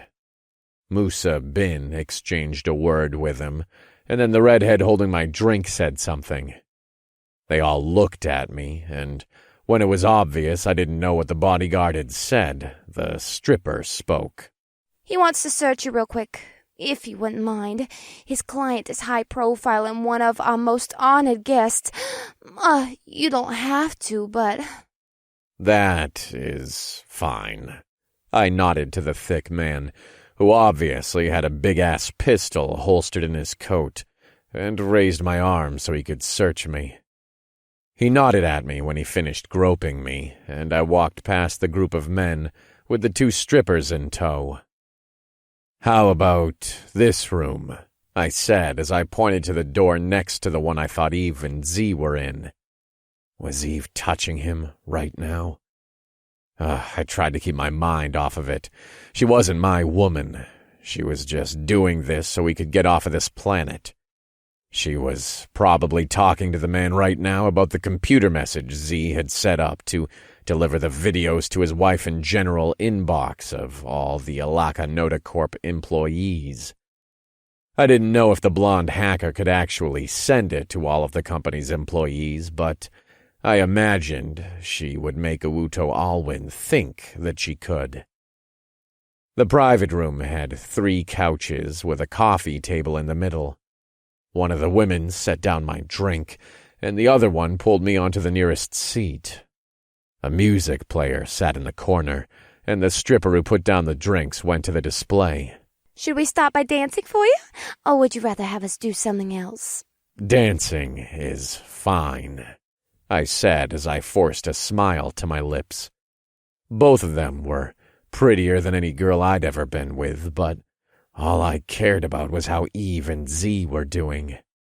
Asking the strippers to dance would probably delay them from taking this session toward a lap dance or whatever kind of sexual encounter they might expect me to ask for. The stripper hit the music, and the 2 of them began to move together. It was a routine they seemed to have practiced, and I might have been turned on if I wasn't distracted by the lack of contact from Eve. She should have told me that everything was okay by now. They had been in there for 5 minutes or so? What could be taking so long? Were Eve and Z dancing like this for that asshole? Adam, calm the fuck down. Don't you like us dancing? One of the redheads asked. Their arms were wrapped around each other, and they started kissing. "That's, fine. Continue." I tried not to sigh.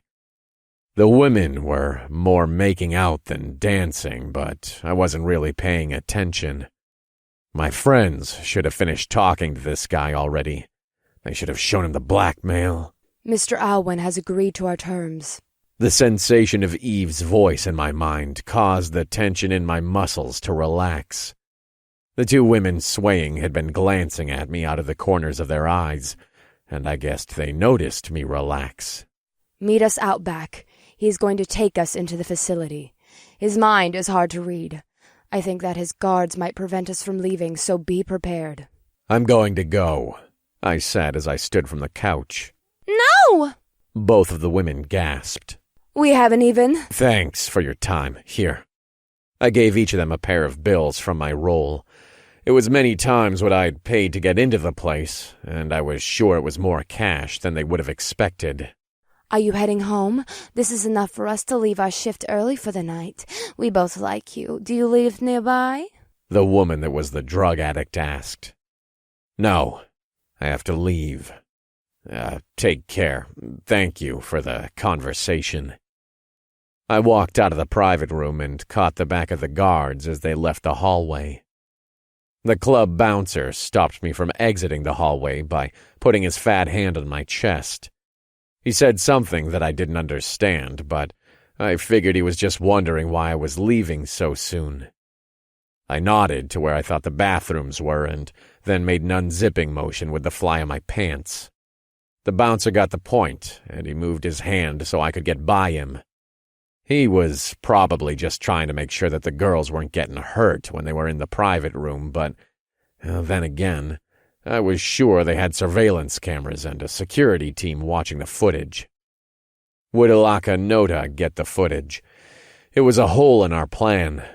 Z had hacked into the club's database to get the videos of Uwuto Alwyn's orgies, but I suddenly realized that Alaka Nota wasn't going to let their president of weapons design and manufacturing off the reservation without a tight leash. They had to have a team watching the videos. It was just a question of when they would watch them, or if the same facial recognition software would recognize Eve, Z, and I inside of the private rooms. Regardless, we needed to hurry. I saw my friends as soon as I turned the corner into the main area of the club. Both Eve and Z were still wearing their outfits, and the ring of guards was tight around them and the short president. The guy walked out of the rear door of the club, and I saw a dimly lit parking lot. Half a dozen girls tried to talk to me as I walked, but I pointed to the bathroom signs by the exit and then waved them away. The first challenge of the night was getting Eve and Z into the room with the man. The next was getting him to agree to take them into the facility. The third was convincing the guards that there wasn't any problem with the man taking 2 strippers to the facility for a night of sex. He is offering money to them to just enjoy their time here. 3 of the 4 are agreeing, but the 4th is having none of it. He is loyal to Alaka Noda and takes his job seriously. I'm going to get him in the car. Follow us on one of the motorcycles. Confirmed, I whispered as I pushed open the door. I saw the 4 bodyguards standing around Eve, Z, and Uwuto. The short man had his arms around both of my friends, and his hands were cupping their butts. I managed to push aside my rage and give the group a half smile when they all turned to me. Just come with us then. Maybe Alwyn can let you watch, I heard Eve say to one of the guards. The men were watching me walk, but they turned back to their conversation when I straddled one of the big motorcycles. The key fob was still in the ignition, and I was a bit surprised no one had stolen it. This is unfortunate. The single objector has convinced all of his guards to accompany us. I won't be able to eliminate all of them when they are in the car. Please, help. I watched my friends get in the limo after the corporate president. Then I debated my options while the other 4 guards slid through the door. I was only at the strip club for insurance purposes. Eve had felt confident she could get the man to take both her and Z to either the facility, but the plan left too many variables for me to stomach. I didn't know how powerful the strange vampire woman was, but I didn't want to just wait on the outskirts of town while they did all the heavy lifting for this part of the mission. I had actually planned to kill all of these guards in the hallway, throw the president in his car, drive to the facility, use his clearance to get in, put a bullet through his brain, grab the closest starship we could find, and then blast off. Eve preferred a little more elegance. The last bodyguard closed the door behind him, and the limo began to roll away.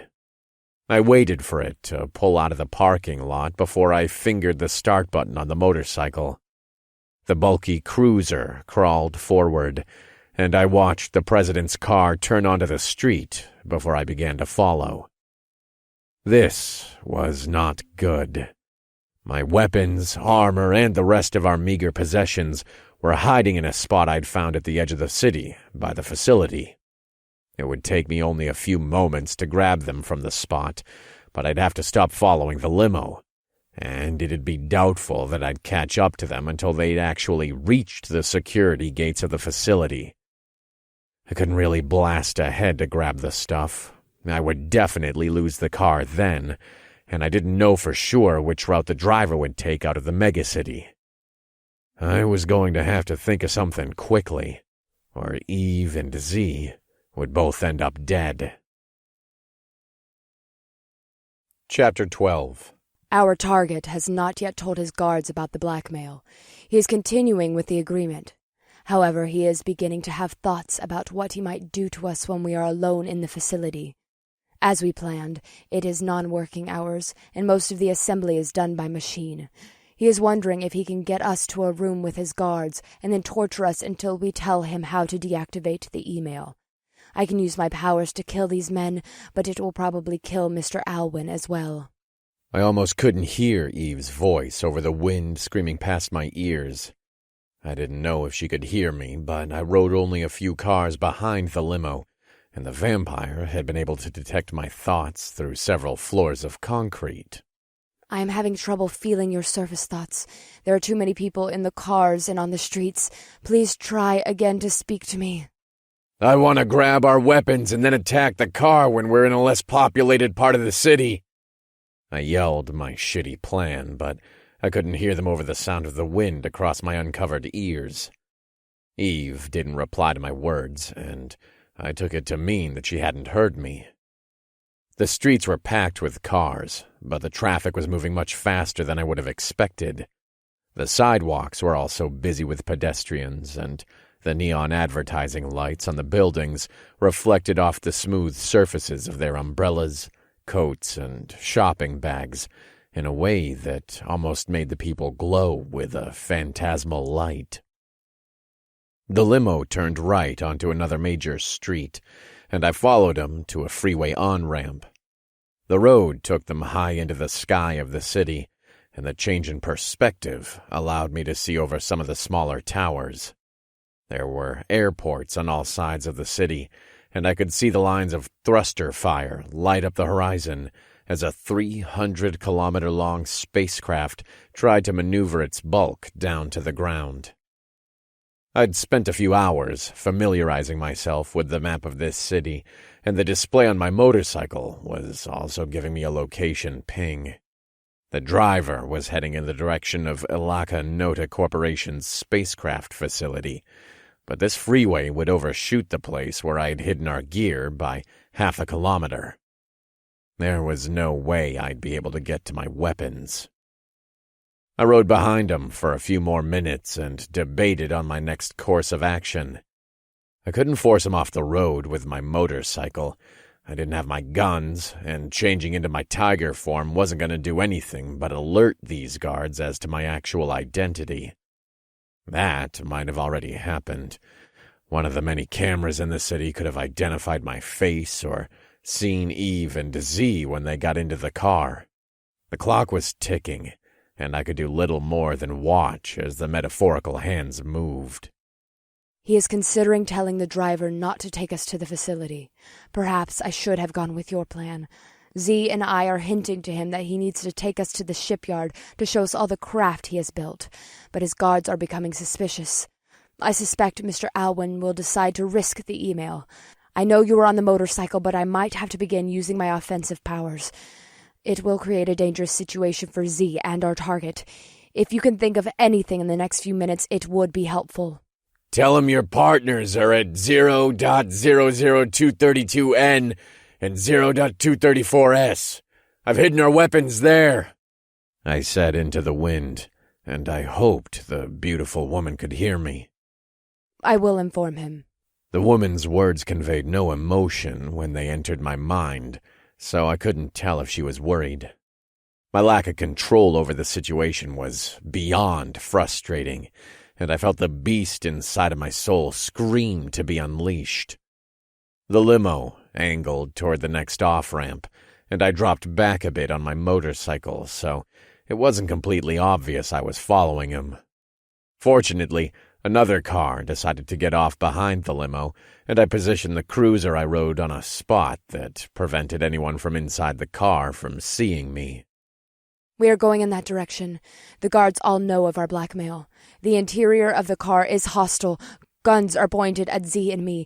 If they do not find the relay Z told them was programmed to send the email, the men will have turns with us until we give them the information. Shit. My hiss turned into a growl, and I struggled to keep my head from spinning.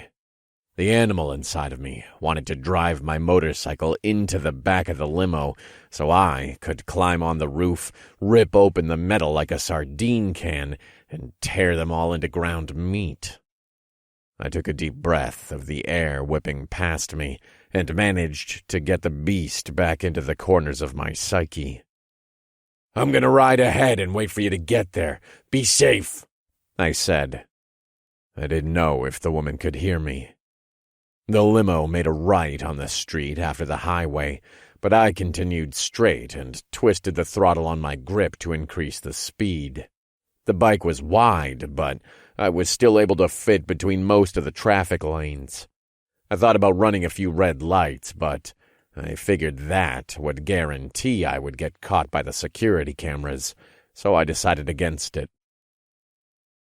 Eve didn't communicate during the 10 minutes it took for me to get to the edge of the city, where I had our gear hidden, and my panic continued to chew into the lining of my stomach.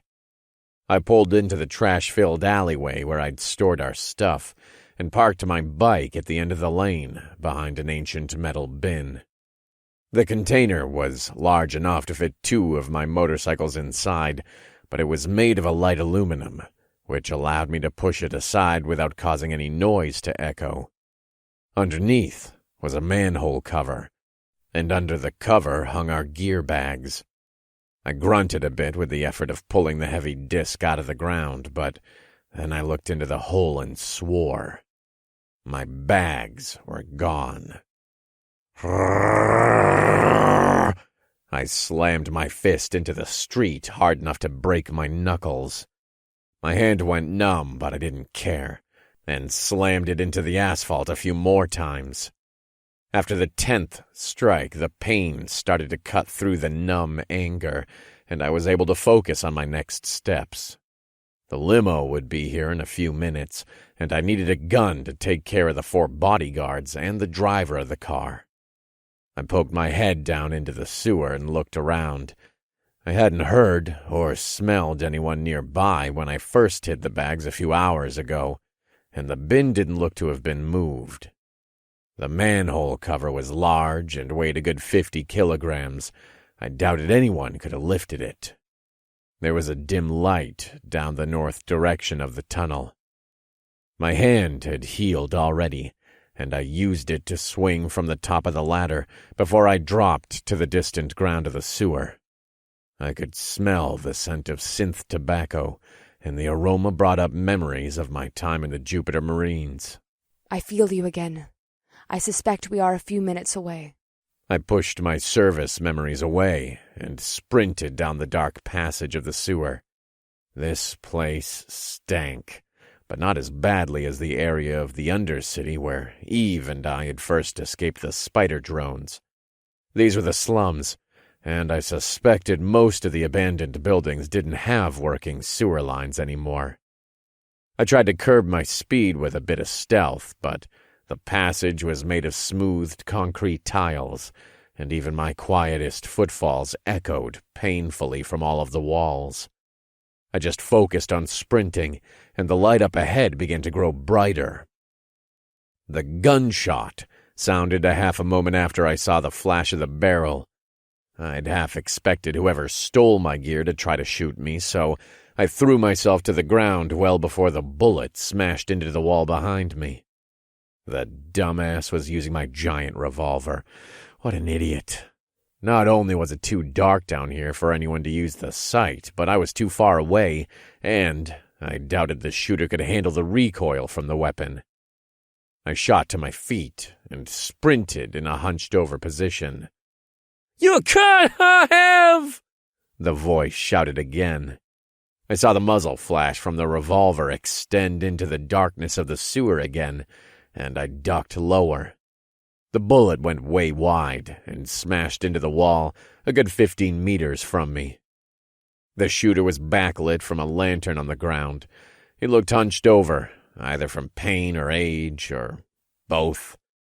He was holding the large chrome revolver over his head, and a pillar of white smoke came from the muzzle. It looked as if the man hadn't expected the second shot to kick as hard as the first, and he was trying to wrestle the weight of the gun back on target. I was only 5 meters from him now, and I managed to shoulder check him before he could point the gun at me again. Something cracked inside of him when I hit, and I caught his gun-holding wrist before he fell away from me. "This is mine," I growled at him as I pried the revolver from his gnarled fingers. The man was old, and his face was covered with warts only advanced skin cancer could bring. "No, I fool!" I interrupted him by turning the revolver around to point between his eyes. He had one of my other pistols tucked into his belt. I let go of his wrist, yanked it free of him, and then pushed him away. I didn't shove him hard, but the man weighed almost nothing, and he ended up collapsing against the wall 5 meters from me. The animal who shared my DNA wanted to rip him into pieces, but the human side of me pitied the sick man. I was the one who left my belongings hanging from the ladder. I grabbed the gear bags from the tile walkway. It looked as if he had only opened the gun bag, and I still felt the weight of my shotgun and rifle inside of the case. We have pulled up to the alley. I feel you beneath us. Where are you? I'm coming, I said aloud. Huh? The man said. I looked down at him, and then at the revolver in my hand. He was no longer backlit by the lantern, and I could see cancer covered almost all of his left eye. I imagined he had to be in absolute agony. A bullet to his head was probably a mercy. But I had enough blood on my hands already, and I was going to have more by the time this day was over. Get a meal and a drink. I tossed some of my cash on the ground at his feet, and then I sprinted back toward the ladder up to the alley. The man said something as I ran, but I didn't catch the words. We have stepped out of the car. The guards are taking Z and me into the alley. Alwyn is in the rear of the group. He thinks this is a trap. I feel you in the sewer beneath us. I will take them to the back of the alley. All of the men have pistols out, but our target does not have one. I slid to the bottom of the ladder and looked up its 5-meter length. I couldn't climb up now without them getting an easy shot at me, but if Eve could get them to stand behind the bin, I might be able to sneak up and get the jump on him. Should I change into my other form? Should I let the tiger out of the cage? It screamed against my heart in approval, but as soon as I thought about the idea, I threw it aside. Changing back into a human exhausted me, and we still needed to get inside of the facility. I was more than a little confident I would have to use my stronger form when we were trying to steal whatever spaceship we could find. What is this? I heard a heavily accented man's voice ask from above. It's a sewer cover. Fuck, you are as stupid as you are ugly. I heard Z hiss. I almost couldn't believe the balls on the woman. The man said something I couldn't understand. Speak English, asshole. I can't understand your gutter grunting. Z said. I said you are going to be ugly when I'm done with you. The man growled with a thick accent. Hey, you hear that? It is the sound of you and your boss getting fired once the videos of you having orgies in the back rooms of strip clubs hits the news waves. I'm sure your shareholders are going to love to know that they are spending money on... Where is this really? Another man interrupted Z's tirade. He spoke with almost no accent, and I guessed the words belonged to Uwuto Alwyn. He also sounded a bit scared of Z's threat. Behind this bin. It is inside of the motorcycle saddle compartment. Eve said. Her voice sounded like a calm breeze, but the animal inside of me screamed to be unleashed so it could kill the men that threatened to harm her. Go get it. Then bring it to us, Alwyn said. Sure. I'll go back there and just hit the fucking send button. Jarman, go get it out of the seat. Alwyn replied a second after Z spoke. Boss. I heard footsteps up above us as one of the guards walked past the manhole cover. Can you throw Z down here and then jump in afterward? I'll catch you and then I can shoot them. I whispered and hoped that Eve heard me. No, she is held by one of the men. I am held by a second. I can kill this man, but then the others will kill me. My anger poured from my brain like lava. The rest of my nerves began to smoke, and I almost let myself change. There had to be a way out of this. There must be some way I could distract these assholes and then free my friends. Then I got an idea and ripped open one of my equipment bags. I don't see a relay, the man said. I've got it, I yelled as my fingers closed around what I was looking for. A flash grenade. What are you doing? Eve's voice conveyed no surprise or emotion. Flash grenade. Can you make it float in the air with your magic? I whispered as I pulled out the pin and let the handle fly off. 1. Who, said that? Down here in the sewer, I shouted. 3. Bring it up. I tossed the flash grenade up and out of the manhole with a perfect underhanded lob. I almost wanted to see if Eve used her magic, or whatever her power was called, to make it levitate before it exploded, but that would have been idiotic. Instead, I assumed she was going to make it work, and I bounced up the ladder with my eyes closed. All the men and Z screamed with agony after the grenade activated. I jumped out into the alley and pulled out my pistol. One of the men was to my right by the trash bin, and I guessed he was the one who went to investigate my motorcycle. I didn't really need to aim at him. He was close, and I'd always been a good shot. The pistol kicked a bit in my hand as the bullet ripped through his skull. The man holding Z was hunched over with agony, but the blonde hacker was curled up in a fetal position on the ground, and her escort didn't even have a hand anywhere on her mostly naked body. My second bullet went through his eye, and the exit wound splattered a fistful of brain onto Uwuto. There were 3 guards left, but the one who held Eve was standing behind the other 2.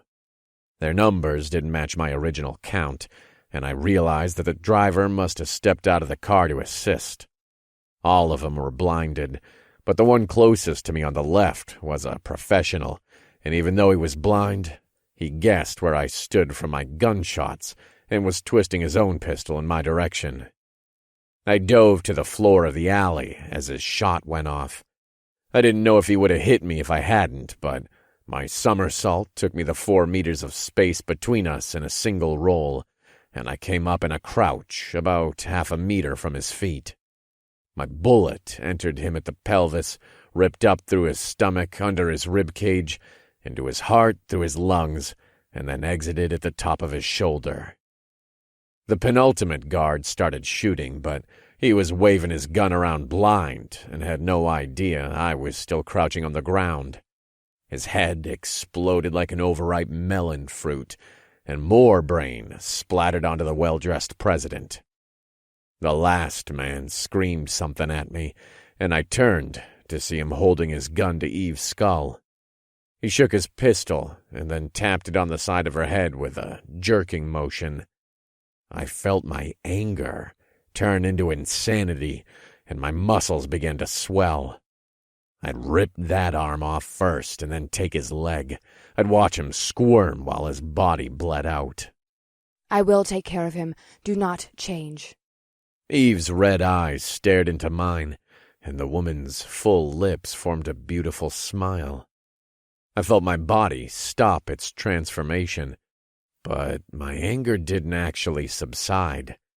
I still wanted to kill the man, but a bullet would do fine now. I didn't need to tear all of his limbs off. He shouted at me again, but his eyes were closed, and it was obvious he couldn't see at all. He opened his mouth to shout the unknown language once more, but then his voice choked off, and he gasped. His arm was moving away from Eve's head, his shoulder was trembling, his knuckles were white around the grip of his gun, and his face looked horrified. The pistol lifted away from the side of the beautiful woman's head, and then slowly moved to his own. He started screaming and let go of Eve with his left hand so that he could try to pull his right arm down. But as soon as he let go over the scantily clad woman, his pistol went off, and the right side of his face turned into a cloud of red smoke. What the fuck is going on? Am I dead? Z cried out from her fetal position. I threw a flash grenade. Oh, that's nice. Now can you take these red-hot pokers out of my eyes? I feel as if my brain is melting along with my retinas. I'm gonna get the bags from down below. Where do you think you're going? I grabbed Uwuto Alwyn by the collar of his coat and tossed him into the nearest wall. I've got money. Please don't kill me. I have a family. The man stuttered. A gallon of tears was descending his fat cheeks, and dripping on the floor. I'll get him in the car, Eve said. The beautiful woman carried one of the guards' pistols in her right hand and a fistful of the president's hair in her left. Come with me, Alwyn. We had an agreement. Yes, I'll give you what you want. Just don't kill me. I'll take you right inside. Please don't kill me. I moved back to the sewer hole, jumped down, set our gear bags over my shoulder, and then climbed back up to the alley. Z, can you see? Oh, sure. Looks like black with darker spots of black on a burning black background of blackness. I'll help you up, I said as I grabbed her arm. I got her standing easily, but I realized I'd waste too much time leading her out of the alleyway. She was blind, wearing narrow platform heels, and the alleyway pavement was uneven. I was actually surprised both women had managed to walk down here with their shoes on. I'll carry you. I picked her up and sprinted back to the car. Aw, so sweet. My eyes still think that you're an asshole, though. They'll forgive me soon. I chuckled and then set her on the limo seat. Eve already stepped inside with Owuto, and I saw the vampire woman had her pistol trained on the man's chest. She turned to me, and a slight smile came to her red lips. You should grab the driver's coat and whatever money you can from the bodies before we go. Confirmed, I said aloud. I was going to ask her if she needed to drink any blood from these men. I didn't know how often the woman needed to feed to stay healthy. Then I realized my life was quite strange. I was a mutated were-tiger, thinking about how best to feed my vampire friend. Our lives are indeed strange. I would like to drink some of their blood, but we are short on time. It helps me with my powers, but I will speak to you more about that when we are off this planet. I moved back to the group of dead men and searched through their pockets. They each carried rolls of cash, wallets with payment cards, a Lakanota Corporation IDs, and extra magazines for their pistols. I was starting to collect a small arsenal of firearms, but one could never have too many guns. I laid my long coat down on a clean patch of ground and tossed all the arms and ammo on top of the fabric. The driver's coat was too small for me, and the muscles in my arms almost ripped the seams loose when I bent my elbows. It'd be obvious the coat wasn't meant for me if someone examined closely, but it was a better solution than just wearing my duster. At least it didn't have any blood on it. There was so much that could still go wrong with this plan. I pulled up my coat into a sack and carried it over my shoulder to the limo. I must have looked like a strange kind of Santa Claus, but I doubted anyone in the abandoned slum area was actually watching us. I threw everything in the back next to Z, and then closed all the passenger doors before taking the driver's seat. They're probably going to recognize me when I drive up to the gate. My face, along with yours and our friends, are all over the news feeds, I said to Eve through the window of the limo. Maybe. I am counting on the contextual disconnect of our strategy, the dark woman said. Huh? They know our faces, but they are searching the city. I doubt these guards even care. They will not expect us to pull up in a car with one of the company presidents and then ask to be let in. They're expecting us to be hiding, Eve explained. So you're counting on the guards at the gate being total idiots? Ugh, I can't believe I agreed to this plan. Z moaned from the back seat. Can you see yet? I asked over my shoulder. It's coming back. Still hurts to open my eyes. Z said. I started moving the guns from my coat and put them in one of our gear bags, then cram everything under one of the seats back there, or in a corner. I don't want any of these guards to see him if they look inside, I said. Okay, when comes the part of this plan where I get out of this slut suit? I have a wardrobe malfunction every time I breathe. Z asked. Owuto whined and spoke before I could answer Z. Don't hurt me. Can you just take the car and my money? I don't know who hired you all, but I could give you the schematics to our weapon systems. You don't need to take me inside of the facility. We won't hurt you if you cooperate. You've taken women here before to show off. Just ensure that there are no hiccups at the gate and you'll live through this. Eve's voice was uncharacteristically angry. We're leaving the outskirts of the city, I told everyone. We'll be at the gates in 10 minutes. I'm going to close the privacy window, make sure the bags are as hidden as you can get 'em, and put on an act for these guards if they look inside. The two women agreed, and then I rolled up the dark glass so I could concentrate on the road ahead of me. Unlike the other road we took out of the city during our first reconnaissance mission, this one was in decent repair and had some lights on the side. Even though the planet had been terraformed and the gravity adjusted, the terrain still looked like the kind of badlands I'd often seen in the high desert areas of Ganymede. It was mostly rocky mountains, stocky shrubs, and withered trees. The vegetation was kind of odd, given how many times it had rained since I escaped into the city, but I suppose there could have been some problems with the soil that prevented a proper jungle from growing.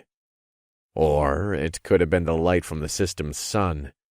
The city only ever seemed to get a few hours of hazy light every day before it slipped back into darkness. I did recall seeing many tanning booth storefronts in the city, and it was possible the planet didn't spin on its axis completely. The walls of the shipyard facility rose in the distance like a glowing caterpillar. The sight filled me with a bit of dread, and I contemplated the possible outcomes of our mission.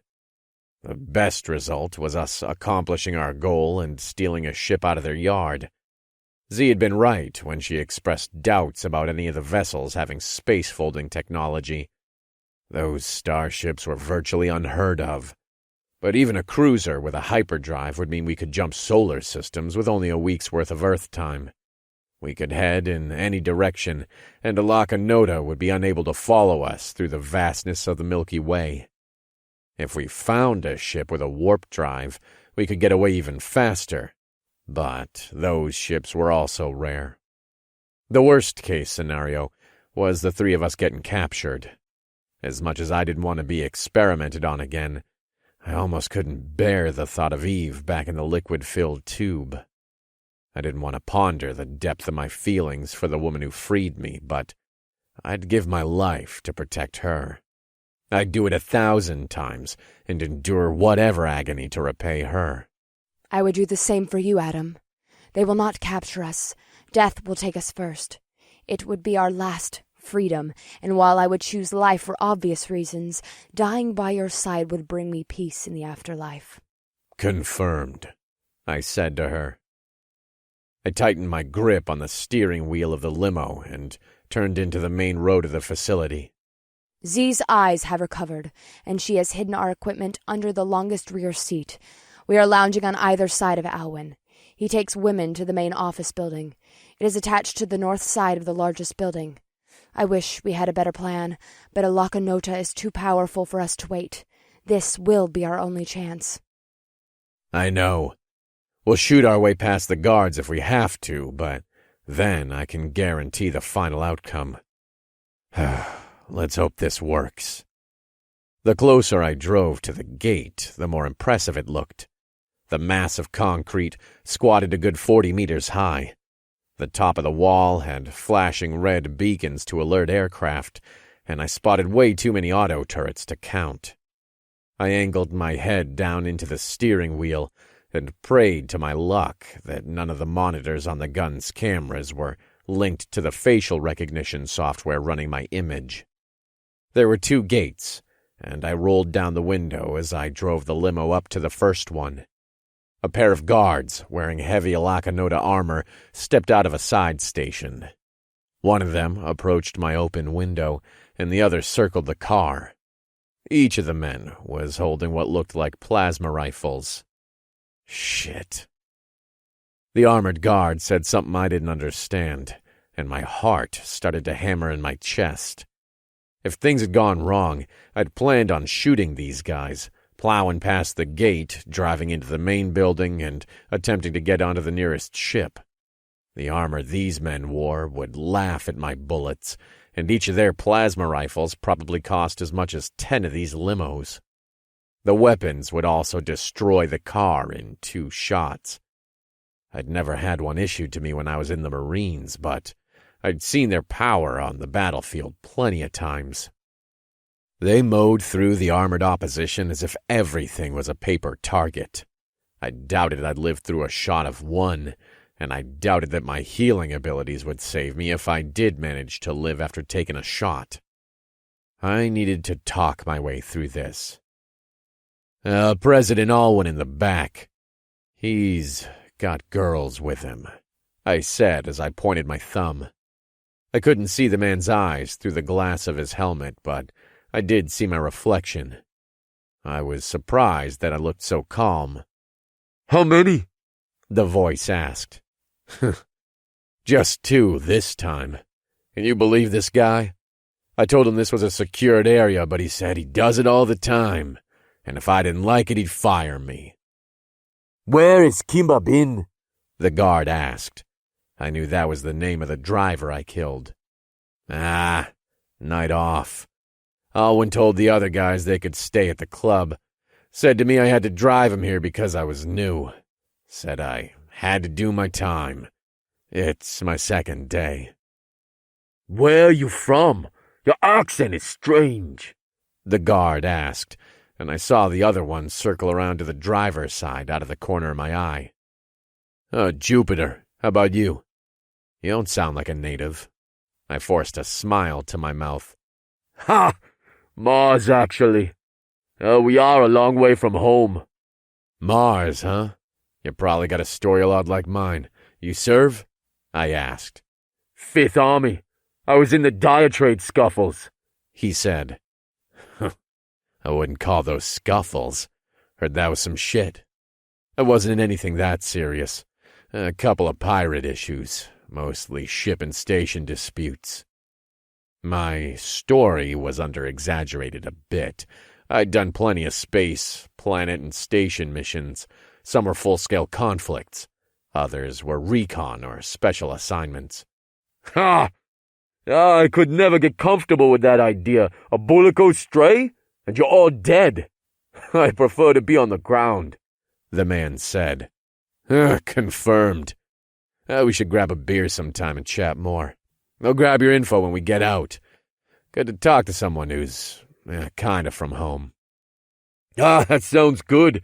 Talk to you then. The guard waved his hand and the gate lifted in front of us. Wait! The other guard called out, and I felt my stomach freeze. Yeah? I asked as I leaned my head out. You mind rolling down the window? The guard did have a local accent, but he didn't have the phrasing tossed in his words. Sure. Let me figure out what button it is. I looked through the controls and found the ones for the window. I unrolled the divider at the same time as the passenger one so that I could hear what the armored sentry said. What? He's taking so long, Uwuto said with a gasp. Sorry, sir. Wanted to confirm you were back here with 2 guests. I am. Let's go. In the rearview mirror, I saw that both women were hanging on the man, and Eve was stroking his neck with her long nails. I averted my eyes before I could get angry and focused on the gate ahead. Carry on, the first guard said to me after the second had stepped away. The gate was opened now, and I let the limo crawl past the doors before I slowly accelerated. There was another guard post up ahead, but the gate there was already opening, and the pair of men just waved us past without inspecting the limo. Then we were inside of the facility, and a few more steps closer to getting off of this planet. Chapter 13.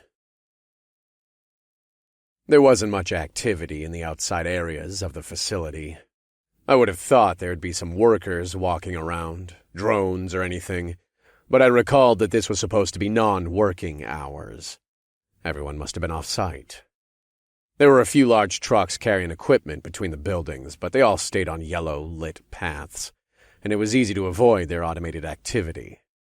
5 minutes later, I parked the limo outside of what Eve had told me was the office building, and we were talking through our next steps. We still can't get change? You are kidding me. Z shook her head angrily at me, and the motion made her breasts strain against the dental floss covering her nipples.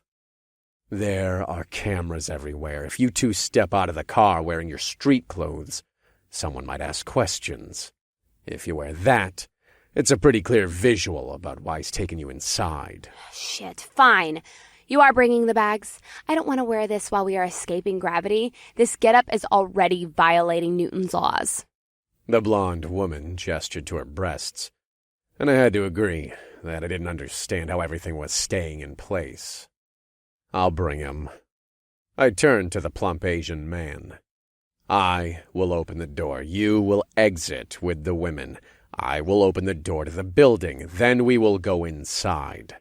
You will take us to your office there. If anything other than that happens, the last thing you'll see is a bullet tearing through your retina. Understand? I asked through the open divider. Yes, the man gulped. Good. I got out of the driver's seat and walked back to the door of the long luxury car. I took Z's hand to help her stand, and then I moved aside so Uwuto could get out. And then I helped Eve.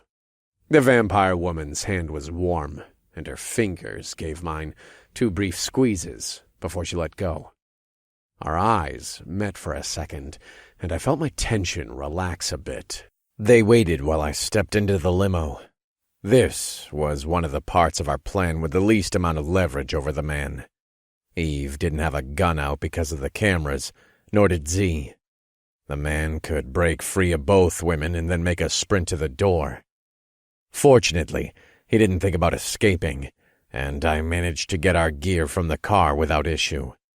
I took the lead to the door, and then I opened it up so that the 3 of them could enter. There was another pair of guards inside. They weren't wearing armor, though. These were just men in cloth uniforms, security badges, and hats.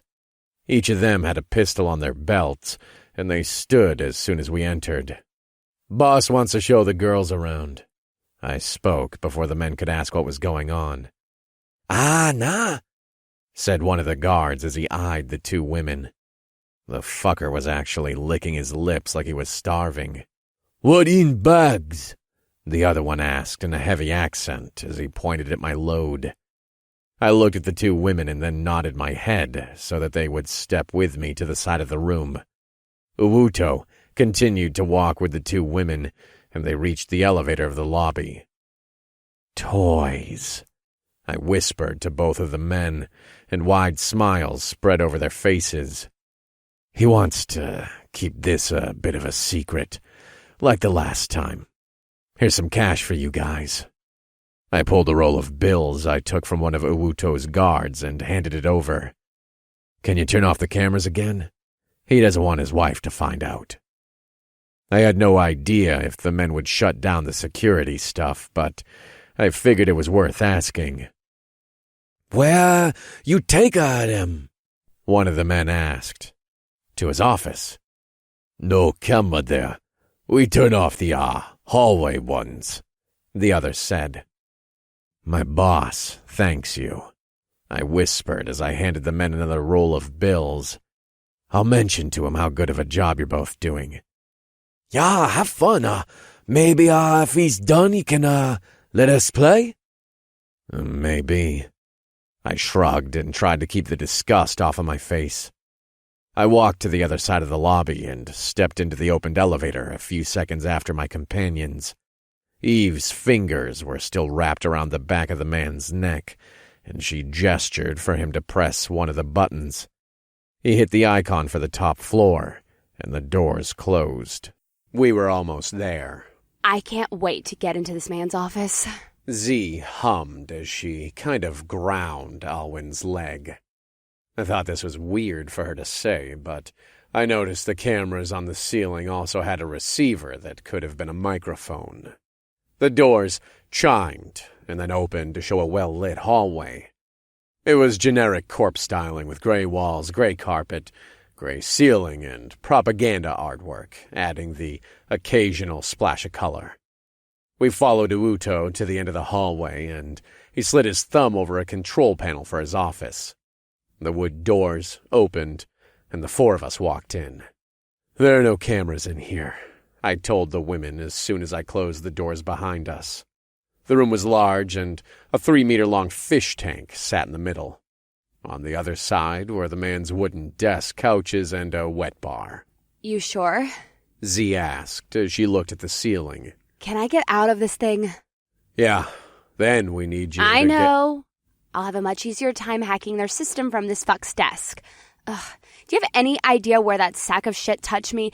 I need to shower a few dozen times. Ugh, so gross. Let's focus on the job.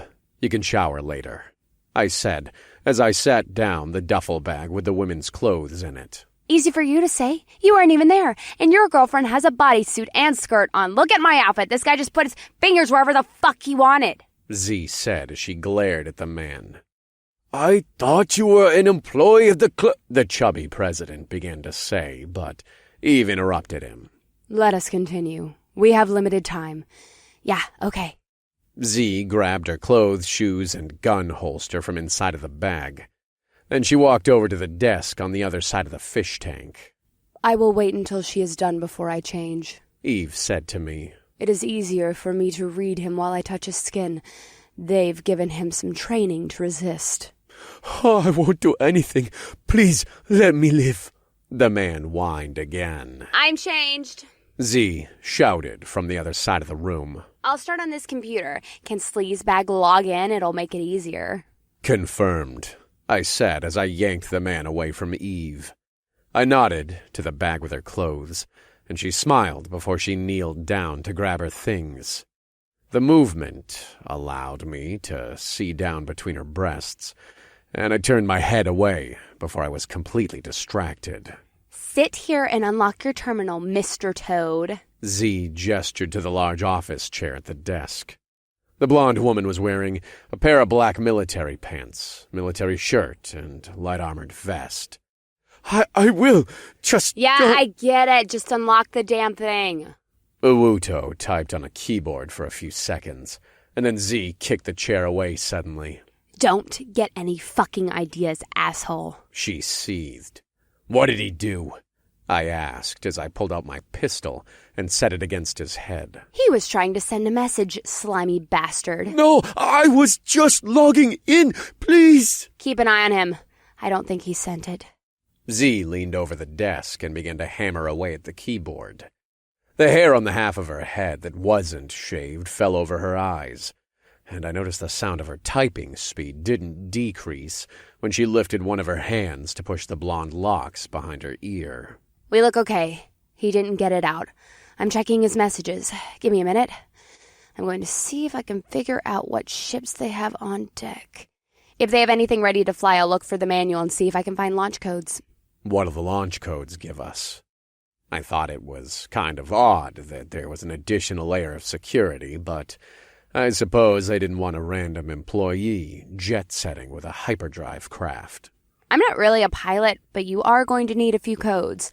First is the stuff to turn on the ship. Second is the ones which can open the flybay. The third one will make it seem like the takeoff is approved by the government, aka Alakanota Corporation, or else the surface-to-air missiles will take us out. Z explained. Maybe Eve already thought of all this, but I hadn't. Thanks, I said to her. Huh? She turned her eyes away from the screen and looked at me with her mouth opened. Thanks for helping us. We couldn't have done this without you. We owe you, even if we don't get out of here.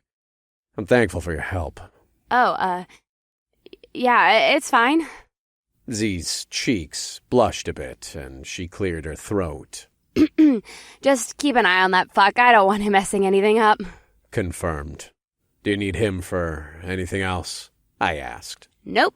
I've got everything I need here. I can drive through their whole system since he has full access. She said. Good. I brought the bottom of my pistol down on the man's head, and he fell out of the chair with a thud. That's one way to handle it. Z said, as she looked away from the screen again. How long before he'll wake up? Probably an hour, but he'll be groggy. I didn't tell her that he might not wake up. Things like this worked in the movies, but when someone tended to get knocked unconscious by a head injury in real life, it often took them days to recover. If they even woke up. I have finished changing, Eve said, as she walked from around the fish tank. The woman was wearing almost the exact same outfit as Z, only the blonde woman's vest was of soft fabric armor, and Eve's chest piece was crafted with light synthetic plates. I've got some ships. Here, I'll put them on the screen behind us. The blonde hacker jabbed her finger against the display of the monitor where she worked, and the image projected onto the blank part of the wall. Are they called spacecraft, or spaceships, or space vessels? I've always wondered. Loose definitions. Anything with a hyperdrive is really a starship because it can go between solar systems.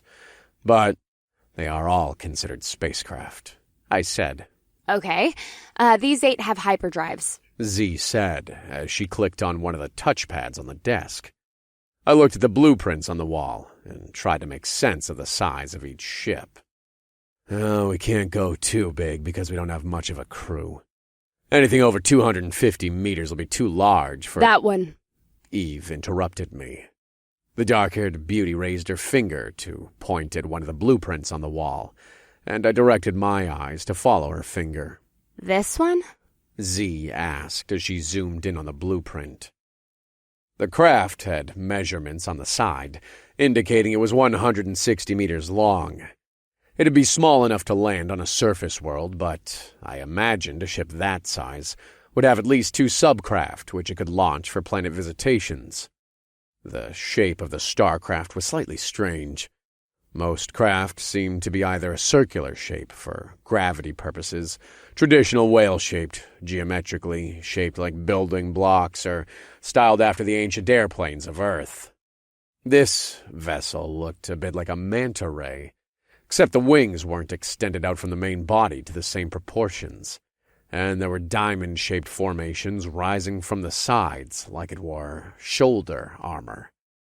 Even though the blueprint was confusing to read, I could still visualize the elegant sweep along the flanks. That one. That is our ship, Eve said with a finality that made me wonder if she had planned on that exact ship as soon as she freed me. You've picked the only ship that doesn't have codes to open the flybay or get takeoff approval. Can you pick one of the other ones? Z asked as she hammered on the keyboard. It sounded like there were 3 pairs of hands typing and her fingers were a blur. No, that is the one with the folding technology. We want that one. It has called to me for years. She will take us to where we need to go. I don't see anything in here about the folding tech. Says it has a hyperdrive, warp drive, 2 shuttles, and 3 one-man fighter craft. Accommodations for up to 120, a minimum crew of 10. That's some good automation tech. No mention of folding tech. I would have thought they would have put it on a larger ship. We can't really pilot it, I said to Eve. We don't have enough people. We will get more crew. That is our ship. Doesn't it call to you, Adam? She has told me her name for years. She was born to be ours. Eve's red eyes burned into mine, and I found myself nodding. Official name is HAD-35-11-345-243-5432B. Z rattled off the name. Hades, but that will not be the name we will call her. Can you get the bay codes? Eve asked the blonde woman. There just aren't any. If the president of fucking weapons doesn't have them, you know what that means. What? I asked. This bird wasn't meant to fly. Not anytime soon. It probably doesn't have any chairs or amenities or anything on it that we are going to need for the trip into deep space. She is ready for us. Can you hack the codes for the flybay? How about the takeoff approval codes? Eve asked Z. That's not really how this works. If there is something there, I can find it. If there is nothing there, then I can't find it. I'm not a god. I don't just create it. You're a god on the computer. Create a new set of bay codes so we can leave and another for takeoff approval. Eve pointed to the computer and then shrugged her shoulders. Okay, I can do that, but there are a bunch of other problems. I get you like that chip. It is good looking, but there are 2 others around that size with hyperdrives. I have the complete codes to those. We made it this far already, and we are somehow alive. We can get off this rock in less than a quarter of an hour if we just take one of them. Z bit her lip after she spoke, and I guessed the girl had known Eve's answer before she gave it. No. It has to be that one. How can we help you create the codes? Fuck. The hacker sighed as she covered her face. I can't do it from here. I'll need to get to the bay's control tower. It will be kind of simple to just create new bay codes, but the approvals are going to be a pain. Where's the control tower? I asked. Here. She said as she typed on the keyboard. The map of the facility popped up, and the tattooed woman tapped a spot on the map with the nail of her pointer finger. It's in the main building where the ships are docked. Confirmed. I began to say, but she interrupted me. It's 2 kilometers away. Confirmed. We can run there. Through 5 control locks and past 3 security checkpoints. I growled. If we went straight to the bay and took one of these other ships, whoosh. Z made a flying motion with her hand. If you want to go to the control tower. The girl made a gun shape with her hand and then flicked her tongue across her lips with a gun-firing sound. We aren't leaving her. Let's go to the control tower. Eve said, quickly. Okay. Fuck. Here I was thinking we are going to get to live after all. Ha! Let me see what I can do about these locks. Z started hammering on the keys again. If I take care of the locks, are you 2 going to be able to handle the guards? Yes. That's my job. I'll do the killing. I growled, and the beast was already pushing against my stomach. It wanted to be released. It wanted to roam in this building and kill everything that stood between us and our freedom. It wanted to give Eve the ship she wanted. It wanted to protect her as much as it wanted to hear the dying screams of my enemies fill the air. I let it fill me.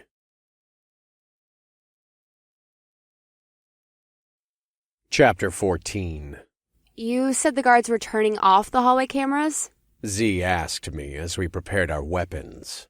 The blonde hacker carried one of the smaller pistols that Uwuto's bodyguards used. That is what they told me. My words clawed out of my chest like a ball of sandpaper. I didn't want to speak anymore. I wanted to kill. They will see us running through the halls, eventually. We just have to get to the control tower before they can catch us. Are you both ready? Yes, Eve said. She was carrying my rifle in her hands. The woman had admitted she wasn't skilled with firearms, so I'd given her and the gun-ignorant hacker a quick lesson when we were in the hotel. I'm ready. Oh, fuck. We are going to die. This sucks. Z laughed as she lifted the bags off the ground. They were mostly our spare clothes and a few extra pistols. I had thought about carrying them, but we couldn't afford for me to be encumbered during the upcoming fight. We will be fine. Have faith. Eve smiled at the hacker. Oh, sure. Have faith, says the girl with the fangs and red eyes. Just follow the 2.5-meter tall walking tiger man into a tornado of bullets. What's the worst that can happen? Kitty boy doesn't seem to mind getting shot, but I kind of like my blood staying inside of my body. Stay out of the way, then. Let's go. I opened the door and pivoted around the hallway with my shotgun. There weren't any guards, of course, but I did see the cameras on the ceiling. I was going to assume the guards at the front desk had not turned them off and were raising the alarm. It meant we had less than 5 minutes to run 2 kilometers, get through 5 security doors, kill the guards at 3 stations, access the control tower, hack new codes to open the bay doors, and figure out how to get launch clearance. Z's fears were reasonable. I grunted at the women, and they came out of the office behind me. I'd spent the last 10 minutes memorizing the map of the facility, so I knew exactly where to run. I grunted again, and then took the lead position at the mouth of the hallway that would take us to the control tower. We ran. I quickly outpaced my friends, but that was okay. I didn't want to risk them getting shot at. The plan was for me to charge ahead with my enhanced speed and hope I could gain the initiative on any guards. The hallways were empty, and I was soon sprinting at my full speed down the long stretches. I turned the corner where the first guard checkpoint was and encountered my first opposition. There were only 3 of them sitting at a desk next to a metal detector, and they wore the kind of uniforms the men at the front of the building had. It looked like the men were playing a game of holocards, and they weren't prepared for me to come up on them so suddenly. I flicked out the claws on my left hand and ripped them across the neck of the first guard, and his blood sprayed across the faces of the other men. Before either could scream, I drove my nails into the eye sockets of the second guard to kill him. The final man was tilting back out of his chair, and I slammed the butt of my shotgun into his face. The blow smashed him into the ground, and then another strike from my weapon broke open his skull like an egg. I'll get the door! Z shouted as she ran through the metal detector. The thing went off with a meek buzz, but the hacker paid it no attention. Eve and I moved to the blonde woman's side and watched her plug a cord between her skull and the keypad of the door. Alwyn's got a lot of codes that I downloaded. I'm just going to cycle through them first before I actually try to hack the... And we are good! Z did a fist pump in the air and then made a motion with her hand as if she was a magician opening up a doorway with her magic powers. The door did open, and I poked my head around the corner to make sure there wasn't a battalion of plasma-wielding guards in heavy armor standing on the other side. Fortunately, the hallway was clear, and I grunted at them to follow me. The next segment of the hallway was only 200 meters, but it had a few intersecting passageways I checked before I ran past. I made it to the security door a good 20 seconds before my comrades could catch up to me, and felt the beast scream in my mind with impatience. I needed to run. I needed to kill. Waiting made me feel caged again. On it. Z said as she plugged her brain into the door again. You are doing great. Eve patted the other woman on the shoulder. We are almost there. We actually aren't, but thanks for the compliment. This door's done. Z made her pretend magic motion with her hand, and the gray-armored doors parted with the movement. 3 more doors. I peeked around the opening. No guards were waiting for us, and I sprang forward to take the lead again. This was the longest stretch of distance between the doors. The passage where we ran was on the side of the main shipyard building, and if we wanted to take one of the other vessels, we could have chosen any of the doors on our left side to reach the massive hangar. Then we could have boarded the ship and blasted off without any more conflict. But Eve wanted the strange manta ray-shaped ship, and the woman hadn't led me astray yet. I wanted to sprint ahead of the 2 women, but while the doors on my left led to the hangar, the doors on my right were staff housing and equipment rooms. The map didn't tell me if anyone was currently living in the rooms, but I didn't want to risk someone stepping into the hallway between me and my companions. It would mean potential crossfire. I could shave the wings off of a fly with my shotgun at 10 meters, but I feared Z would accidentally put a bullet in me, or her whole magazine. I was going to have to teach her to shoot once we got on the ship. A man stepped out of a door in front of me.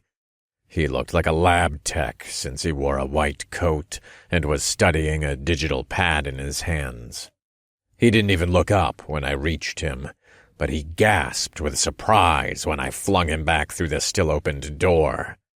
I saw him smash into the far wall of his room and then slump to the floor. He was hurt and probably unconscious, but the man would live. The tiger screamed in my mind, and I almost staggered against the wall when I tried to run. It wanted to kill the man, even though he might have been innocent. The beast wanted to feed on screams and terror.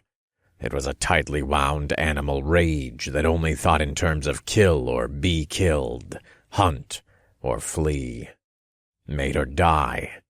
It didn't understand I had no desire to kill a guy who was probably just working the late shift so that he could support a family. I didn't see anyone else in the room, so I pushed myself to run again.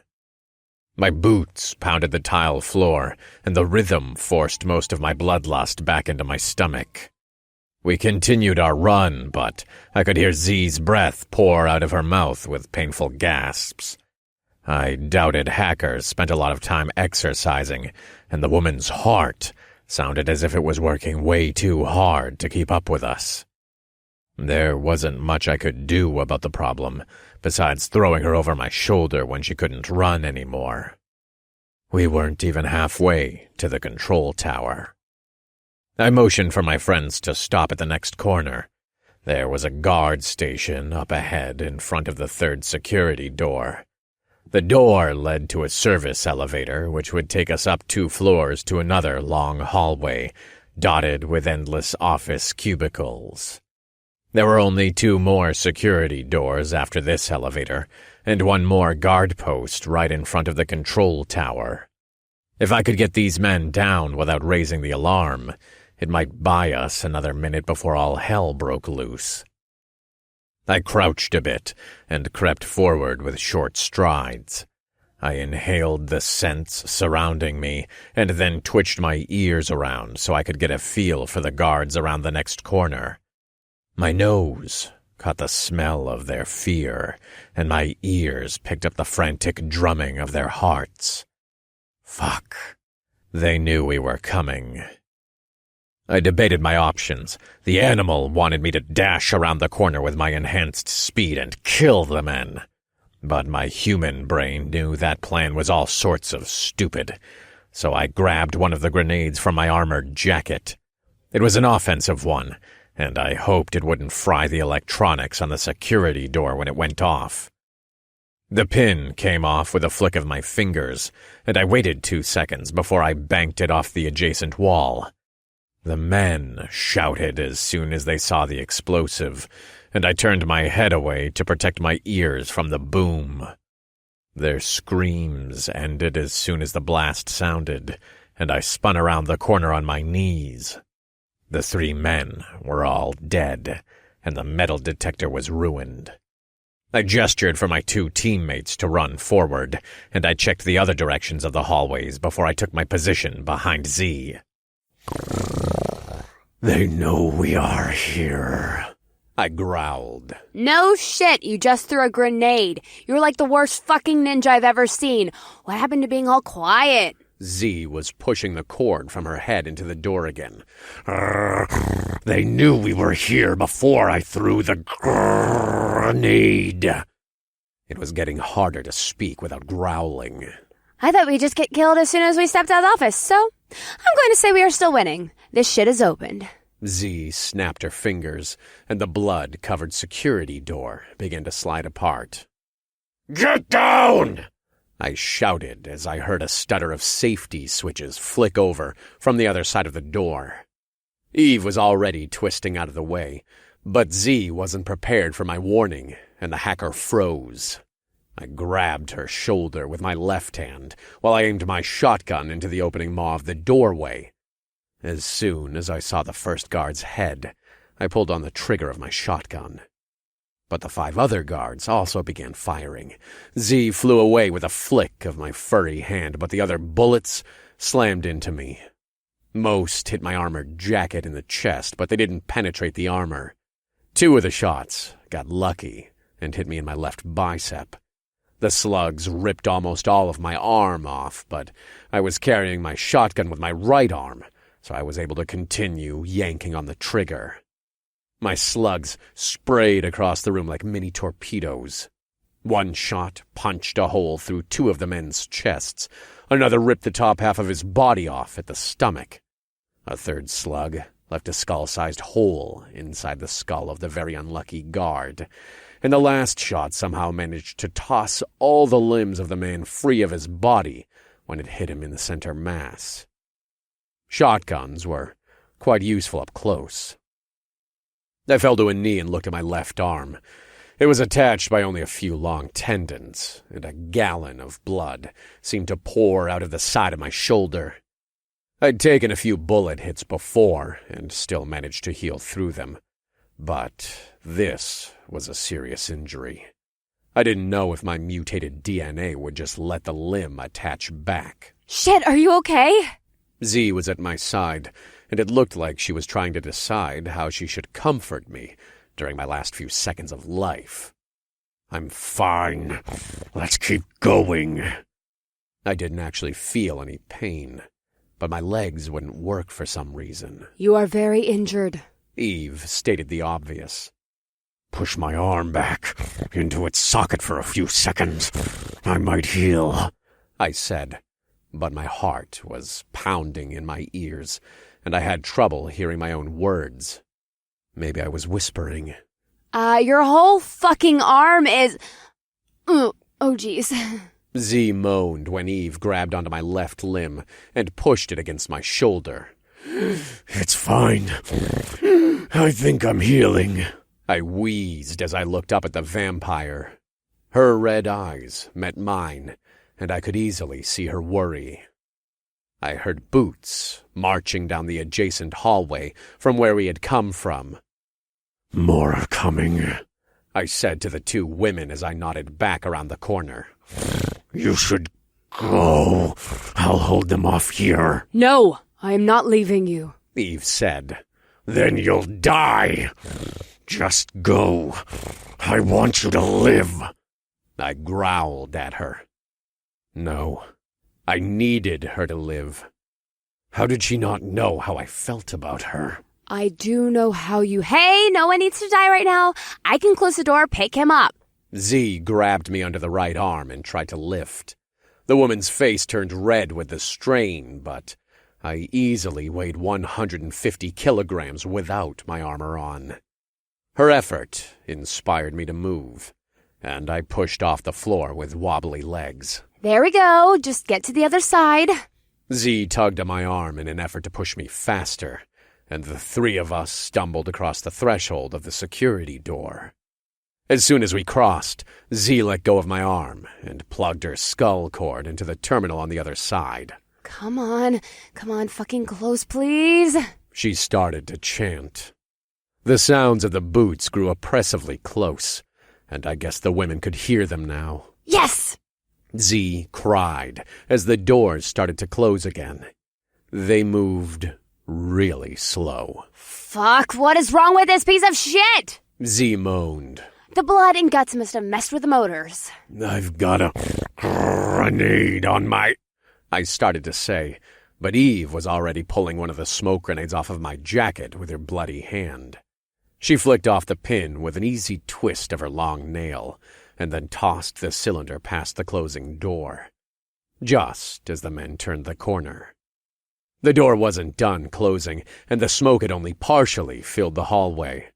I raised my shotgun with my right arm and sent a slug into the first in the pack. The 50-gram projectile made a hole in his chest armor the size of my spread hand, and then the slug took out the two guards running behind him. The other men jumped back around the corner, and I fired a few times into the wall where they took cover. My slugs smashed through the wall like a jackhammer, and two more of them died. The door was halfway closed, but the smoke had now filled up most of the room. Z yanked her cord out of the door's keypad and turned toward me. A spray of bullets bounced around us, and she fell down with her arms over her head. The guards were shooting blind, but it was only a matter of time before they got lucky. We needed to move. Let's go. A growl emerged from my throat as I pushed my back against the wall and slowly rolled myself to stand. My arm was starting to itch at the shoulder like a group of ants were crawling over my wound. It was the familiar sensation of healing, and I wondered if my body was actually going to repair itself.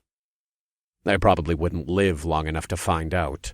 The guards knew we were here, and we weren't even on the correct floor yet. The elevator! Z yelled as we turned the next corner. Down! I shouted at them as I pulled them forward. The light above the double doors of the elevator flashed, and the doors began to open. I didn't even wait to see who opened it. I just let my shotgun roar. The slugs turned the contents of the lift into spaghetti. I saw the corpses of 8 men when the doors finished opening. This group, like the men on the other side of our smoke grenade, wore armored plates over their chest, in a design similar to Eve's armor. It hadn't saved them.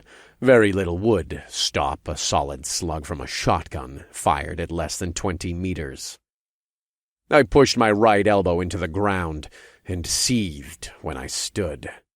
It was only a few dozen steps the rest of the way to the blood-soaked elevator, and I leaned against the hole-filled wall as soon as we stepped in. Going up? Z commented as she hit the button. There was a terminal jack, and the hacker shrugged before she plugged her skull cord into it. Oh. She said after the door slid closed. Elevators are on a port system. What does that mean? I grunted.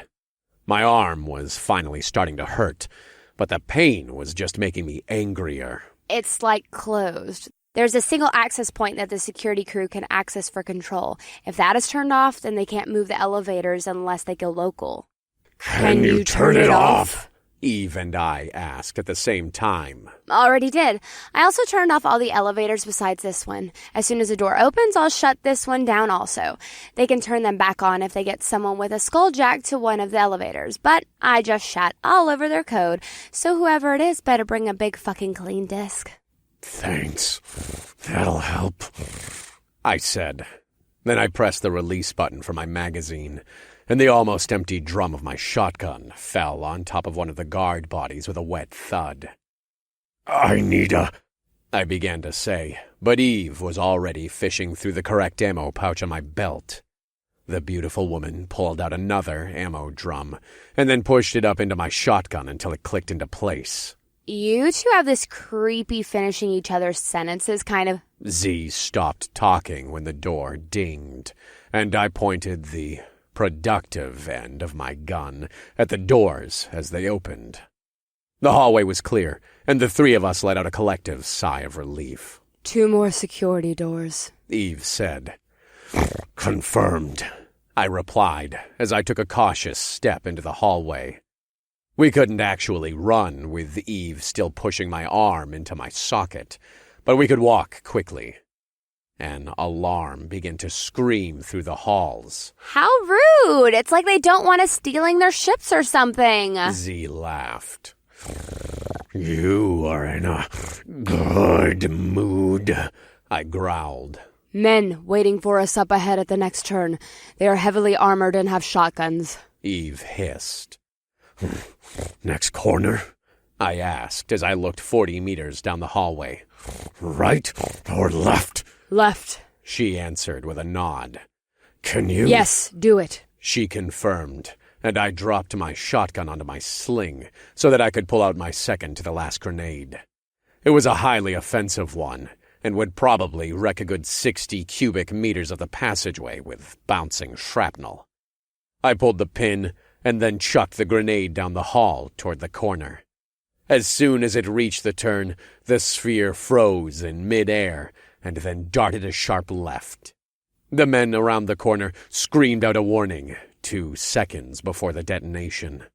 The grenade was a beast, and the boom of its explosion shook the walls, dimmed the lights, and made the floor shift like an ocean. They are dead, Eve said after a cloud of smoke poured out of the side hallway. No shit! Did you have a nuke in your pocket? Z asked me. Please say you did. I have a snappy joke ready. Let's go. I grabbed my shotgun and started to walk forward. She whined. I'm surprised you can make jokes at a time like this. Force of habit made me check the hallway with my shotgun before we walked past. The sound the grenade made had been much less horrific than the damage it caused to the armored men. Most of the hallway had been reduced to bits of armor drenched in a thick red soup. It is how she copes with stress, The vampire said. Exactly. Eve gets it. The next security door is around the corner, I said. The door would take us to the lobby area of the control tower.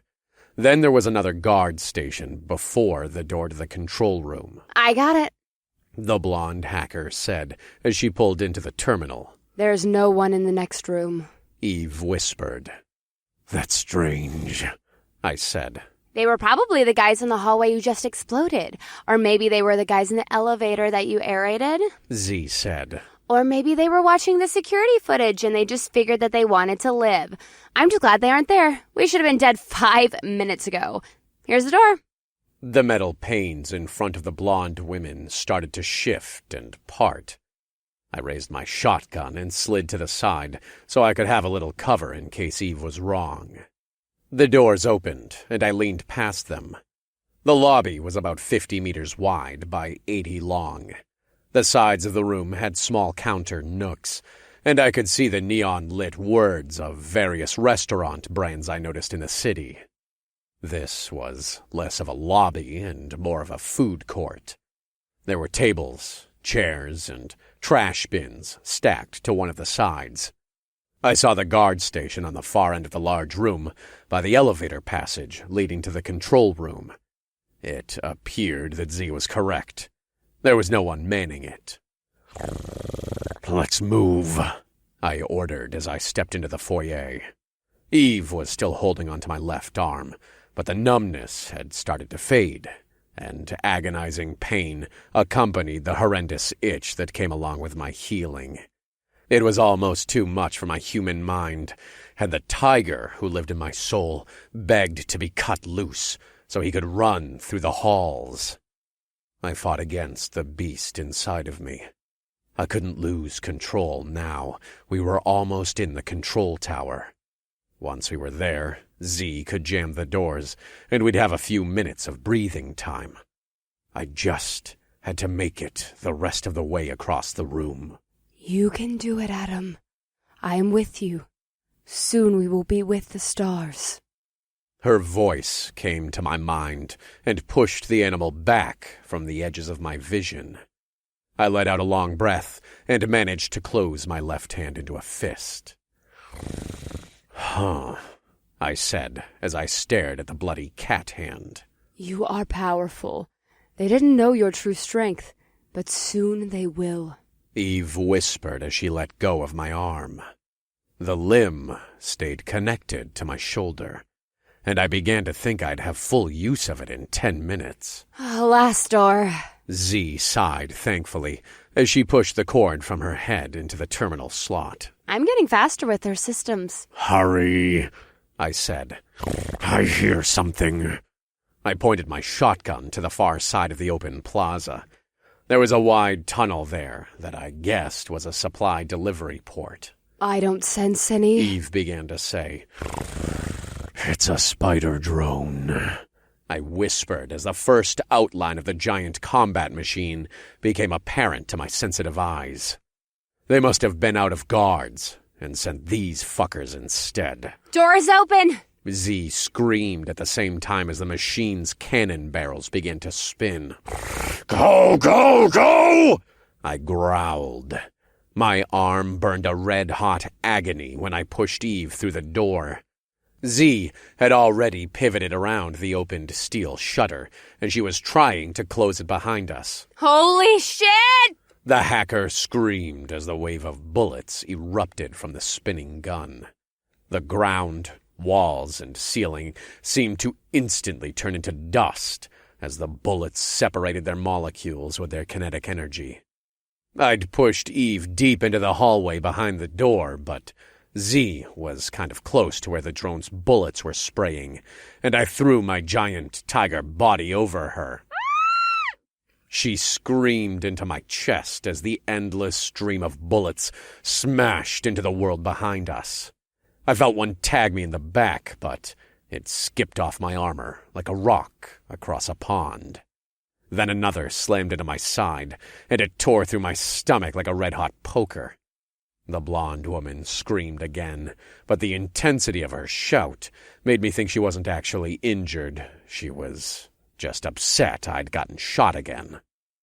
Then the door closed, and the staccato roll of bullets turned into the sound of angry hail slamming against the thick security doors. Are you okay? Z said when I pushed myself off of her. The woman's blue eyes were wide, and she pointed down at my stomach.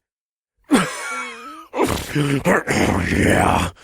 I coughed, and it felt like a gallon of blood spilled out of my mouth. No, you've got half your guts coming out of your stomach. Help me lift him. Eve instructed the hacker as she pulled up on my right arm. The dark-haired beauty looked as if she weighed 55 kilograms soaking wet, so I was a little surprised when she yanked me to my feet. Z pushed her shoulder under the bloody armpit of my left arm, and the two women tried to help me walk toward the elevator leading up to the control tower. We are almost there, don't die, okay? Z said after we'd taken half a dozen steps. I won't. I tried to growl, but another bucket of blood splashed out of my tiger maw. Shit. How did my body hold this much blood? I didn't feel the monster inside of me. I only knew human fear and a dark, fuzzy fog at the sides of my vision. My body hurt damn bad now.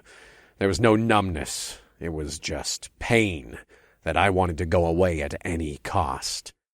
I was so tired. I wanted to lay down for a bit and close my eyes. Fight it. Eve hissed. Do not die, keep walking.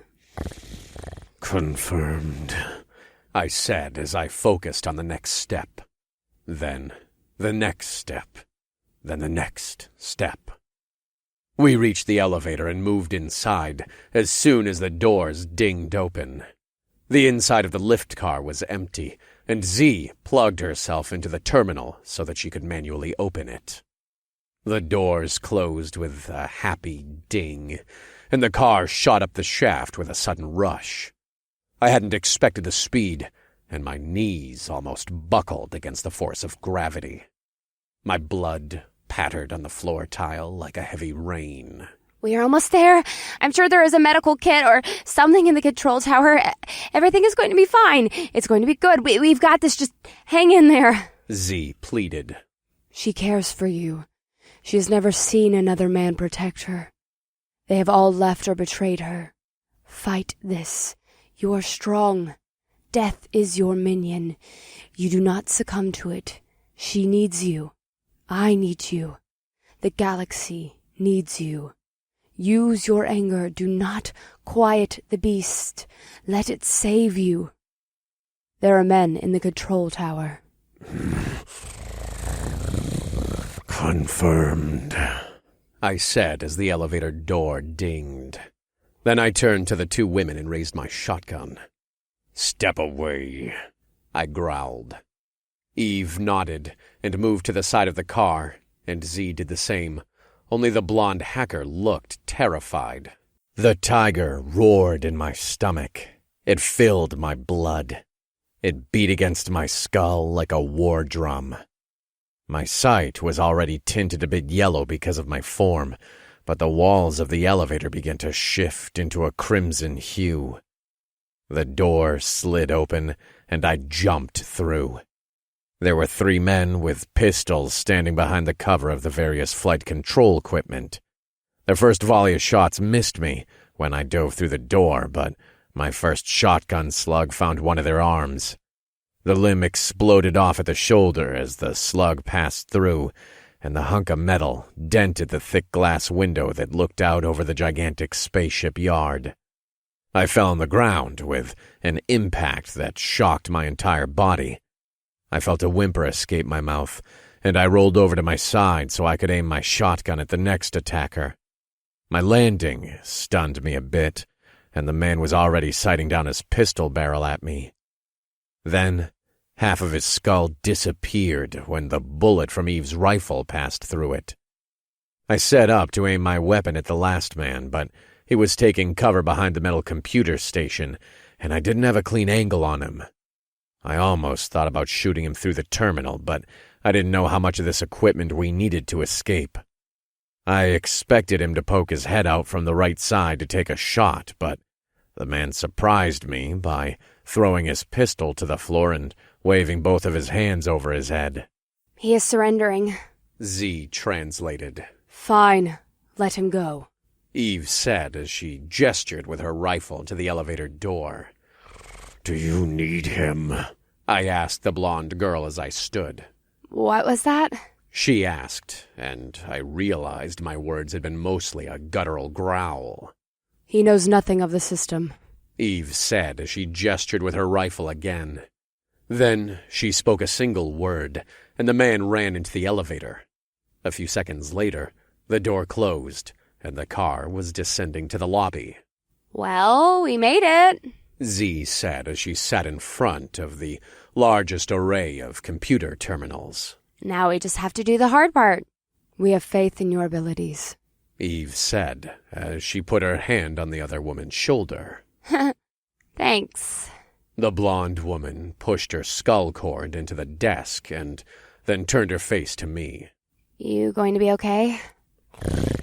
Confirmed, I said as I looked down to my stomach. I was still dripping blood all over the floor, but my intestines were somehow back in my body. Good. Now sit back and watch some fucking techno magic. The blonde woman cracked her knuckles, wiggled her narrow shoulders, and then began to dance her fingers across one of the many keyboards.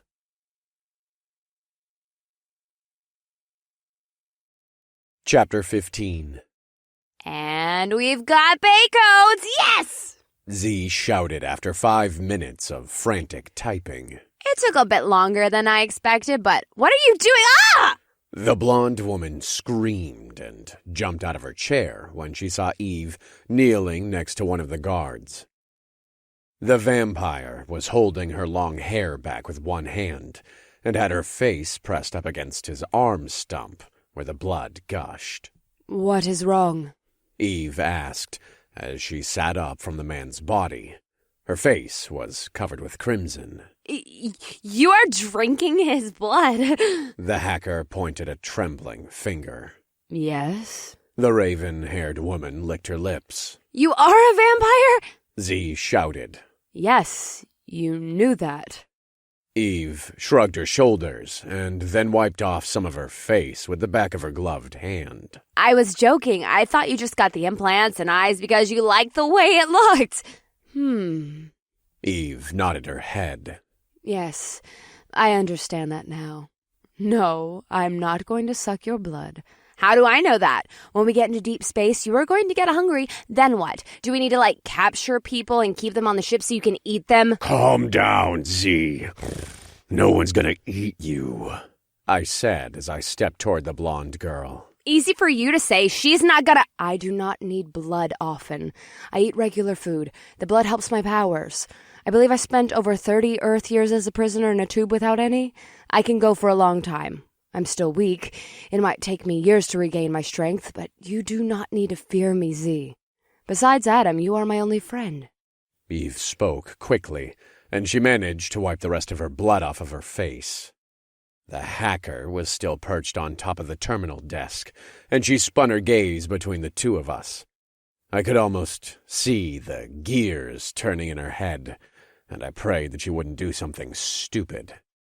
The elevator dinged behind us. Uh-oh. Z said. I thought you turned that off, I asked. I did. They need to get someone to plug in from down below to set it manually. She jumped from her perch and ran to the elevator. Can you stop it? Eve asked. Maybe. The hacker plugged her cord into the keypad. The bigger issue is still how we are going to get out of the control tower. We can call it the hover pad, but I'm guessing these fuckers are going to have gunmen down below, and we'll be sitting ducks while we are up there. We could take this elevator down, but I didn't think they would get here so fast. I looked to the side of the control room where Z had gestured. Attached to the tower were 2 hover cars. Their purpose was to shuttle people from the tower to various ships and back without people having to walk the great distance. We'd planned on taking them down, but Z was right. If we didn't get on board in the next few minutes, we would just get blasted out of the sky.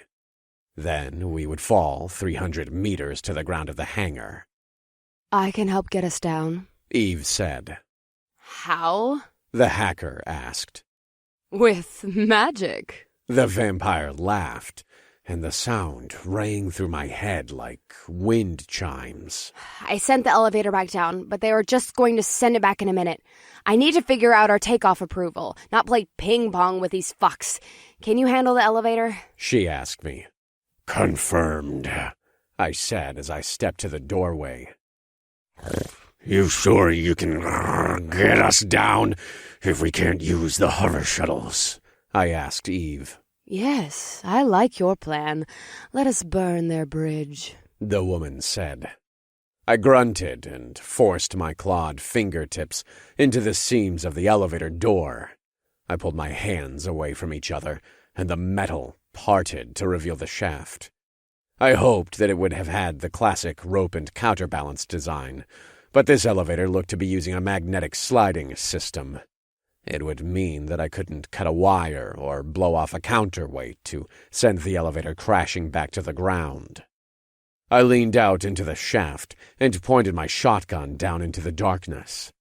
The car was coming back up, and I could see the magnetic hangers on the roof. The devices flipped over the polarity so that the car climbed up without much energy. It made for a smooth and fast ride without any moving parts. I pulled the trigger on my shotgun 3 times to send slugs down into one of the hangars.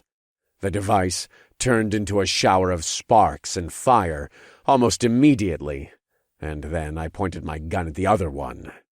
I just did 1 shot this time, but the hangar broke just as quickly, and the elevator began to slide back down the shaft slowly. There must have been some sort of safety brake on it. The elevator is broken, I reported to my friends. Can you 2 get a visual on the ship? I think it is over. I know exactly where she is, Eve said as she pointed through the window. I'd spent only a few moments looking out of the window while Z did her thing, and the sight had overwhelmed me a bit. The hangar was massive, and there were at least 50 ships in various build states.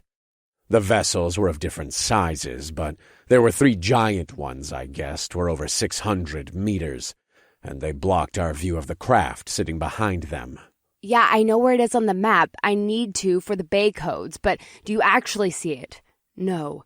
It is behind the one that looks like a gray whale. It is 1,500 meters from our position. Eve said with a confident nod of her beautiful head. Fuck, more running. Z sighed. We're almost there. What do you need to do for the approval? I asked. Ugh. The young woman put her hand over her face. I'm going to try something a bit unorthodox. This might not work, but I'm not finding a doorway to the government's defense protocols. She reached across the clutter of keyboards and set her hand on the phone. She clicked a few buttons on the screen she looked at and then put on a headset. Echo 12, this is EKS-1. I've got a bit of an issue here I was wondering if you could help me out with. The hacker spoke with a bit of a nasal tone to her voice. My superior was supposed to get approval to launch a craft from location 1-16 Bay 4. For some reason, he didn't call you guys to tell you. Now the director is here and everyone is yelling at me. I've got the graveyard crew sitting around with their thumbs up their asses. I heard a man's voice through her headset, but the words were soft and I couldn't understand exactly what he said. Yeah, I know you need 2 weeks. Here's the thing. My boss is a dickbag. His boss is a dickbag. And someone is going to lose their job over this. I'm not the girl who was supposed to be getting these approval codes, but I'm pretty sure the shit is going to roll down to me. Is there any way you could do me this favor? I know you aren't supposed to, but I'd be exceptionally grateful. You would not believe the crap I have to deal with. Well, you probably do. I'm sure you work for a bunch of idiots as well. I heard the voice laugh on the other line, and then he spoke again. His accent was thick, and I realized that was why I was having problems understanding him. Thank you so much. You saved my ass. I'm not joking either. Okay, the craft is HAD-35-11345-243-5432B. We are looking for a window starting now. Can you give us one? The voice spoke again, and Z smiled at us as she did a little fist pump. Great. I see the approval codes. You've been a real help. What's your name? The man answered, and the hacker nodded. Well, Omar, I owe you a beer. You working all night? Can I call you after we get this thing launched? The man said something else, and Z winked at us. Great. I'll give you a call at your desk and we'll set it up. I have to go now. They are breathing down my neck. Talk to you soon. That was very smart, Eve said. Yeah, hackers don't just use the computer. You'd be surprised at how much stuff I get done just by making nice with someone over the phone. We're ready to go. The ship has all the codes on it. The bay doors are opening and the approval is good. We should be able to escape TRAPPIST-1E without getting attacked by the planet security. Until they figure out what's going on. I peered over the side of the control room's window. I didn't see any guards down there, but we were very high up, and even the 200-meter-long ships looked like toys. Do we risk the shuttle? Eve asked me as she pointed to the platforms connected to the control tower. I'll send an empty one. The three of us walked onto the first platform. It was 4 meters wide and 6 meters long. There were 2 control sticks on the head podium of the shuttle, but there was also a keypad that I guessed could make the thing fly automatically. I'll do that. You handle the shooting of assholes. Z pushed my hand away from the controls and drummed her keys across the buttons. Step back. Let's see if this thing... Rocket! I yelled as the missile streaked toward us. It had been fired from below, and the long tail of smoke grabbed my attention. I pushed Z into the other shuttle and managed to grab Eve's arm as soon as it struck the platform. Z screamed as the craft we had just been standing on fell out of the sky. But Eve didn't make a sound. The vampire woman was hanging from my grip, and her red eyes bore focused holes into mine. Her feet dangled over almost a kilometer of empty space, and she would have fallen to her death if I had been half a second slower. I yanked my left arm up, and the woman fell into my lap. Her arms tangled with mine for a second, but then we freed ourselves. Thank you, Adam. I am again in your debt. No, I'm in yours. I growled as I moved to the front of the hovercraft. I saw the group of guards down below and counted 8 of them. This is so stupid! Z yelled as she pushed the control sticks of the craft forward. The thing dipped and started to fly to the ground. The top of the ship was open, and the air rushed past our heads with a screech. Bullets were also rushing past our heads, bouncing off of the sides of the craft and peppering the undercarriage. I was trying to get my feet so I could fire back at the guards, but Z was twisting our platform through the air like a drunken sailor. Every time I got to my feet, she slammed the controls another direction, and I slammed into the guardrail. Oh, we are going to die! Z screeched as another rocket popped from the ground. No, Eve said calmly. I looked at the vampire woman. Her dark hair flew away from her face, and her pale skin seemed to glow. She reached out her hand toward the missile, and her forehead knitted with concentration. The vampire screamed. It didn't sound like she was in pain, though. It seemed as if she was trying to lift something too heavy, and she was putting every ounce of strength available to her into the movement. I turned my tiger head and saw the missile dip down away from us. It made a looping motion and streaked back to the group of guards who had launched it. The men pointed into the air and tried to run, but they were too late. The ground exploded where they stood, and flaming bits of armored bodies flew across the open space of the hangar. Did you do that? Z's voice was half terrified question and half triumphant cry of exuberance. Yes. Eve panted. Her eyes weren't glowing anymore, and her skin looked like it had changed to an ash color. Can you do it again? This thing is broken and we are going to crash. The shuttle started to tailspin slowly, and it was clear that Z's joystick motions weren't doing anything to control the hovercraft. I think so, but I might faint. Eve said. I'll carry you, I said. Sooner rather than later. The hacker screamed as our vehicle lurched suddenly. Then we were in free fall. My feet lifted off of the base of the vehicle for a few seconds, but then the fall seemed to stop.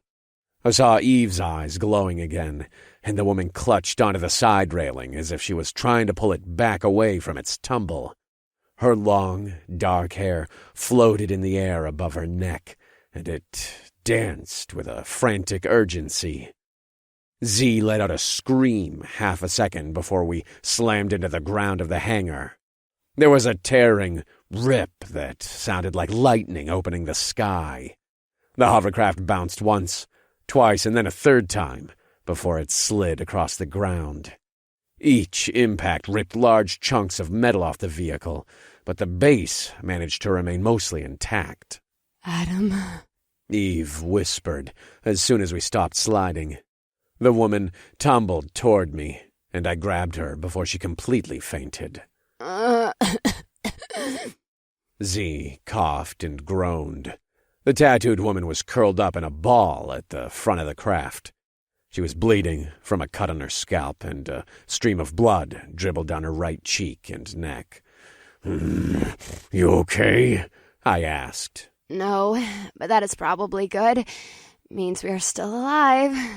She tried to get to her feet, but her hand missed the grab for the crumpled railing, and she collapsed back on her ass. I'll carry you, I growled. I'm okay, just very tired for some reason. Shit, am I bleeding? She touched her fingers to her cheek and then blinked at the blood. Yes, you've hit your head. I let go of my shotgun and crouched next to the hacker. She opened her arms a bit so I could pick her up easier, and I balanced her on the shoulder opposite Eve. It was a bit of a mess with both women, my shotgun and Eve's rifle in the mix, but I got all the different limbs and weapons sorted by the time I climbed down from the ruin of the hovercraft. I spun around to get my bearings in the shipyard, spotted the massive gray whale ship that Eve had pointed to earlier, and then I started running. Only 1,500 meters of open hangar space before we were on the ship.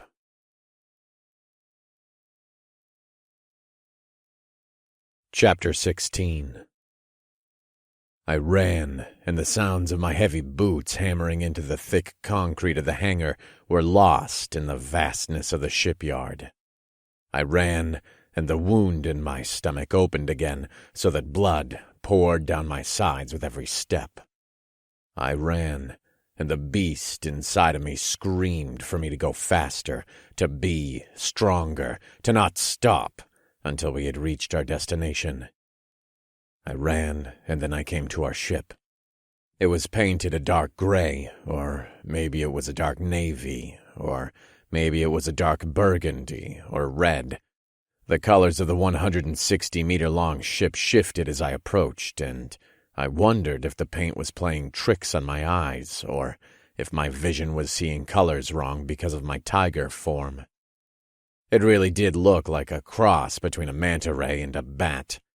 The wings were sleek and had strange circle cuts on the front, as if they were the back edges of curved blades. It looked elegant, fast, and deadly at the same time. There were no corporation markings or serial codes painted on the side. It was just the strange rainbow gray paint and dark black accents. The diamond-shaped clusters I noticed on the blueprints looked to be either weapon or drone-launching bays, but I couldn't tell from my position on the ground. The vessel's stubby wings were still 80 meters off of the floor of the hangar. I could see why Eve liked the large ship. It reminded me of her. Dark, beautiful, deadly, and mysterious. I ran to the back and prayed the cargo bay was down. The craft was sitting on its landing gear, but I didn't see any side lifts that could carry us up to the multiple entry doors. There were probably some shipboard systems, but those would otherwise have to be accessed from the inside. I ran down its length and saw the rear end of the craft. It did have a bit of a stubby tail at the end.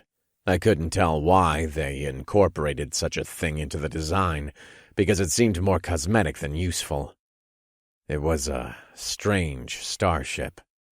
The design wasn't like anything I'd ever seen in Earth's system, and I wondered how Ilaka Noda came up with the specs. "The cargo hatch is open," I growled to the woman as soon as I saw the lip on the rear. That's good. Z muttered sleepily from over my shoulder. "Stay awake!" I growled at her as I sprinted past the tail of the manta ray-shaped starship. I'm trying. I'm just drained. Are you tired? You was asleep. "No, you need to fly us out of here." The cargo door of the ship was 40 meters wide, and the slope rose for 30 meters to the floor of the ship's hold. I reached the top of the ramp and let out a satisfied purr. There was a manual override button for the giant door, and I pressed it with my palm. A loud beeping sound echoed through the chamber, and a hiss of hydraulics sounded. Then the ramp began to slide back into the ship while the sides closed. The doorway looked a bit strange. Most ships I had seen used one large piece of metal for each hatch part. These doors were made of layered metal diamonds. It kinda closed like a set of teeth or the shutter of an old camera's aperture. It was elegant and looked impressive, but it must have cost them a lot of money to design. What was this ship's intended use? "We're in!" I shouted as soon as the doors closed. I almost couldn't believe we'd made it this far. We still had a long way to go. "Don't sleep!" I smacked my hand on Z's ass, and the hacker let out a surprised yelp. Hey, I'm awake. Good. Where's the bridge? I asked. 3rd floor, run down the hallway opposite the door. Can you put me down? She asked with a huff. Can you walk? Yeah, she said. Her voice didn't sound sleepy anymore, so I leaned forward and helped her climb down from my shoulder. Of course I don't see you smacking Eve on the ass. The hacker said as she rubbed her butt. She needs to rest. You have a concussion. If you close your eyes, you might not open them again. I growled. Are you trying to tell me that spanking me is good for me? She raised a blonde eyebrow and smirked. The bridge, Z. We need to get the fuck out of here. I pointed in the direction she just told me to go. Yeah, but you aren't off the hook. We'll talk about this later. She pointed at me, and her blue eyes seemed to lose their focus for a half-second. She was still bleeding from the injury on her head. We ran through the cargo hold of the ship. The space was large, empty, and clean. There was a small hill of steel boxes in one of the far corners, and I guessed they contained spare parts for the ship. I didn't see any of the shuttlecraft or fighters or drones, and I hoped they were already loaded into their launch bays. Most of the ships I'd been on used the cargo hold as both storage and a launch bay, but those were clandestine missions. Most of the advanced military craft had specialized areas for launching external aircraft. The elevator should be right up here, Z said. The hacker was alternating between running and shuffling with her hand against one of the walls so she didn't fall over. Are you going to be okay to fly this? I asked when we reached the double doors of the gray elevator. No. No? No. She laughed.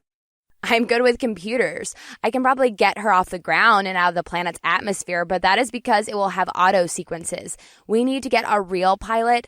Flying something this big requires training. Aren't you like some sort of military guy? Don't you know that shit? The elevator dinged, and we both stepped inside. I've flown shuttle and small craft before, I said. Yeah, so? She leaned against the wall and took a deep breath. It's the same thing, I explained as the doors closed behind us. The metal, fabric, and paint all smelled brand new. Cool. Then you can fly this out. I'm not feeling so good.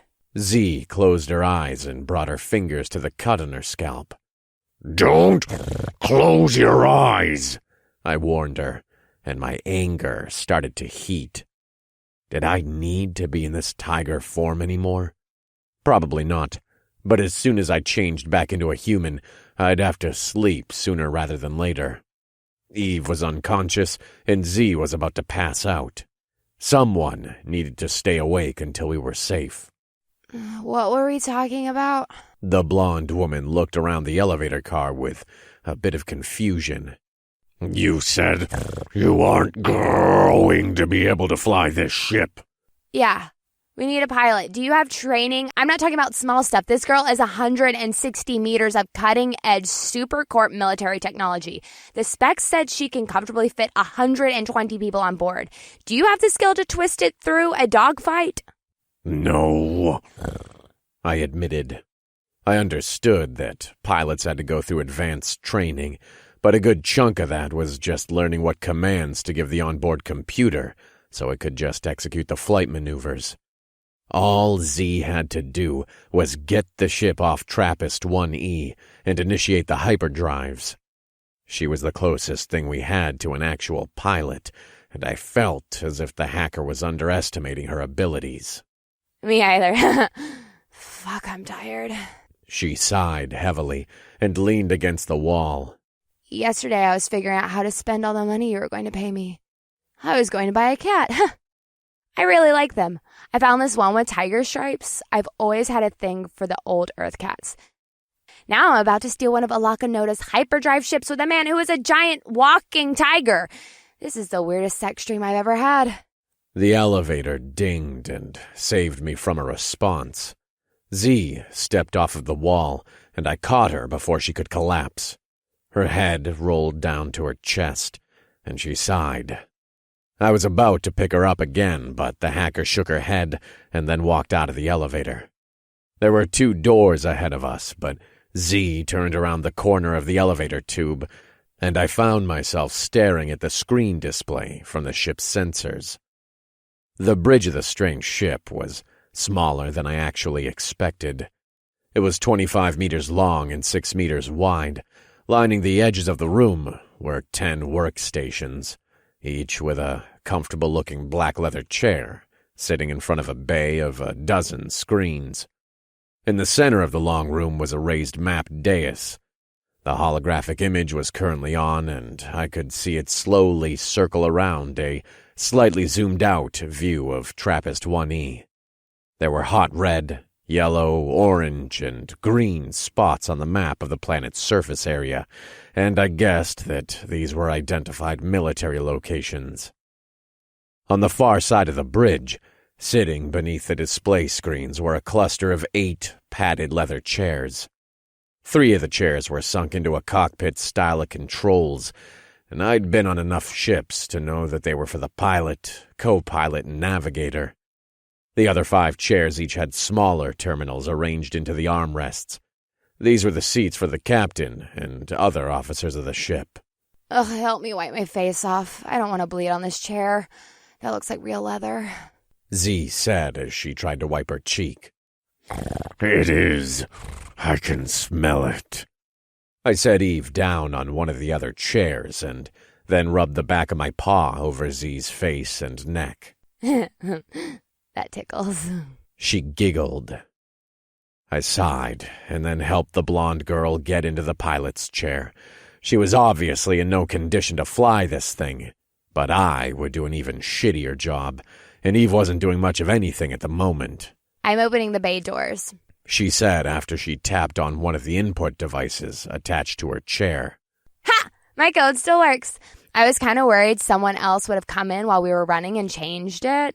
The entire front of the bridge was made of screens, and I saw the roof of the hangar above us begin to part, as if someone was pulling open a citrus fruit. I need to figure out how to turn on this engine. Z plugged her skull cord into the dashboard of the cockpit, and then wrapped her arms around her chest. This is weird, she said after a few moments. What? I growled at her. I was starting to get angry. Why hadn't she figured this out yet? I heard Eve begin to stir next to me, and a bit of my anger fled. It's designed weird. Software-wise, it's almost like part of the code was written organically. Eve finished for her. Yeah. How did you know? Z asked the vampire. What does written organically mean? Can you just get us out of here? I asked with a grunt of hungry rage. I'll try to help. Eve reached for my hand, and I helped her rise from her chair. Then the dark beauty descended the steps and sat in the co-pilot seat. It means that it looks like the software wrote parts of its own code, Z explained. Her eyes were closed, but I could see the eyelids twitch as if she was reading something. Looks pretty clean. Like an AI? I asked. Maybe. The hacker said. I think I found the sequence. I also found some documentation that will probably take 2 months to read. This beauty is supposed to have a trained crew on board. We'll be lucky if we can get out of this system without face planting into an asteroid. Z hit a few buttons on her dashboard and then reached for the elaborate set of controls docked in front of her. Engines are on! Woo! The blonde woman shouted with one of her fists in the air. Screw the countdown. Bays are open. Here we go. Hold on to your assholes. Text began to scroll across the visual screen that showed the view out of the ship. The writing was mostly in English, but there were plenty of ones and zeros mixed in with some of the phrases. It looked like techno jargon, and I was thankful again for Z's help. There was no way Eve and I could have done this by ourselves. We would have hired a pilot, but yes, she is a blessing. Eve's words came into my mind, and I saw the beautiful woman turn around in her chair to smile at me. The gesture helped with the rage in my stomach. We'd made it this far. We were almost free. We just needed to get off the planet. Then they wouldn't be able to catch us. The ship lurched forward across the bay. It was a jerking motion, and I was thrown out of my chair. Fuck no! Z cried. What's wrong? I growled as I picked myself off of the floor behind her chair. There is a lock on the landing gear. I'm going to try to rip it off the hangar. Didn't you fix that in the control tower? Don't the Bay codes fix that? I asked. Yes, and yes. This is just a manual lock for safety. Look. She pressed a few buttons on her controls, and the camera view changed on the forward display so that we now saw the undercarriage of the craft. Our ship had 8 pairs of multi-jointed landing gear so it could cling or roll off of virtually any surface. 2 of those legs were encased with what looked like a 3-meter-tall metal wrap. I can't unlock them from down here. I think I'll rip off the landing gear legs if I try to push forward. Z explained. I'll go and lock them, I said. My shotgun was hung over one of the chairs, but the rifle that Eve had carried was on the floor, and I picked it up. Do you see the far right view camera? 20 bad guys are running in this direction. You won't make it. The blonde woman pointed at the screen with a frantic gesture. I know, I grunted as I stepped around the captain's chair. Stop him! I heard Z yell to Eve. I can't. He would die for us. His honor demands it. The door to the elevator was already open, and I hit the button to go down to the cargo bay. I was sure there was another method to get out of the ship, but I didn't have time to figure it out. That sounds like a bunch of Z's voice was cut off when the elevator doors closed, and I didn't get to hear the rest of her words. I took a deep breath and tasted the scent of the new spacecraft. Oh, I was tired. My body ached everywhere.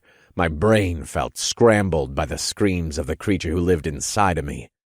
My stomach wound was still a hot poker of agony, and my left arm still couldn't work very well. Thinking this was going to be my last few minutes of life made the beast inside of me screech. It didn't want to die, and I almost collapsed with the conflicting fight-or-flight desires. It wanted to flee as much as it wanted me to rush out the door and murder all the gunmen running toward the ship. Or maybe it was just my human brain telling the monster that the women I swore to protect wouldn't be able to live unless I freed the legs of the starship. I kept relying on the animal they'd put inside of me, but maybe it was the part of me that was human and wanted to save the people I cared about. My humanity was really what kept me going. The tiger was just a mindless killing machine, but my soul was the sight I used to aim the weapon. Maybe that was why I managed to live so long after all the other test subjects had either gone insane or died in battle. The elevator door parted, and I sprinted out to the hallway. The cargo hatch was already opening, and I guessed Z had commanded it so I wouldn't have to spend precious seconds hitting the button. The ramp wasn't all the way down yet, but I didn't care. I jumped from its edge, dropped the 5 meters, rolled on the ground, came up with my rifle ready, and fixed my sights on the lead figure in the pack of gunmen. The group was still 150 meters away, but they were running toward my position while I ran to their side. I almost didn't expect to hit the man with our distance and movement variables, but my burst of bullets did connect, and he tumbled back as if I'd punched him in the chest with a sledgehammer. I guessed his armor soaked up most of the damage, but my accuracy did cause the rest of the group to either scatter, drop to the ground, or begin to return fire. It was the outcome I wanted, since any of the 3 bought me a few more seconds to get the locks off. The bullets flew past me like angry wasps, and I forced my powerful tiger legs to run faster. The first lock was only 30 meters away, but the storm of bullets made the distance feel like 30 kilometers. A shot hit my armored back, but it did little more than push me forward. I gasped with surprise when I didn't register any damage, and then I slid the last final meters to the landing gear. Bullets bounced off of the thick lock, and I moved around it so I would have some cover. The brace around the landing gear was attached to the ground with a set of thick metal hooks and a circular lock mechanism driven by side hydraulics. I studied the contraption for a handful of seconds, got pissed off because I couldn't figure it out, leaned out from behind the cover of the leg to shoot at the men, and then leaned back behind the cover to study it again. I grabbed part of a cylinder piece that looked like it had a handle embedded in it. Sure enough, the grip popped out from the structure. I rotated the mechanism a full turn counterclockwise, and the hydraulics began to hiss. Then the thick hunk of metal popped off the landing gear and came to rest on the floor. One more. I switched the grip of my rifle so I could pull the trigger with my left hand, and then I leaned out from the other side of the leg to shoot at the men. My left arm was still weak from the injury, so most of my shots missed. A few did hit, and the gunmen screamed something in the language I couldn't understand. I darted out from behind the landing gear and ran toward the last lock. My burst of gunfire gave me 3 or 4 seconds of reprieve, but The men were soon shooting at me again. Instead of trying to push my legs to get there as quickly as possible in a straight line, I started to zigzag. First, I ran forward 10 meters at full speed, and then I cut to my left and ran that way for a few seconds. I faked as if I was going to run toward the next leg, but then I circled back so that I was heading the wrong direction. The tactic made my beast scream at me, but the gunmen couldn't figure out which direction I was heading, and all of their shots were going wide. Then I saw a spider drone, and I knew that my life was about to end. It dropped from the side of our ship like a real spider would have moved, and it hit the concrete with a thunderous boom. The thing had landed between the gunmen and my position, with the tank's minigun pointed in my direction. There was no cover for me to hide behind, except for the distant leg of the starcraft. I ran as hard as I could toward that last leg. The beast screeched for me to go faster, and it poured its power into my limbs. The edges of my vision turned bright red with strange power. My heart pushed gallons of adrenaline through my system. The planet stopped spinning, and time became nothing but a frozen lake. It had captured me within its terrible grasp, and I'd never escape. The drone's minigun began to spin. My furry hand closed around the lever of the lock. The bullets left the minigun. Their sound cut through the air like 1,000 angry chainsaws. I twisted as hard as I could on the handle, but I couldn't hear the hydraulic hiss over the spider's gun. Goodbye, Eve. Thanks for saving me. Goodbye, Z. It was good knowing you. I'd been through hundreds of near-death experiences. My brain had stopped playing the visual summary of my life. All I wanted now was the sudden, fiery death that the spray of bullets would bring me. But that death didn't come. I opened my eyes when I heard the screams of the gunmen. The spider was shooting them instead of me, and the men were being ripped apart as if they were made of red-colored glass. The guns stopped whirling after the last armored man turned into a puddle. Then the top part of the tank turned around to point its gun at me. Z is controlling the drone. Come back inside of the ship so that we may leave. I gasped with relief and nodded at the robot. The thing turned to its side, and I followed it toward the rear of the Manta Ray spacecraft. The gates closed as soon as we entered, and I made my way back to the elevator. Get in your chair, we have to go! Z shouted as soon as I stepped onto the bridge. Confirmed! I threw my ass in the leather seat. This time I remembered to buckle the harness around my chest. Thanks for the save, I said to the blonde woman. I kinda like you. Would have been ashamed to leave you behind. Here we go, stealing a priceless experimental starship from one of the most powerful corporations in the TRAPPIST solar system. Take 2. The girl laughed and hit a button on her dash. Then we took to the sky and stars.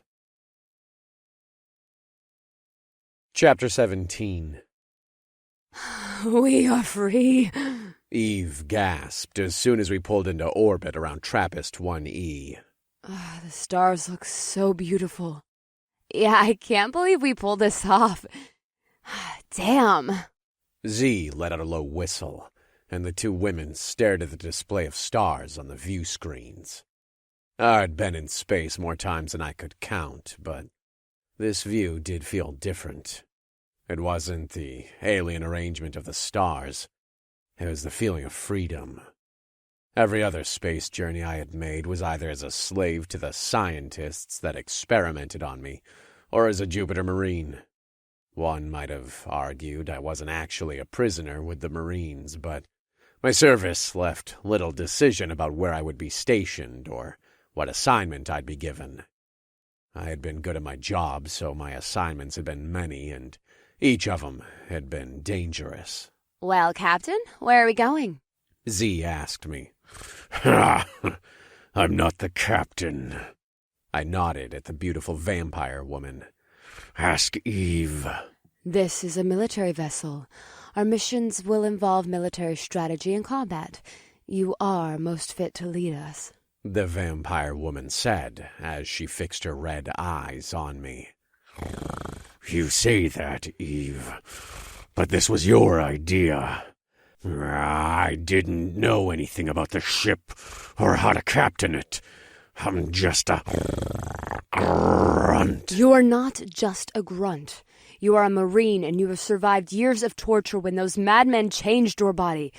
Most went insane from their transformation, but you became stronger.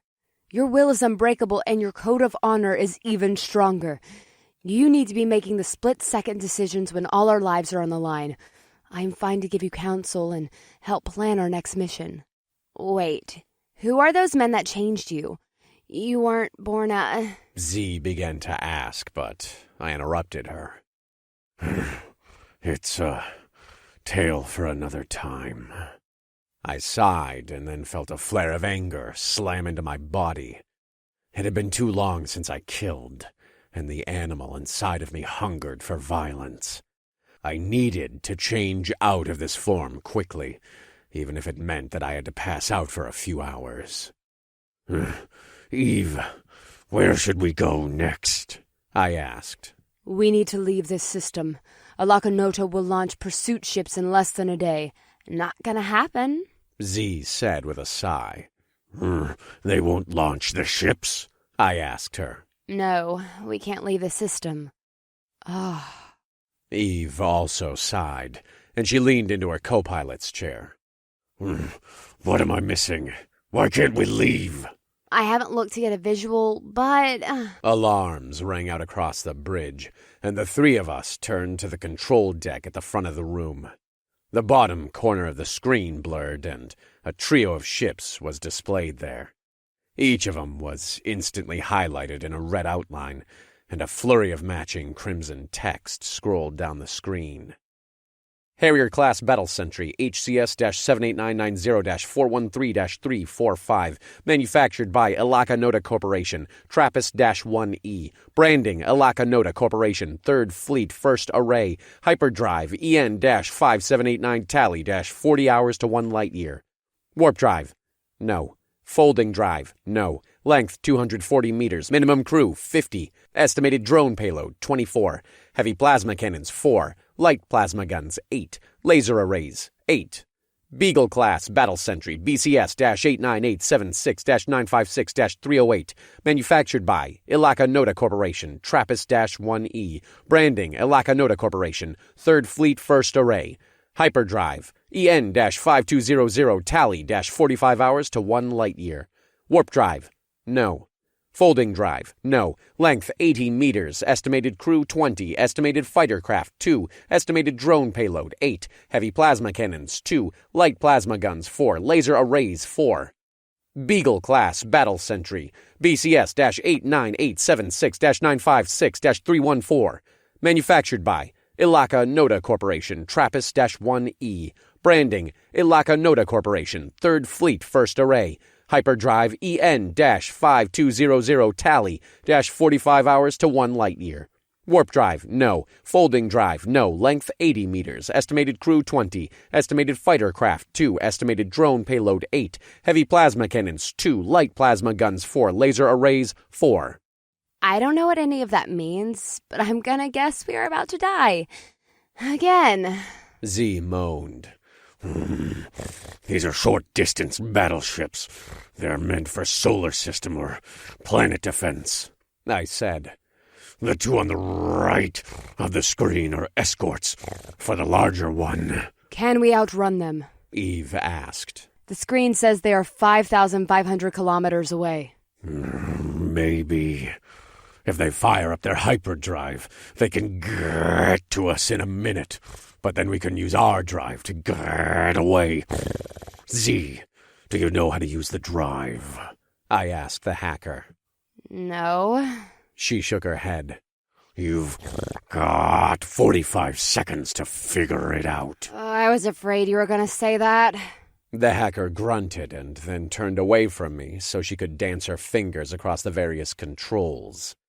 The alarm on the bridge continued to howl, but Eve was also messing with the controls, and the annoying sound cut off as soon as I saw her press the screen on one of her monitors. I believe they are trying to open communications with us, Eve said to me as she pointed at her screen. Can you do it so they can't see our faces? I just want the audio, I said. I will try to do so, the vampire said before she began to press her fingers against her screen. The contrast between the two women's movements was apparent. Z's hands, fingers, and arms waved around the screen, keyboards, and controls, as if she was trying to tame an out-of-control orchestra. Eve made careful, methodical movements after she studied the terminal screen for a few seconds. It's simple. Audio on in 3, 2... Eve said as she counted down with her fingers above her head. This is Captain Mariah Binkoltum of the Alakanota corporate vessel, HCS 345. You are committing an act of galactic theft. Cut your engines and weapon systems immediately. The woman's voice was gravelly, and she had the thick accent of most natives on TRAPPIST-1E.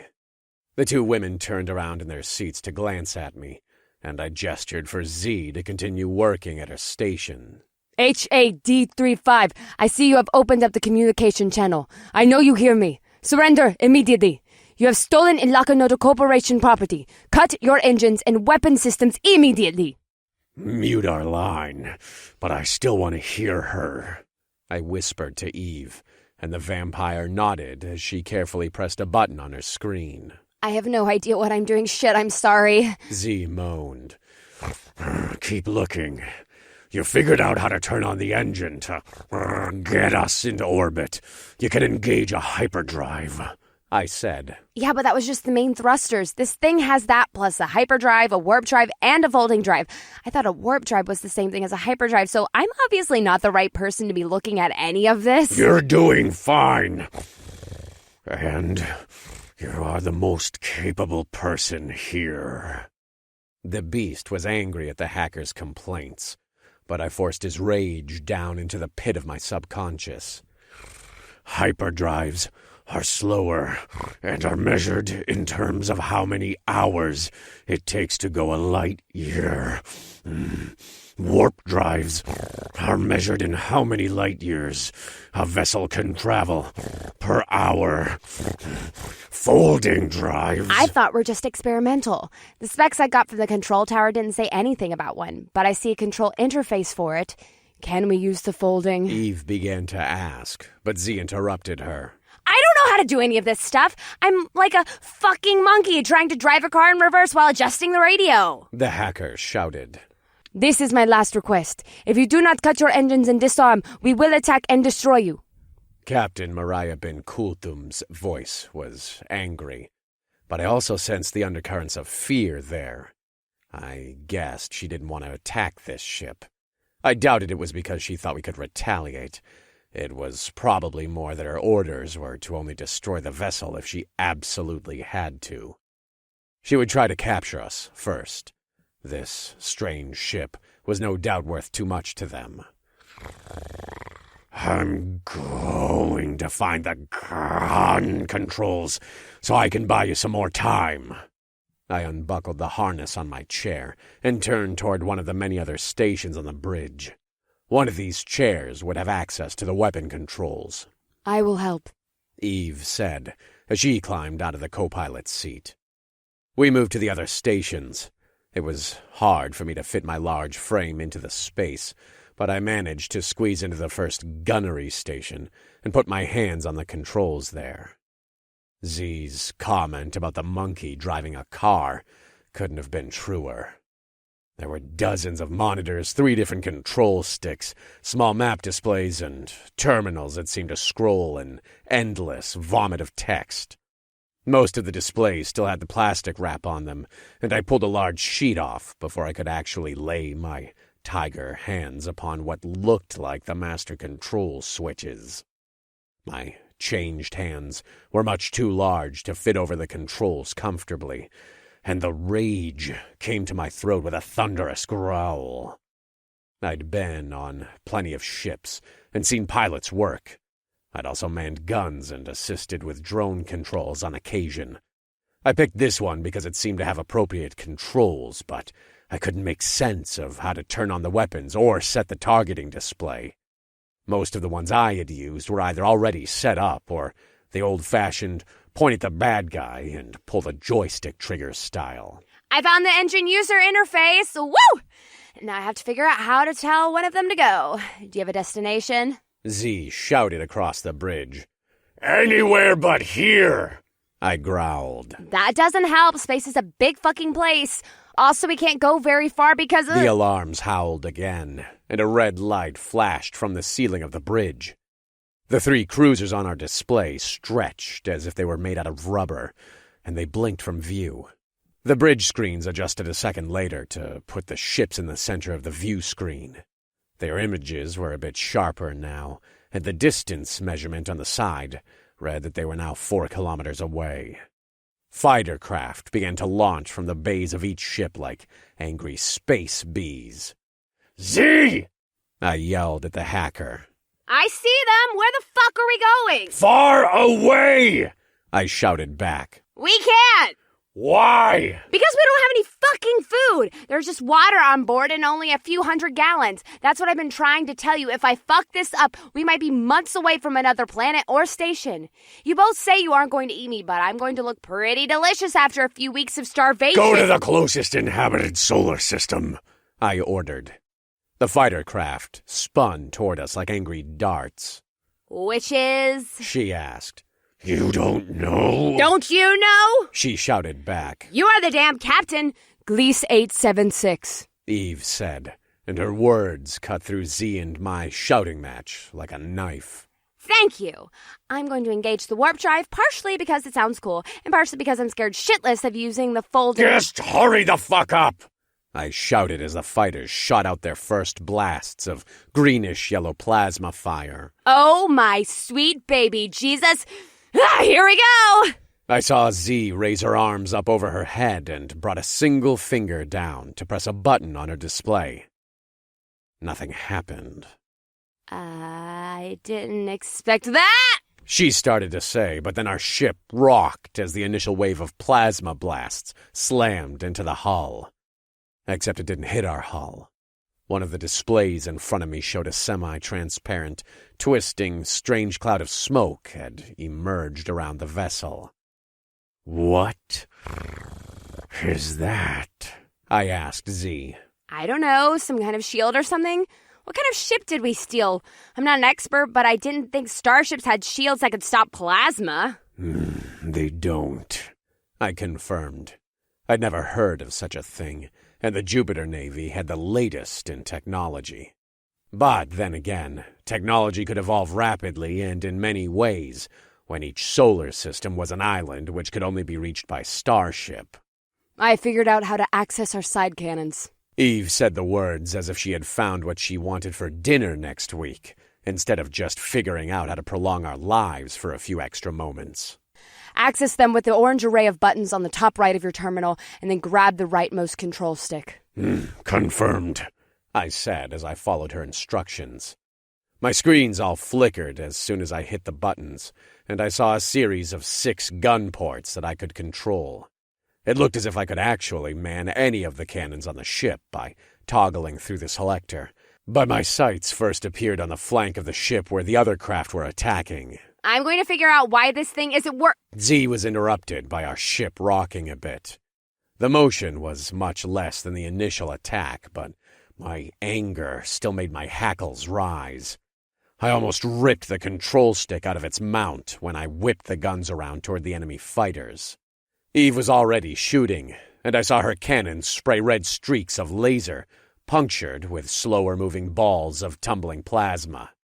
My shots were of similar color, but the enemy craft was taking evasive action. They weren't evasive enough. It took me 3 shots to get a feel for the lag time of the lasers. They traveled much faster than the plasma balls, but it was taking them about a second to make it between the space between our ship and the twisting craft. My 4th shot lanced through the wing of one of the craft, and the metal turned dark red a fraction of a second before it imploded.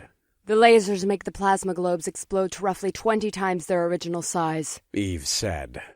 I looked over at her screen and saw what she meant.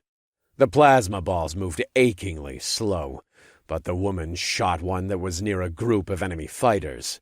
The globe instantly exploded like a mini sun, and the craft around the detonation were vaporized.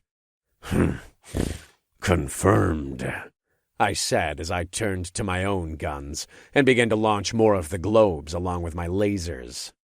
I hit another fighter with my laser and then got a hit off on the plasma ball to fry another one of the fighters. These were manned craft, and I saw boarding mechanisms of the undercarriage of a few of them. The sight further convinced me that they still wanted to capture our vessel, or they would have just launched offensive drones first. Then I saw the sentry cruisers launch their offensive drones. Z! I shouted over my shoulder. I see them! There has to be 60. Why won't this piece of shit drive work? Do I need to suck its use the folding drive? Eve actually yelled, and I turned to look at her. Nope. Sorry. Z said as our ship rocked again. Z! I shouted at her again. Fuck, fine, damn, I plugged in the coordinates. Get ready. Just do it! I screamed, and my voice sounded more like a tiger's roar than a person. 3, 2, all this is gonna suck! The blonde hacker's voice seemed to echo off the walls of the bridge like a dance club screech. Her voice cut off suddenly. Everything turned to black, as if someone had turned off a switch on my vision, hearing, touch, and smell. As if someone had turned off a switch on my life.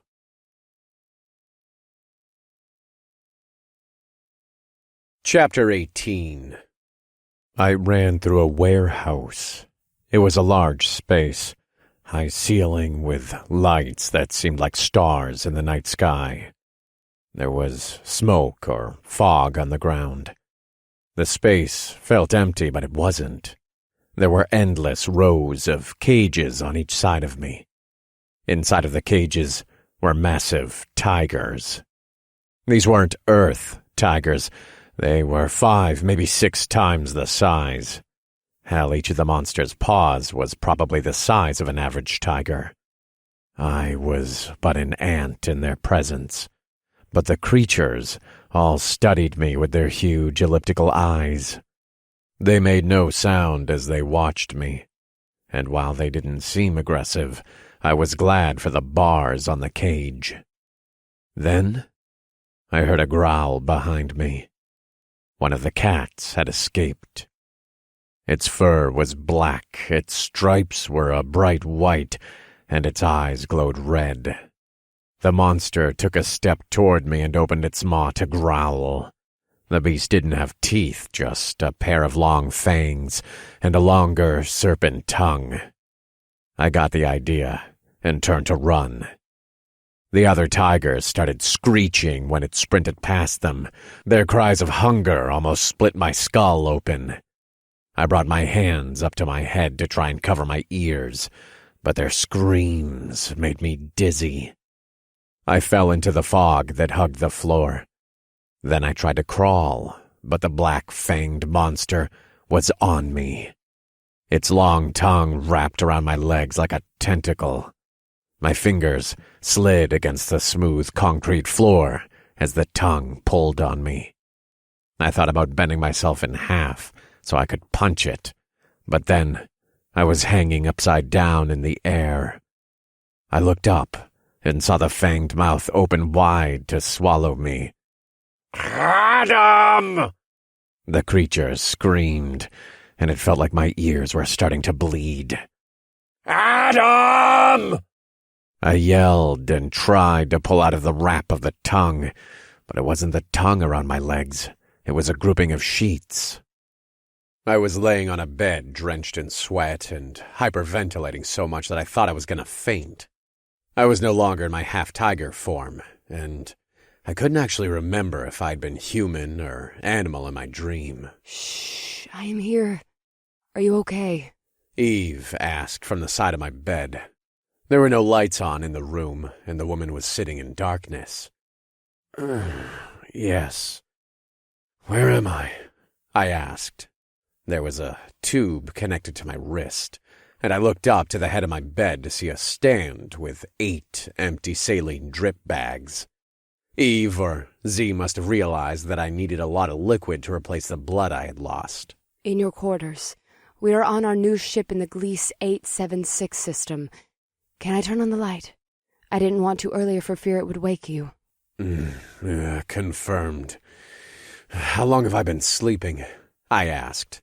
I was naked under my twisted sheets, and somehow not covered in any dried blood. I did smell of fear, though, and I truly wanted to take a shower. 14 Earth hours, she said, as she turned on a sleek-looking lamp on the nightstand next to my bed. The beautiful woman was wearing the same clothes she had during our escape from TRAPPIST-1E. How do you feel? Like I need to sleep another 14, or 28. I laughed and then ran a hand through my hair. Are we safe then? For now. I picked this system because of one of the surface thoughts I remember reading many years ago. The B planet in this solar system is 8 moons that have been terraformed. He had visited one of them during a port stay. The system is close to Earth and far out of Alakanota's Corporation territory. There are other threats here, of course, but they won't be looking for this ship, you, Z, or me. That is good news. Did you undress me? I asked as I swung my feet to the edge of the bed. The IV tube moved with my arm, and I went about yanking the needle out of my vein. Z and I did, she answered plainly. We gave you a sponge bath while you were sleeping. You both did? Yes. I needed to make sure you didn't have a bullet or a piece of shrapnel stuck inside of you. It was easier with the two of us.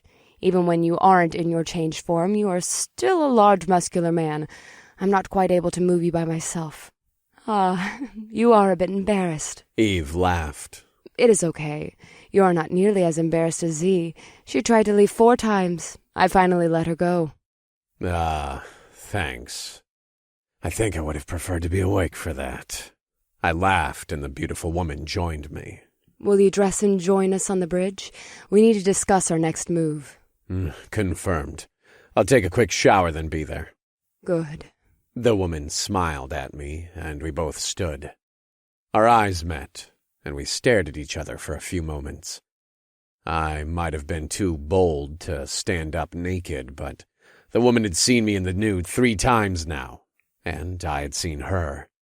She could read my mind and speak to me from inside of my head. She was beautiful, powerful, and dangerous. I wanted her. She leaned her head up slightly and wrapped her arms around my neck. My fingers found her narrow waist, and I pulled her to me.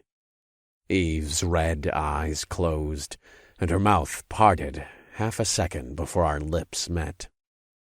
It was a bit weird sliding my tongue past her fangs, but I didn't mind.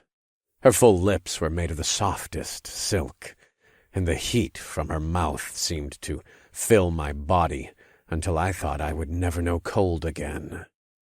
We both moaned at the same time, and our arms tightened around each other. The kiss was like no other I'd ever felt, but Eve was like no other woman I'd ever met. It was a soft joining between us, but I could feel her passion in the way her tongue explored my mouth. She sighed when our lips finally parted. Her cheeks looked a bit red, and my manhood was standing at full attention. "Take a shower with me?" I asked. My arms were still around her narrow waist, and the palms of my hands rested on the curve of her pert butt. I noticed that her hair was trimmed, and it only fell to her mid-back now, instead of past her ass. If I do, I feel as if Z will be waiting another hour or 2 before we join her. She can wait, I said with a smirk. Work first, then play later, Captain. We have a mission waiting for us. Her fingers stroked my cheek, and I guessed I might change her mind with a few well-spoken sentences. But I'd always been a good soldier, and now I had a duty to my crew in this ship. Ah, confirmed, I grunted. Eve, I still don't know anything about you. Why were you in that tank? Why'd they experiment on you? How can you do the things that you do? You've seen into my soul. I want to see into yours. I hadn't meant them to be, but they felt like the most honest words I'd ever spoken to a woman. We will have plenty of time. I want to tell you everything, but take that shower so we can get on with our mission. Once our ship is ready to dive into the deepest nooks of space, you and I will have plenty of time for conversations and activities that don't involve conversation. That's the best motivational speech I've ever received. I'll be on the bridge in 10. I withdrew my hands from her waist. See you there. She smiled at me, and I struggled to remember the dream I had just experienced. My bathroom was larger than I expected. There was a well-sized bathtub, a shower with 3 heads, toilet, bidet, double sink, and a small cedar-planked sauna. The walls had part of the ship's visual feed displayed, and I saw the green, red, and gray swirl of the gas giant planet take up most of the view. It was more decadent than any accommodations I could have imagined, and I realized that the 2 women had probably dragged me to the captain's quarters.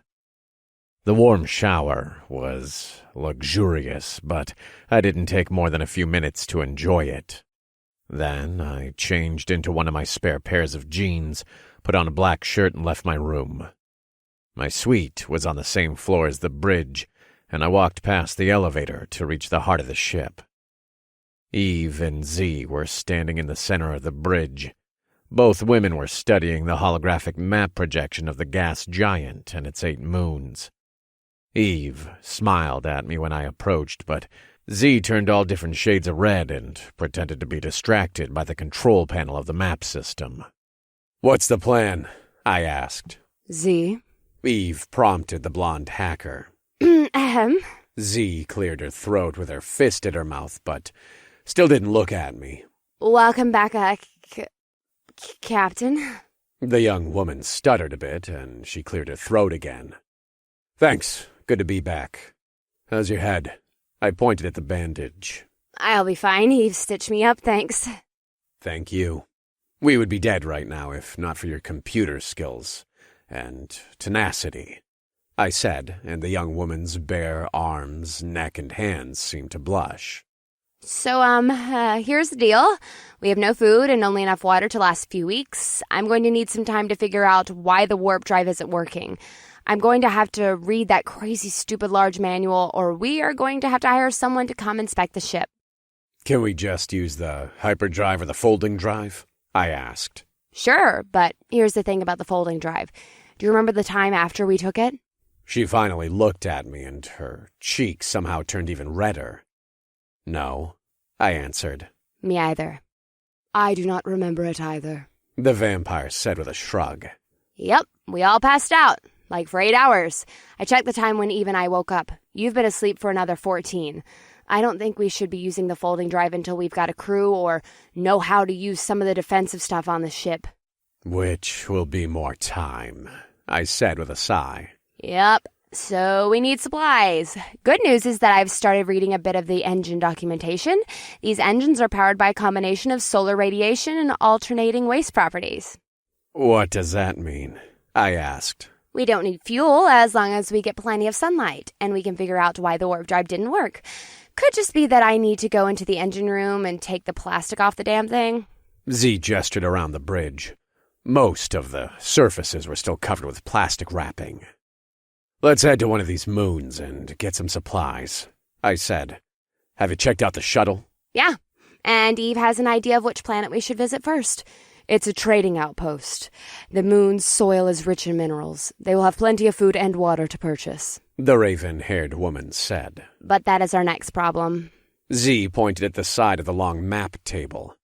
Laid out on the flat surface was all of our cash, guns, bullets, armor, and payment cards we had stolen. We have some cash from TRAPPIST-1E, but that is about as useless as the second wheel on a unicycle. We might be able to find a money exchange, but I'm guessing we'll be needing to trade some of our weapons. The girl shrugged. Or we could find work. Eve said. Yeah, there is that. I'm used to computers in the TRAPPIST system, but computers are computers. I could find some gigs. We could find other jobs as well, I said. There are always people looking for hired guns, or for people willing to transport goods from one place to another without governments or corporations knowing. Like smuggling? Z asked with a raised eyebrow and a half smirk on her face. Confirmed. I like it. We won't know what options we have until we reach the moon. Our main objective should always be to help those who need it. This universe is swept in darkness. There are good people out there who have become victims of corporations like Alakanota. Some governments are exploiting their citizens, and there are bandits, brigands, and other criminals hurting innocents. We must help wherever we can. Eve said. Yeah, right. Okay, I'm not saying I don't want to help people, but we aren't going to be helping anyone without food, water, and crew. We can take the shuttle. I figured out how to set the security codes. Ideally, we always leave someone on the boat when we go planet side, but I think all three of us should go. That all right, Captain? The blonde hacker asked me. Yeah, let's all go. Load up the gear, grab the cash, and let's see what this trading post has to offer. Aye. Eve said. I... Z chuckled. The three of us packed up our gear and then went to the shuttle bay over the starboard wing. The craft docked there was shaped like a smaller manta ray version of the starship, but it didn't have a tail or the diamond-shaped shoulder pads. I can fly this, I said as soon as we stepped into the shuttle. It was an 8-seater with plenty of storage space in the rear hold. I wasn't the best pilot, but I'd handled a few of these types of craft, and the control terminal looked a few 100 times less complicated than the one on HAD-35. I had the drone set one of the empty water tanks out. We can grab it before we leave. 5 minutes later, I managed to connect the bottom hooks of the shuttle with the clasps of the large water tank. It was probably going to be a bit of a pain to carry it while entering and exiting the atmosphere of the city, but the terminal of the shuttle had an array of autopiloting functions, and I guessed one of them would do the job for me. She is pretty, Z said as she looked out the front window of our shuttle. Our starship hung in the view like a black bird of prey in mid-flight. Now that we are alive, I can admit that it was worth the risk. I'm glad we went with Eve's choice. We are going to need a crew, money, and months of training to make her run right. Then we will need more money to pay for that crew, and then more money to keep her repaired. But dang, she is one sexy ship, and I'm happy to be on her with both of you. I'm glad you're with us too, Z. She is beautiful. We haven't named her yet. Eve, do you have one? I asked the red-eyed woman. Yes. She asked as she looked at our new home. Her name is Persephone. Like the Greek goddess? Z asked. Yes. Queen of the underworld and bringer of changing seasons. She is both of those things. Z and I were silent for a moment as we pondered the words Eve just spoke. I like it, Z said. I do as well. Persephone it is. Now, let's go see if we can get her some supplies. I angled the nose of the shuttle toward the distant moon and pressed on the engine throttle. The Queen of the Underworld would be waiting for our return. End of Book 1.